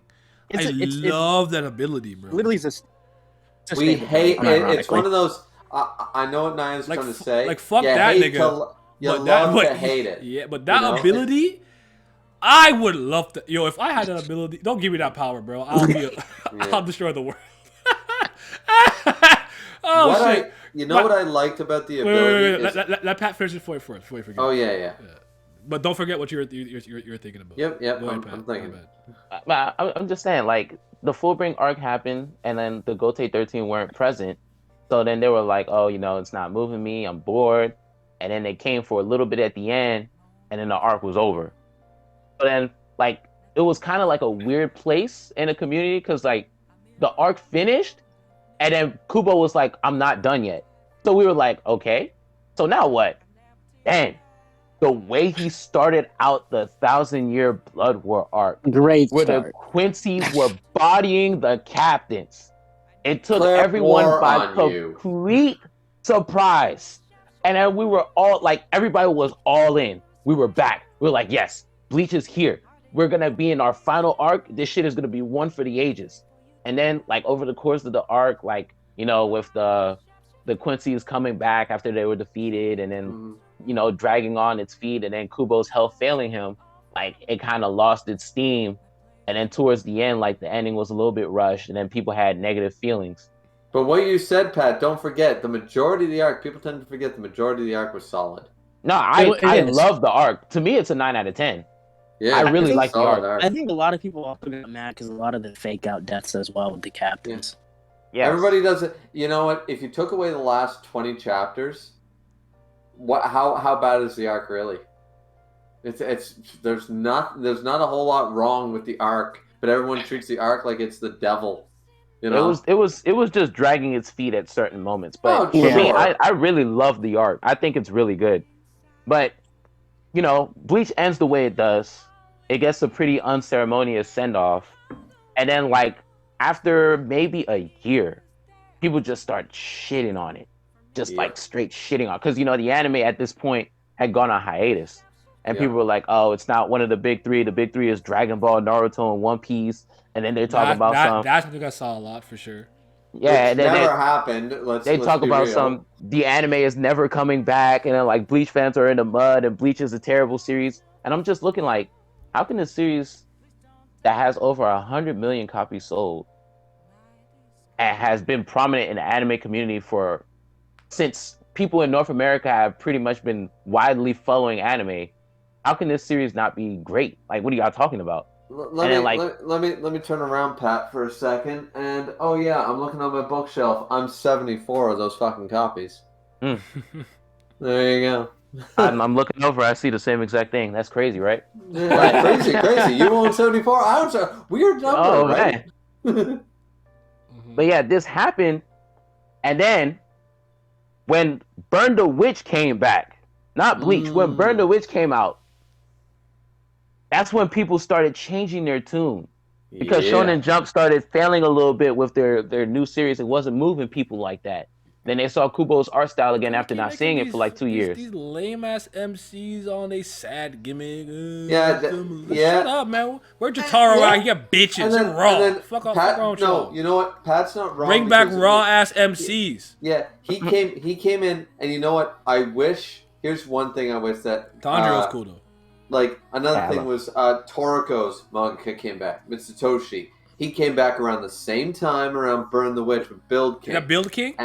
And even though Build King was not hitting, and I'll be honest, it was not hitting. I read none of that. But the fact that there is, like the first you know what Jump was doing? I'm not a Toriko stan. I don't hate it though. I'm a huge Toriko stan. I don't hate it, but I'm not a stan. Toriko's goated. Toriko's a series that I never really like. I used to be a dickhead on TL just when people were hyping it. But Toriko never lied to me. That's the reason why I never hated on it. It's like, it never what are you here for? And it's got, we're 7 feet, we're brawling as hell, we eat good, and we throw hands, and that's what he gave me.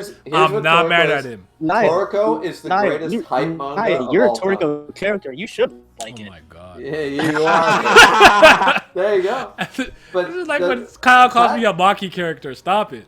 Yeah, but Pat's not wrong because, like, at the time, you had Burn the Witch come back. Being a Bleach stan in 2017 was shitty, was awful. Everybody hated you. And then all of a sudden, Burn the Witch came out.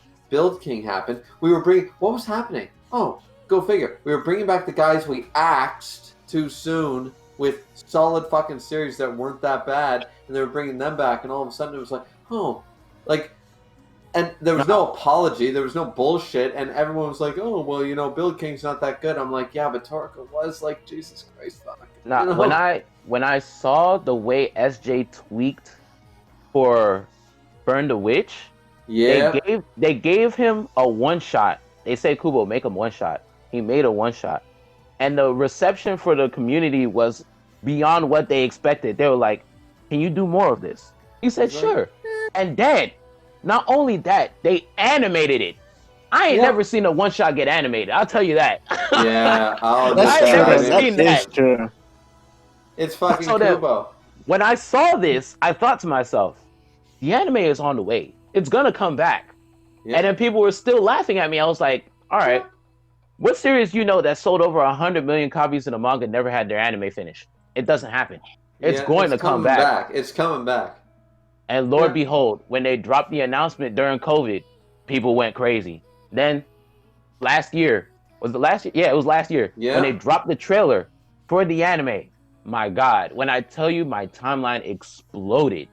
And I'm looking around like, y'all motherfuckers not fooling me. No. And you know what the problem is? Like, I reacted to that trailer myself on my YouTube channel, and fucking, I was there jamming out to number one remix, you know, because I mean that's exactly, and I was there jamming out, and you know what pisses me off? I know what you're talking about. Your timeline was filled with a bunch of phonies, a bunch of fakes going, number remix, good, it's so great. It's like, you motherfucker, you weren't here in 2016, you weren't here in 2014, you weren't here in 2012. Get the fuck off my timeline. You don't count. You ain't a stan. Get the fuck out of here.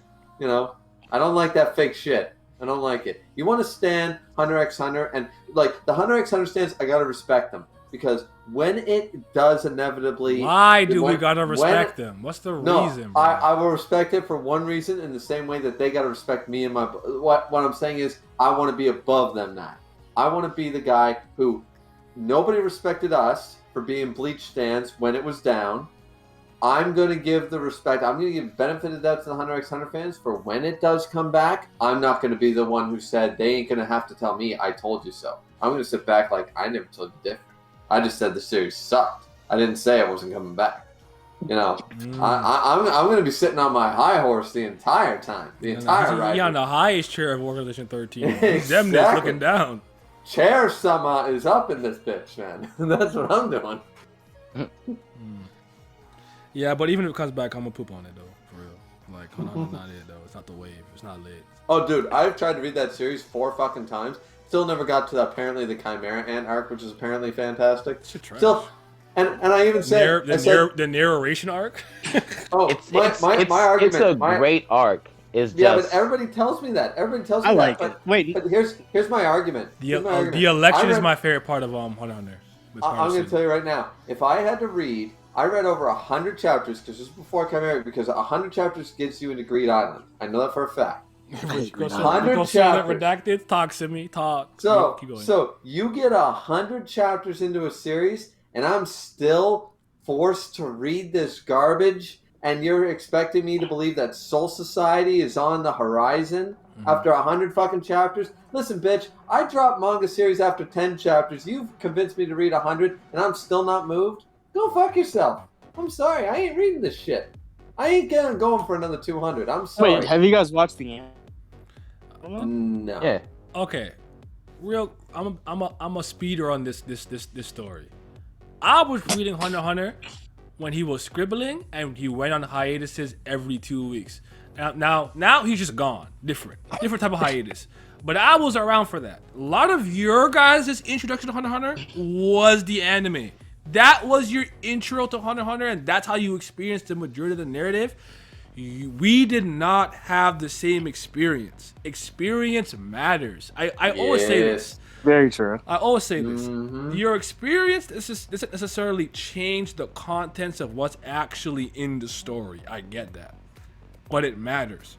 The reason I would argue Katekyo Hitman Reborn means so much to me is because I experienced it with like-minded individuals, and we had a blast doing it with my friends in high school. We had so many jokes for everything. Everyone had their own little gimmick or agenda. I was a Sanji stan. My boy McGee was a Mukuro stan. My other nigga was a Suna stan. Yamamoto stan. When Yamamoto ran into the wall versus Genkishi, we roasted him. We would run, be like, yo, who am I? We just run into the wall and drop on the ground. And we start cracking up. We're like, yo, Yamamoto. We're talking about, yo, Iemetsu channeled all the ass whooping Suna deserved his whole life for being a loser, a dickhead, getting no bitches, and failing all his classes into one punch and knock that nigga out, bro. Like, we had so many jokes. Like, that shit matters. It doesn't change the story, but your experience counts. My experience with Hunter is fucking terrible. Terrible! He fixes a lot of the terrible drawings in the actual volume. But reading that weekly when he scribbles Killua and fucking Kite in the background, suck my dick. You suck. I hate you. I hate you. Because you don't have a shitty story. Hunter x Hunter's not shitty, but you present it like a fucking dickhead. If you are a comedian and you could quantifiably, let's say there's a way to actually measure and quantify what a good joke is. Let's say Pat has a legitimately hilarious joke, but he can't tell it properly. He's not like, you know, pausing and letting the audience sit on it. Not using certain inflections and speeding up and slowing down when it matters. He still has to tell the joke in a way that's compelling, so we laugh. I think Hunter x Hunter is a good story. I think Togashi tells the story like a fucking moron. It doesn't help that you have a character who has one facial expression throughout the entire story. And I'm a show don't tell guy. And says, well, my dad left me to do this job, so that job must be amazing. That's why he must have left me. Fucking goes to become that job, reads a recording from his dad and says, no, I didn't do that for you. I just don't want to fucking see you. And that affects him. How much? 1%? 50%? 100%? No character development whatsoever. I'm fucking done. That's why I can't go past Greed Island. He gets a recording from his old man, the entire drive of his journey. If Ash Ketchum got a story from his old man in this story, who also wasn't around, and said, I don't ever want you to be a Pokemon trainer shit, we would have gotten a whole fucking season of that shit, of Ash coming to terms with the fact that his old man didn't want him to be a Pokemon trainer. There would have been character development with that shit. There was nothing with this guy. And he stayed one blank. Oh, Killua, you still want to go on a journey with me? Oh, Hunter exam. Oh. Go fuck yourself. You're a terrible version of Yo and Ren from Shaman King. Okay? Ren was a better Killua. Yo's a way better fucking MC than Gon. Gon's a shit MC. You got body fuck Togashi, man. Body writers on. Oh, I know. Well, I mean, I don't necessarily agree with those points, but I'm not going to tell you guys you're wrong for feeling the way you do. I mean, I think Hunter x Hunter is a great series. I think that's the thing that's lost. I really like Hunter x Hunter. I think that's lost on a lot of people. I really don't think it should be as bad. I really hate how he tells that story. I hate it. Yeah. You know, so, like, I always talk about Samurai Jack. Always. My easiest example of show don't tell. You'll watch an entire episode of Samurai Jack and he doesn't speak a lick. Doesn't say a goddamn word. But you know what he wants to do. You understand his motivations. You know what he's thinking and all of those. Mm-hmm. This is not a novel. This is not a light novel. This is a graphic novel. There is art and literature in the book. If you cannot tell me your story through the artistry, you are a bad mangaka. I don't fucking care. I agree. We brought up this whole thing with Bleach and the silent movie stuff. If you have an expression on a character, a serious character like Byakuya, and he's shocked, I can read an entire chapter of Bleach with no dialogue, and I can understand what the fuck is going on. Because the characters have certain expressions, because Kubo knows how to tell a story through his characters. That's just a fact. Yes, I agree. And I keep the same energy, by the way. It's not Tagashi's not the only person who got this from me. Let me not. You probably don't know what it is. The Wicked and Divine is an Image comic book by Jamie McClevey and Kieran Gillian. There's this one. This is when I stopped reading that series. There's a chapter that came out where there was about 18 pages of black she drew the boxes to drop pictures in. There was nothing but black in it with a date, 300 BC, 400 BC. And I said, I bought this volume, right, with my money. Where the fuck is my content? Why is half the chapter dates, and then the last 4 pages you drew on it, and I gave it back. I keep the same energy. If you're gonna do shit like this, go write a goddamn novel, completely different story with me. Oh, don't worry, nah, they did that in the novel. It was called Twilight New Moon. See, I couldn't get past Twilight. I hated that book. There are chapters in the second book of Twilight, because I read all the books. They are far better than the movies, just so you know. But yes, they're not great, but they are far better. And there are literally chapters. Chapter 3, November. Chapter 4, December. Chapter 5, January. That's it. It's one word. It's fucking hilarious. It's I couldn't get past the first book, but I do also see the perception of Bleach changing a little bit. I see that. I don't know if because the reason why I asked the question, do we think people legitimately hate it? Because I think no. I think it was just like one of those, it's funny to make fun of Bleach, so we'll just it was a punching bag. It's just people are always afraid to like say they like things if they think other people don't like them. Yeah, that's true. I feel right now, honestly, even though I never liked the series, I feel bad for guys like Attack on Titan fans who legitimately like the series. No, I don't feel bad for them. They don't deserve. They don't deserve. They don't deserve a nice. I'm sorry. They don't deserve a place in heaven. I'll tell you why. Because if you like Attack on Titan right now, you're gonna burn to hell. You are gonna get burned, and I know what it's like to be on the other end of that stick, and I just don't want to be the bully on the other side. Oh, I will be the bully. I'm not gonna. You need bullies. You need bullies. You need me. I don't see. What's so good about Attack on Titan? No, nothing. I agree. Hey, that's a real question. What's so good about Attack on Titan? Somebody tell that nigga no. Can I just say this? Attack on Titan is the perfect example of a good story, but I'm sorry, there is no interesting character in this fucking story. Everybody is so fucking boring. Everyone only except Levi, and I just like him because he's a fader. There you go. I don't care.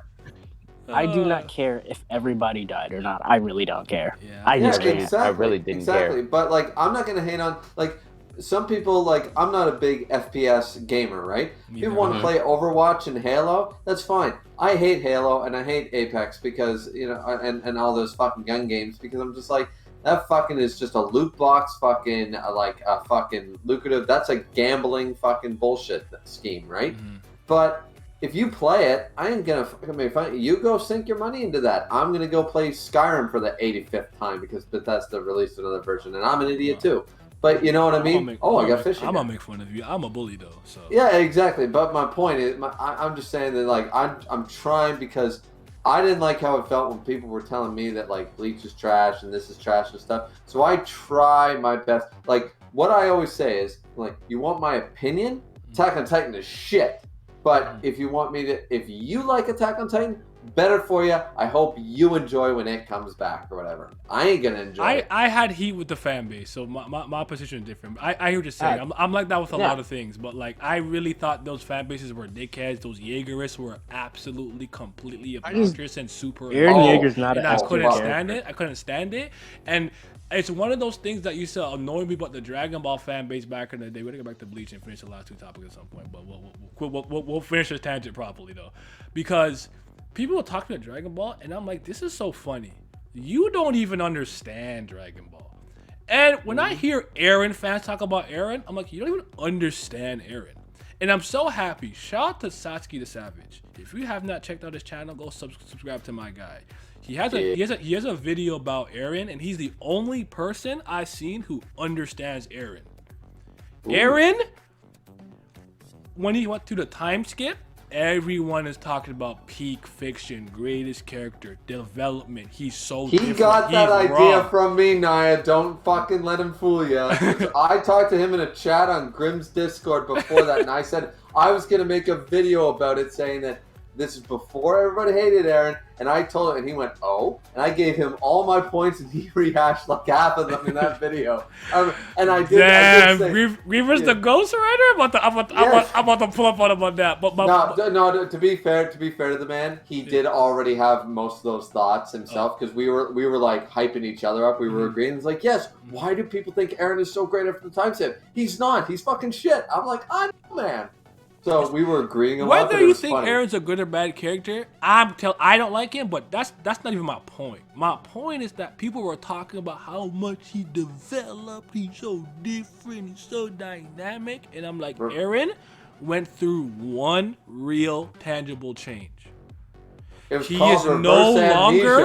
is no longer operating from a point of ignorance because he has the information to know about the Marleyans and Paradise and all the other things. So he's not a stupid person who was dropped on the island who just thinks the Titans are this overwhelming force coming from nowhere. He has the knowledge. He knows other humans are sending these guys blah blah this and the other.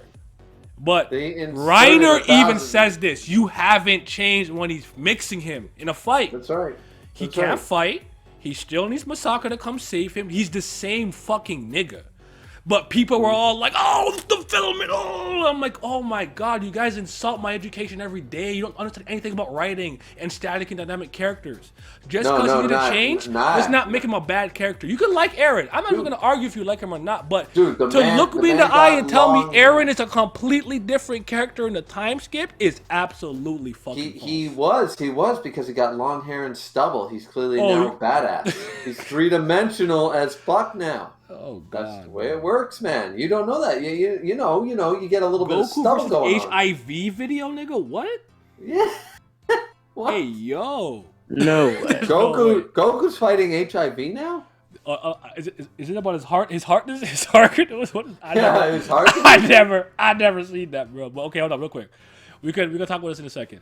Let's talk about the last two things real quick. And I just want your guys' general thoughts and opinions on the newest chapter of Bleach with Ichigo's son and the Hell Arc stuff, and then the return of the anime, the trailer you saw, and just your general thoughts and opinions and how hype you are for all those things. And we'll call it a day. Who wants to start? I guess I will, because I went silent. Okay. Yeah, it's your stream. The anime will have to speak for itself. I like the visuals I saw, but I do think they chose very specific ones to kind of blow me away. I like the particle effects on Zangetsu and the Senbon Zakura petals looked really cool and stuff like that. They really look really good. So I'll just leave that at that. I'm not a fan of that arc through and through. We'll see if the anime can change my perspective to some degree, but all right. I actually always like the third. I think it's the third or fourth Bleach movie, the Hellverse chapter. I always like the hell shit. So the fact that the manga was gonna go into it, I'm like, oh no, I'm here for this. This is something I actually was interested when it concerns Bleach. So we're gonna explore some stuff related to hell through the manga. I'm here for that. I enjoyed the chapter, all things considered. I don't know if it's fully because it's been so long since I revisited Bleach or whatever case, but I read it on stream and I had a blast. That's all I got. All right, then I'll go next. So the anime coming back, I already reacted to that on my channel. I was fucking hype as shit when I heard the anime was coming back. Then I was hype as shit when I saw the trailer and I heard #1 playing again. I'm like, this OST is fucking still hitting 15 years later. And I'm like, this shit raw, and I was happy as hell. I am a little weary of the shininess of some of the character models and stuff, that because the trailer showed a lot of stills and they look kind of shiny. But then again, we moved away from sort of hand-drawn animation. The art style is different now. The only reason different. The technology that we have and stuff available is different too. I'm not worried. And it is what it is, you know? It is what it is, yeah. I'm not worried because it's the same studio and it's the same staff that worked on it back in the day. So they'll do a good job. Yeah, and I know that like computer, like I know I'm never gonna get myself like a Boo Saga Dragon Ball Z hand-drawn animation ever again. I know that it's sad, but I know it. So it's just sad to see sometimes. But I'm still hyped about that. The manga chapter coming out, everybody was spoiling shit. Everybody was spoiling shit. But the best part was that no one fucking knew that last part when it was like, no, this wasn't just an anniversary chapter. Kubo's writing another arc of Bleach. And everybody went fucking wild, and I loved it. I loved being back into the Bleach because right now, I'm just going to quickly say that other than One Piece and sometimes Dr. Stone, nothing hitting for me anymore. You know, like, Food Wars is gone, Seven Deadly Sins is gone, Bleach is gone, Beelzebub is gone, Air Gear is gone, Fairy Tail's gone, everything's gone. Everything that I liked, Toriko's gone, everything's gone. And Black Clover is not a new Bleach. My Hero Academia is not a new, even though I didn't like Naruto anyways, it's not a new Naruto. There hasn't been... Like, there are some good series. Jujutsu Kaisen's not bad and stuff, but it's not that level for me. I don't know. Eden Zero is pretty good.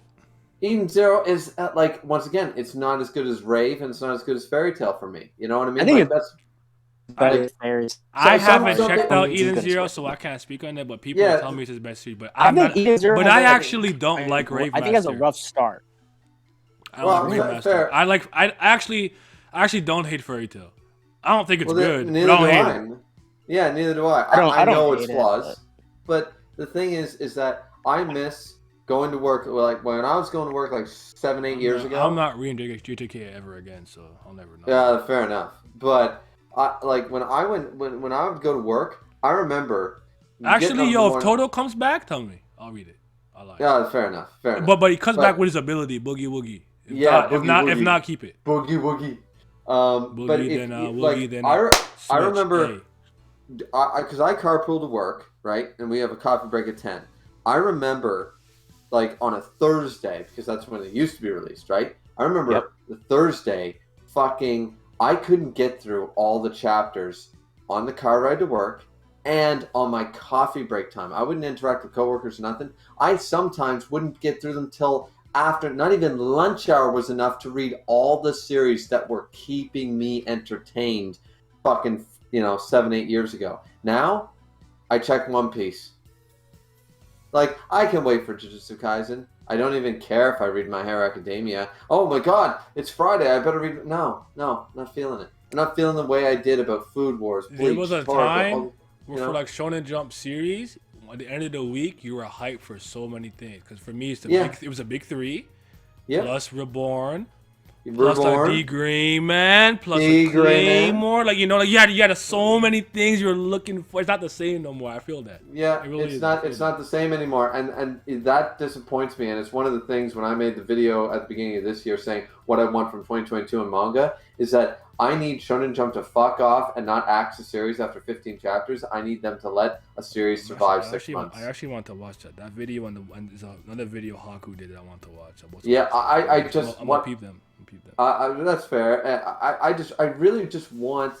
I want to be excited again for Fridays. You know, Fridays is when we get the scans and the translations. I want to be excited for Fridays, not because it's One Piece Friday, because it's Manga Friday. I feel that. Is that so much to ask? No. Yes.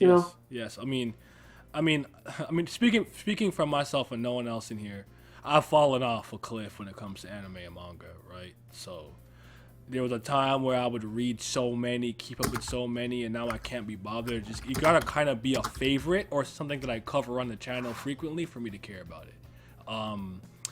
That includes a myriad of webtoons and whatnot. Cause something that I think is lost in some people. Like I think if you were just a manga person, it's not that hard, maybe, to keep up with it. But I think people tend to forget that I'm into everything.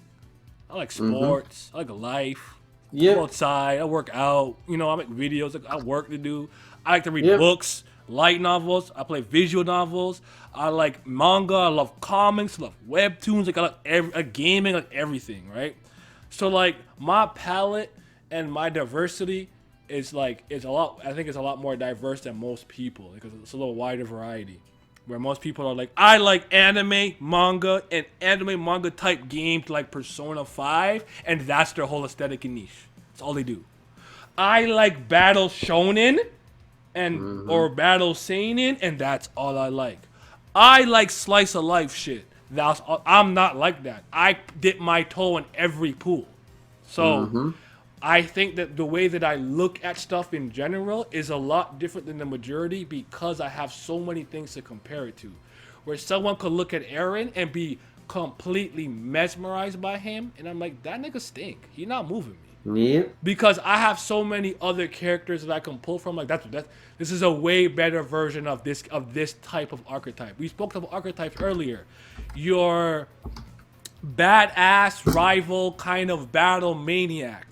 Your Kenpachi, Vegeta, Escanor hype type. They come on screen, you're like, oh, they about to get a body, right? I think you have to think about all those things when moving in. But most people that I speak to are very much anime and manga people, and that's it. That's where it ends and stops. Starts and ends there.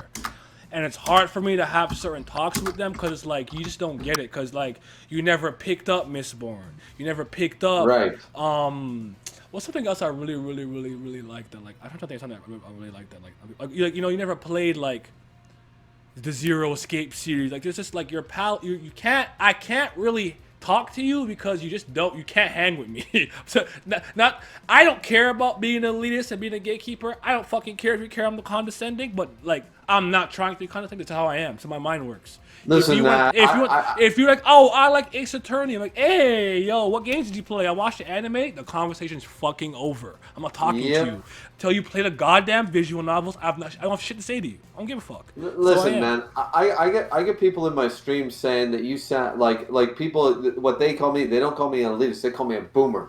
They're like, oh, okay, boomer. I am old. Shit. Yeah, and I'm like, I'll be 29 in a month. Yeah, I'm like, I'm 31 this month, right? And I turned 31 on January 1st. And I'm like, I'm 31. And I'm like, but I said, yes. But I accept it. And I tell my stream all this time. I said, listen. You go to someone who's never seen a movie in their life, right? Mm-hmm. And then they go to the movie theaters and they see their very first movie. And they tell you that's the greatest movie they ever seen. Okay? Fine dandy. Now you go to someone who's seen 10,000 movies. And they say that movie's a 7 out of 10. Whose opinion? It's all, and this is what I said. Everybody's opinion, right? And I said everybody's opinion matters. Fine, dandy. I said, but how much weight do you put on the person who's never seen a movie versus the guy who's seen 10,000 movies? And I said, and I'm not saying that I'm necessarily right or wrong when I give you guys my opinion. And I say this to the stream all the time. I said, but I've read over 200 manga. I've been on this earth for 31 years. I might know one or two things more than you. Just putting it out there. And that's not a bad point in my opinion. It really isn't. Yeah. Like that's I'm not trying to be arrogant or an elitist. I'm just saying that look, you guys have read 20 manga. I've read 200. Let's keep it real. I've read more fiction. I've read more stories. I've read more books. I've seen more shit. Let's be real, you know? Yeah. Cuz I'm not a movie buff, so I'll usually defer to someone else, you know? Like I don't watch that many like live action movies, so to speak, so I feel that, man. So who would answer the question, though? Me. Go ahead. I guess one going on to the... I just want to do a little hard hat. I do want to just say Eden Zero and the Four Nights, the Natsu no Taizai sequel, they're both good. I think they're good. I think they're worth checking out. But going to the Bleach thing, I think the anime is going to be good. I think my only concern... I hope they use it as a chance for Kubo to add what he didn't have the opportunity to in the manga. I hope they do that. I hope it's not a one-on-one. My Discord is constantly telling me that Kubo is very heavily involved, according to Kubo's own official Twitter. Okay. So I think probably is going to change shit, which is good. Yeah. Other than that, I think it'll be fine. And then with the Hell arc, I'm very interested. I think overall, I think it's cool. I like that they brought back the kind and Chiba thing with like the spiritual like density thing in like first class and second class and stuff. Yep. My only thing, and this is the weird thing, is how the fuck Ichigo's sword works now is still so confusing. That's my biggest thing. I can explain that. Yeah, that was already explained. With like the sword and the sheath thing. Yeah. So like, you know how when he found out that he had Quincy powers and Hollow powers, right? And then he manifested both of them. Yeah. So that Wait, can I explain it? You just tell me which part I'm missing then. The last like 2-3 chapters of Bleach. No. I'm saying like, can I tell you what I think, like what I know, and then you just like. Go ahead. Divert me to the right. So he has this true Shinkai, which is the sheath, which is the Quincy's short sword, and his long sword, which is the like his white and his hollow and his soul reaper powers, right? Yeah. He goes Bankai. The Quincy part covers it as like a sheath again. Yes. Yuha broke the Quincy part. His Bankai underneath just has a similar appearance to his old Shinkai, but it is still his Bankai. So during that fight at the end, when you all fought him, he stole Ichigo's Quincy powers. Yes. Yeah, so... But he broke the white covering. Yes, so now, because he stole the Quincy powers, it hasn't been officially stated, but I'm assuming that he does... He got him back? He gets him back in the light novel, yeah. See, I haven't read the light novel, but I was just going off the assumption that he doesn't have them anymore. Since he stole he got him back. Because it reverted back to the old Zangetsu, so I'm thinking, okay, since he doesn't have his Quincy powers anymore, it's just the Hollow powers and the Shinigami powers, and that's why it's the old Zangetsu now. But I mean, Kubo at the time, that is what happened.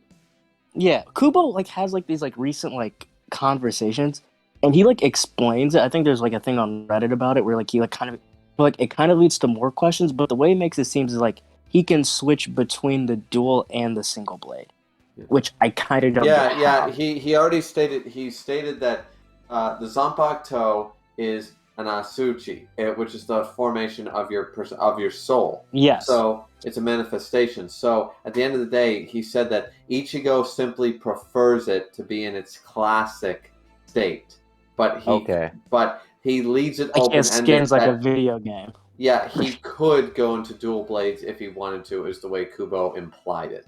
Is that he prefers it to just be in the way he is. So it's still technically in its Shikai state, right? Yeah. Yes. Okay. Okay. But other than that, yeah, I think the Hell arc is good. I think I can't wait to see which all the captains and stuff that come back. But my question is, they mentioned Yamato's name as like one of the souls they put down, but he was killed by Yuha. Shouldn't his soul be exterminated from existence? No. He wasn't killed by Yuha. He was killed by Lloyd. Or whatever his name was. He was killed by Yuha. He was killed. Oh, you're right. Yuha did kill him. I'm sorry. He's when he finished him. That's true. Technically, does it only work for hollows? That's my fault. My bad. Yeah, that was stated to work for hollows. It was never stated that it eradicates every soul, not humans. In other words, he's gonna draw him dual wielding. I don't know. Maybe to people it'd be jarring because fighting with one sword and two swords is completely different. I don't know. A short sword too. I mean, but at the end of the day, the point is that in a rush though. Yeah. Okay. But all right, man. You guys got any closing thoughts? Any last words? I have one question. Oh shit! Pat did not go. My fault. I thought he did. No, y'all did. But my poor boy. the manga having the last chapter, well, the additional chapter with the start of the Hellverse, I was so enthralled because we've already explored every other subsection of the universe except for Hell.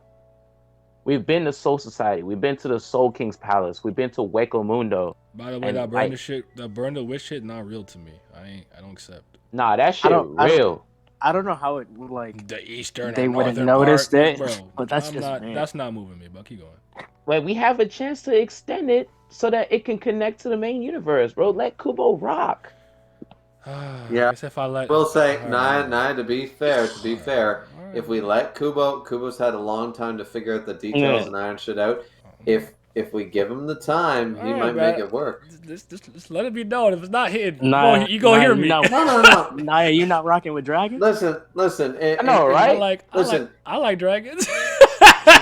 Listen, in One Piece, they put Phoenix Merchant, though. They put a Sim City and then an island of feudal Japan in the same fucking universe. I'm pretty sure Kubo can put fucking the British Empire in with fucking feudal Japan too.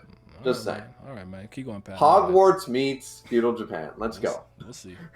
But yeah, I'm really excited for the Hellverse because this is going to have like where the majority of Ichigo's enemies throughout the series have gone, like Espada wise. Like you could see like Cezella Pearl knows who Ichigo is, but Ichigo never met him. So like it's gonna be people like that where the objective was to take him down, but Ichigo never even came across them. So it's gonna be really interesting to see how that goes. We're gonna see what's going on with Kazui, like he's opening the gates of hell or whatever he's doing. Yeah, that was he got crazy. Soul Reaper powers. And what we were talking at the very beginning of the stream, if this is all the souls, this is hell. This is all the souls. That means Rangiku can meet Gin again. Oh shoot! But Gin, they didn't do that. Don't they have to specifically do the No. That was explained in that Hellverse chapter. That was to do it to appease the gates of hell. That was a totally different thing. They still go to hell regardless. When you die, you go to hell. The thing is that they were doing that shit because there's too much spiritual pressure of an average captain to let it floating around in the atmosphere. It would basically. It'd be like walking around with constant kenpachi. Everybody would die in the Soul Society if you let it. So what you do is you do the ceremony, so you erase their spiritual pressure and you chain them in hell. It's actually a terrible thing to do to the dead captains, but it's necessary to keep Soul Society safe. Yeah, that's wild. But and in a previous war, they had 2 captains with extremely high Reiatsu die. 3. Yep. So that's what like thrown everything out of whack. So now they have to rectify it. Yeah. And they said Yuha and Aizen both were like holding back like the balance, which was they basically said, okay, you just eliminated. Let's see, the original 4 captains: Ukitake, Unohana, Yamamoto, and Shunsui. The only one alive is Shunsui. The other ones are literally in hell. There upsets the balance right there with Yamamoto himself. Aizen doesn't count because he's in the Mugen fucking place. Yuha Bach is destroyed. Who is balancing out hell right now? We have all the power in hell. Nobody's got the power in the living world anymore. Everybody's gone. It's like, oh shit. Yeah. That shit's gonna be raw. That shit's gonna be amazing. I have two things I want to ask real quick. What about anime, Pat? Oh, the anime? Nigga, you hear the remix to number 1? I did. We're gonna be in for a classic. It was moving me. All right, Miles, go ahead. One is just a quick thing. One, did Kubo get inspiration from the author of Shaman King when he redid Renji's Bankai? Because that to me just looks like an oversoul. Did anybody ever get that? He worked with what's his name? Yuki Takei. Yeah. Kubo worked with him for a time, for a year. Because that reminds me of Yo's Swan thing so much. But, yeah. You know, now that you mention it, I can see it now. Yeah. I never really thought about it. I never looked at it that way. It does look a lot like the evolved Oversoul. Yeah. And then my second point is Kubo also mentioned that the Wizards can actually go into a Rexione state.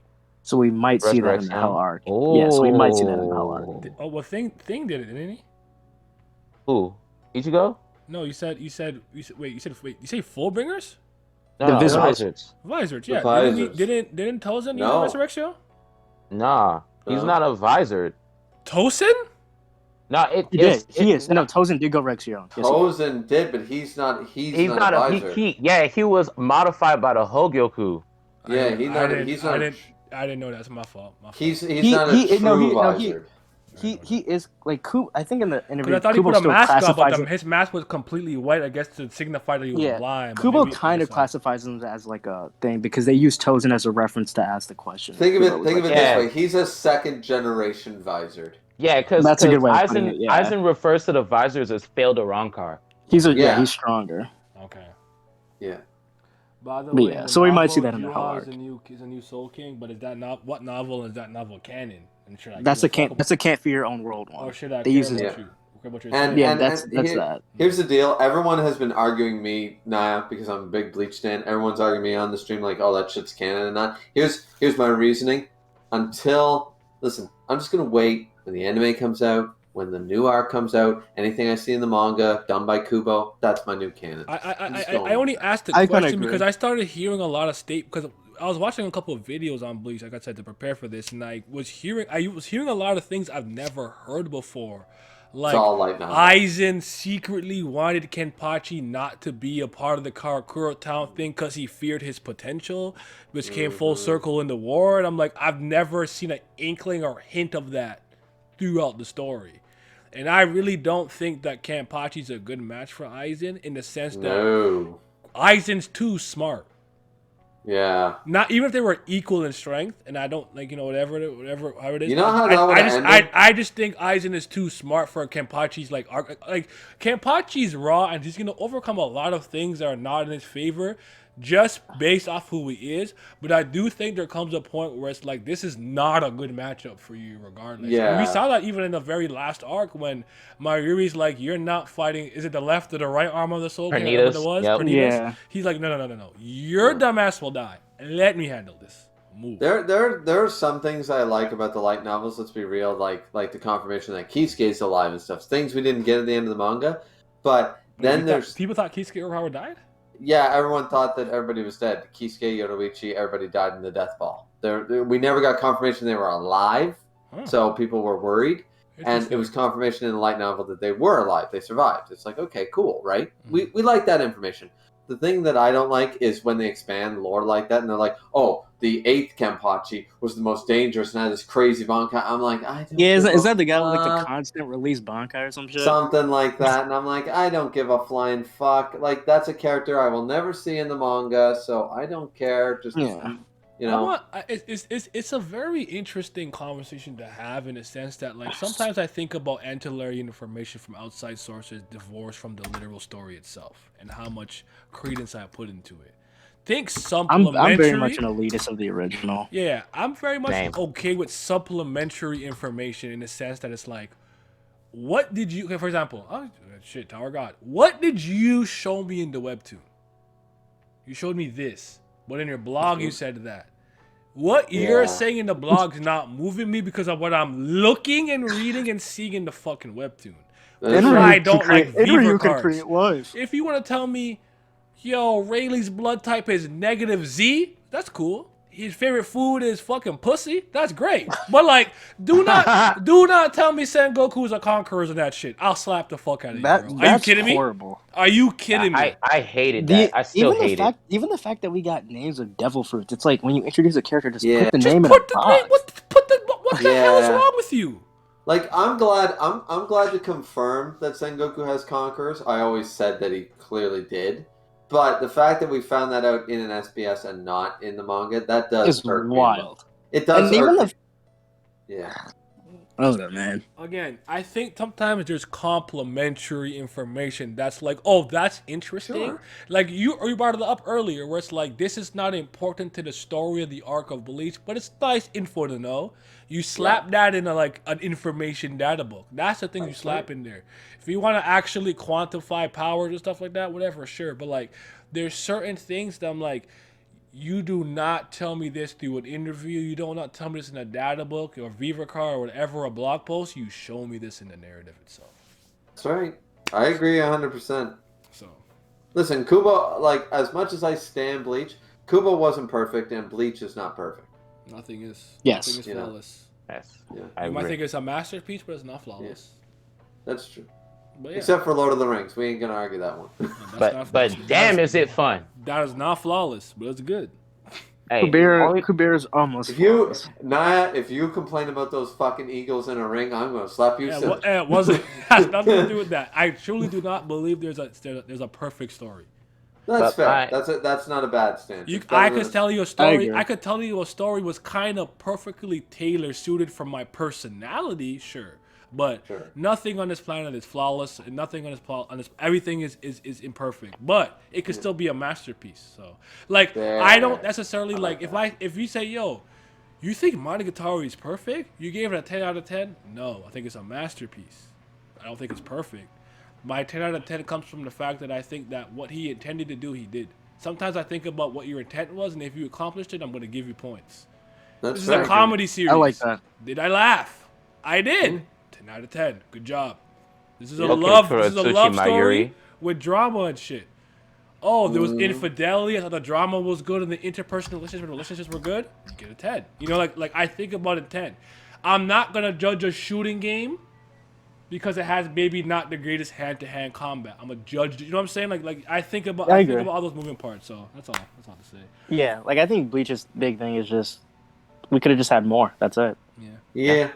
As I said, that was my one. See, Avatar: Last Bender, one of my all-time favorites. That's still not perfect, bro, but it's amazing. Yeah, Avatar's a lot of flaws. Yeah. Do we have any closing comments for Bleach, guys? Any closing comments? My only closing comment. I said it yesterday on the stream.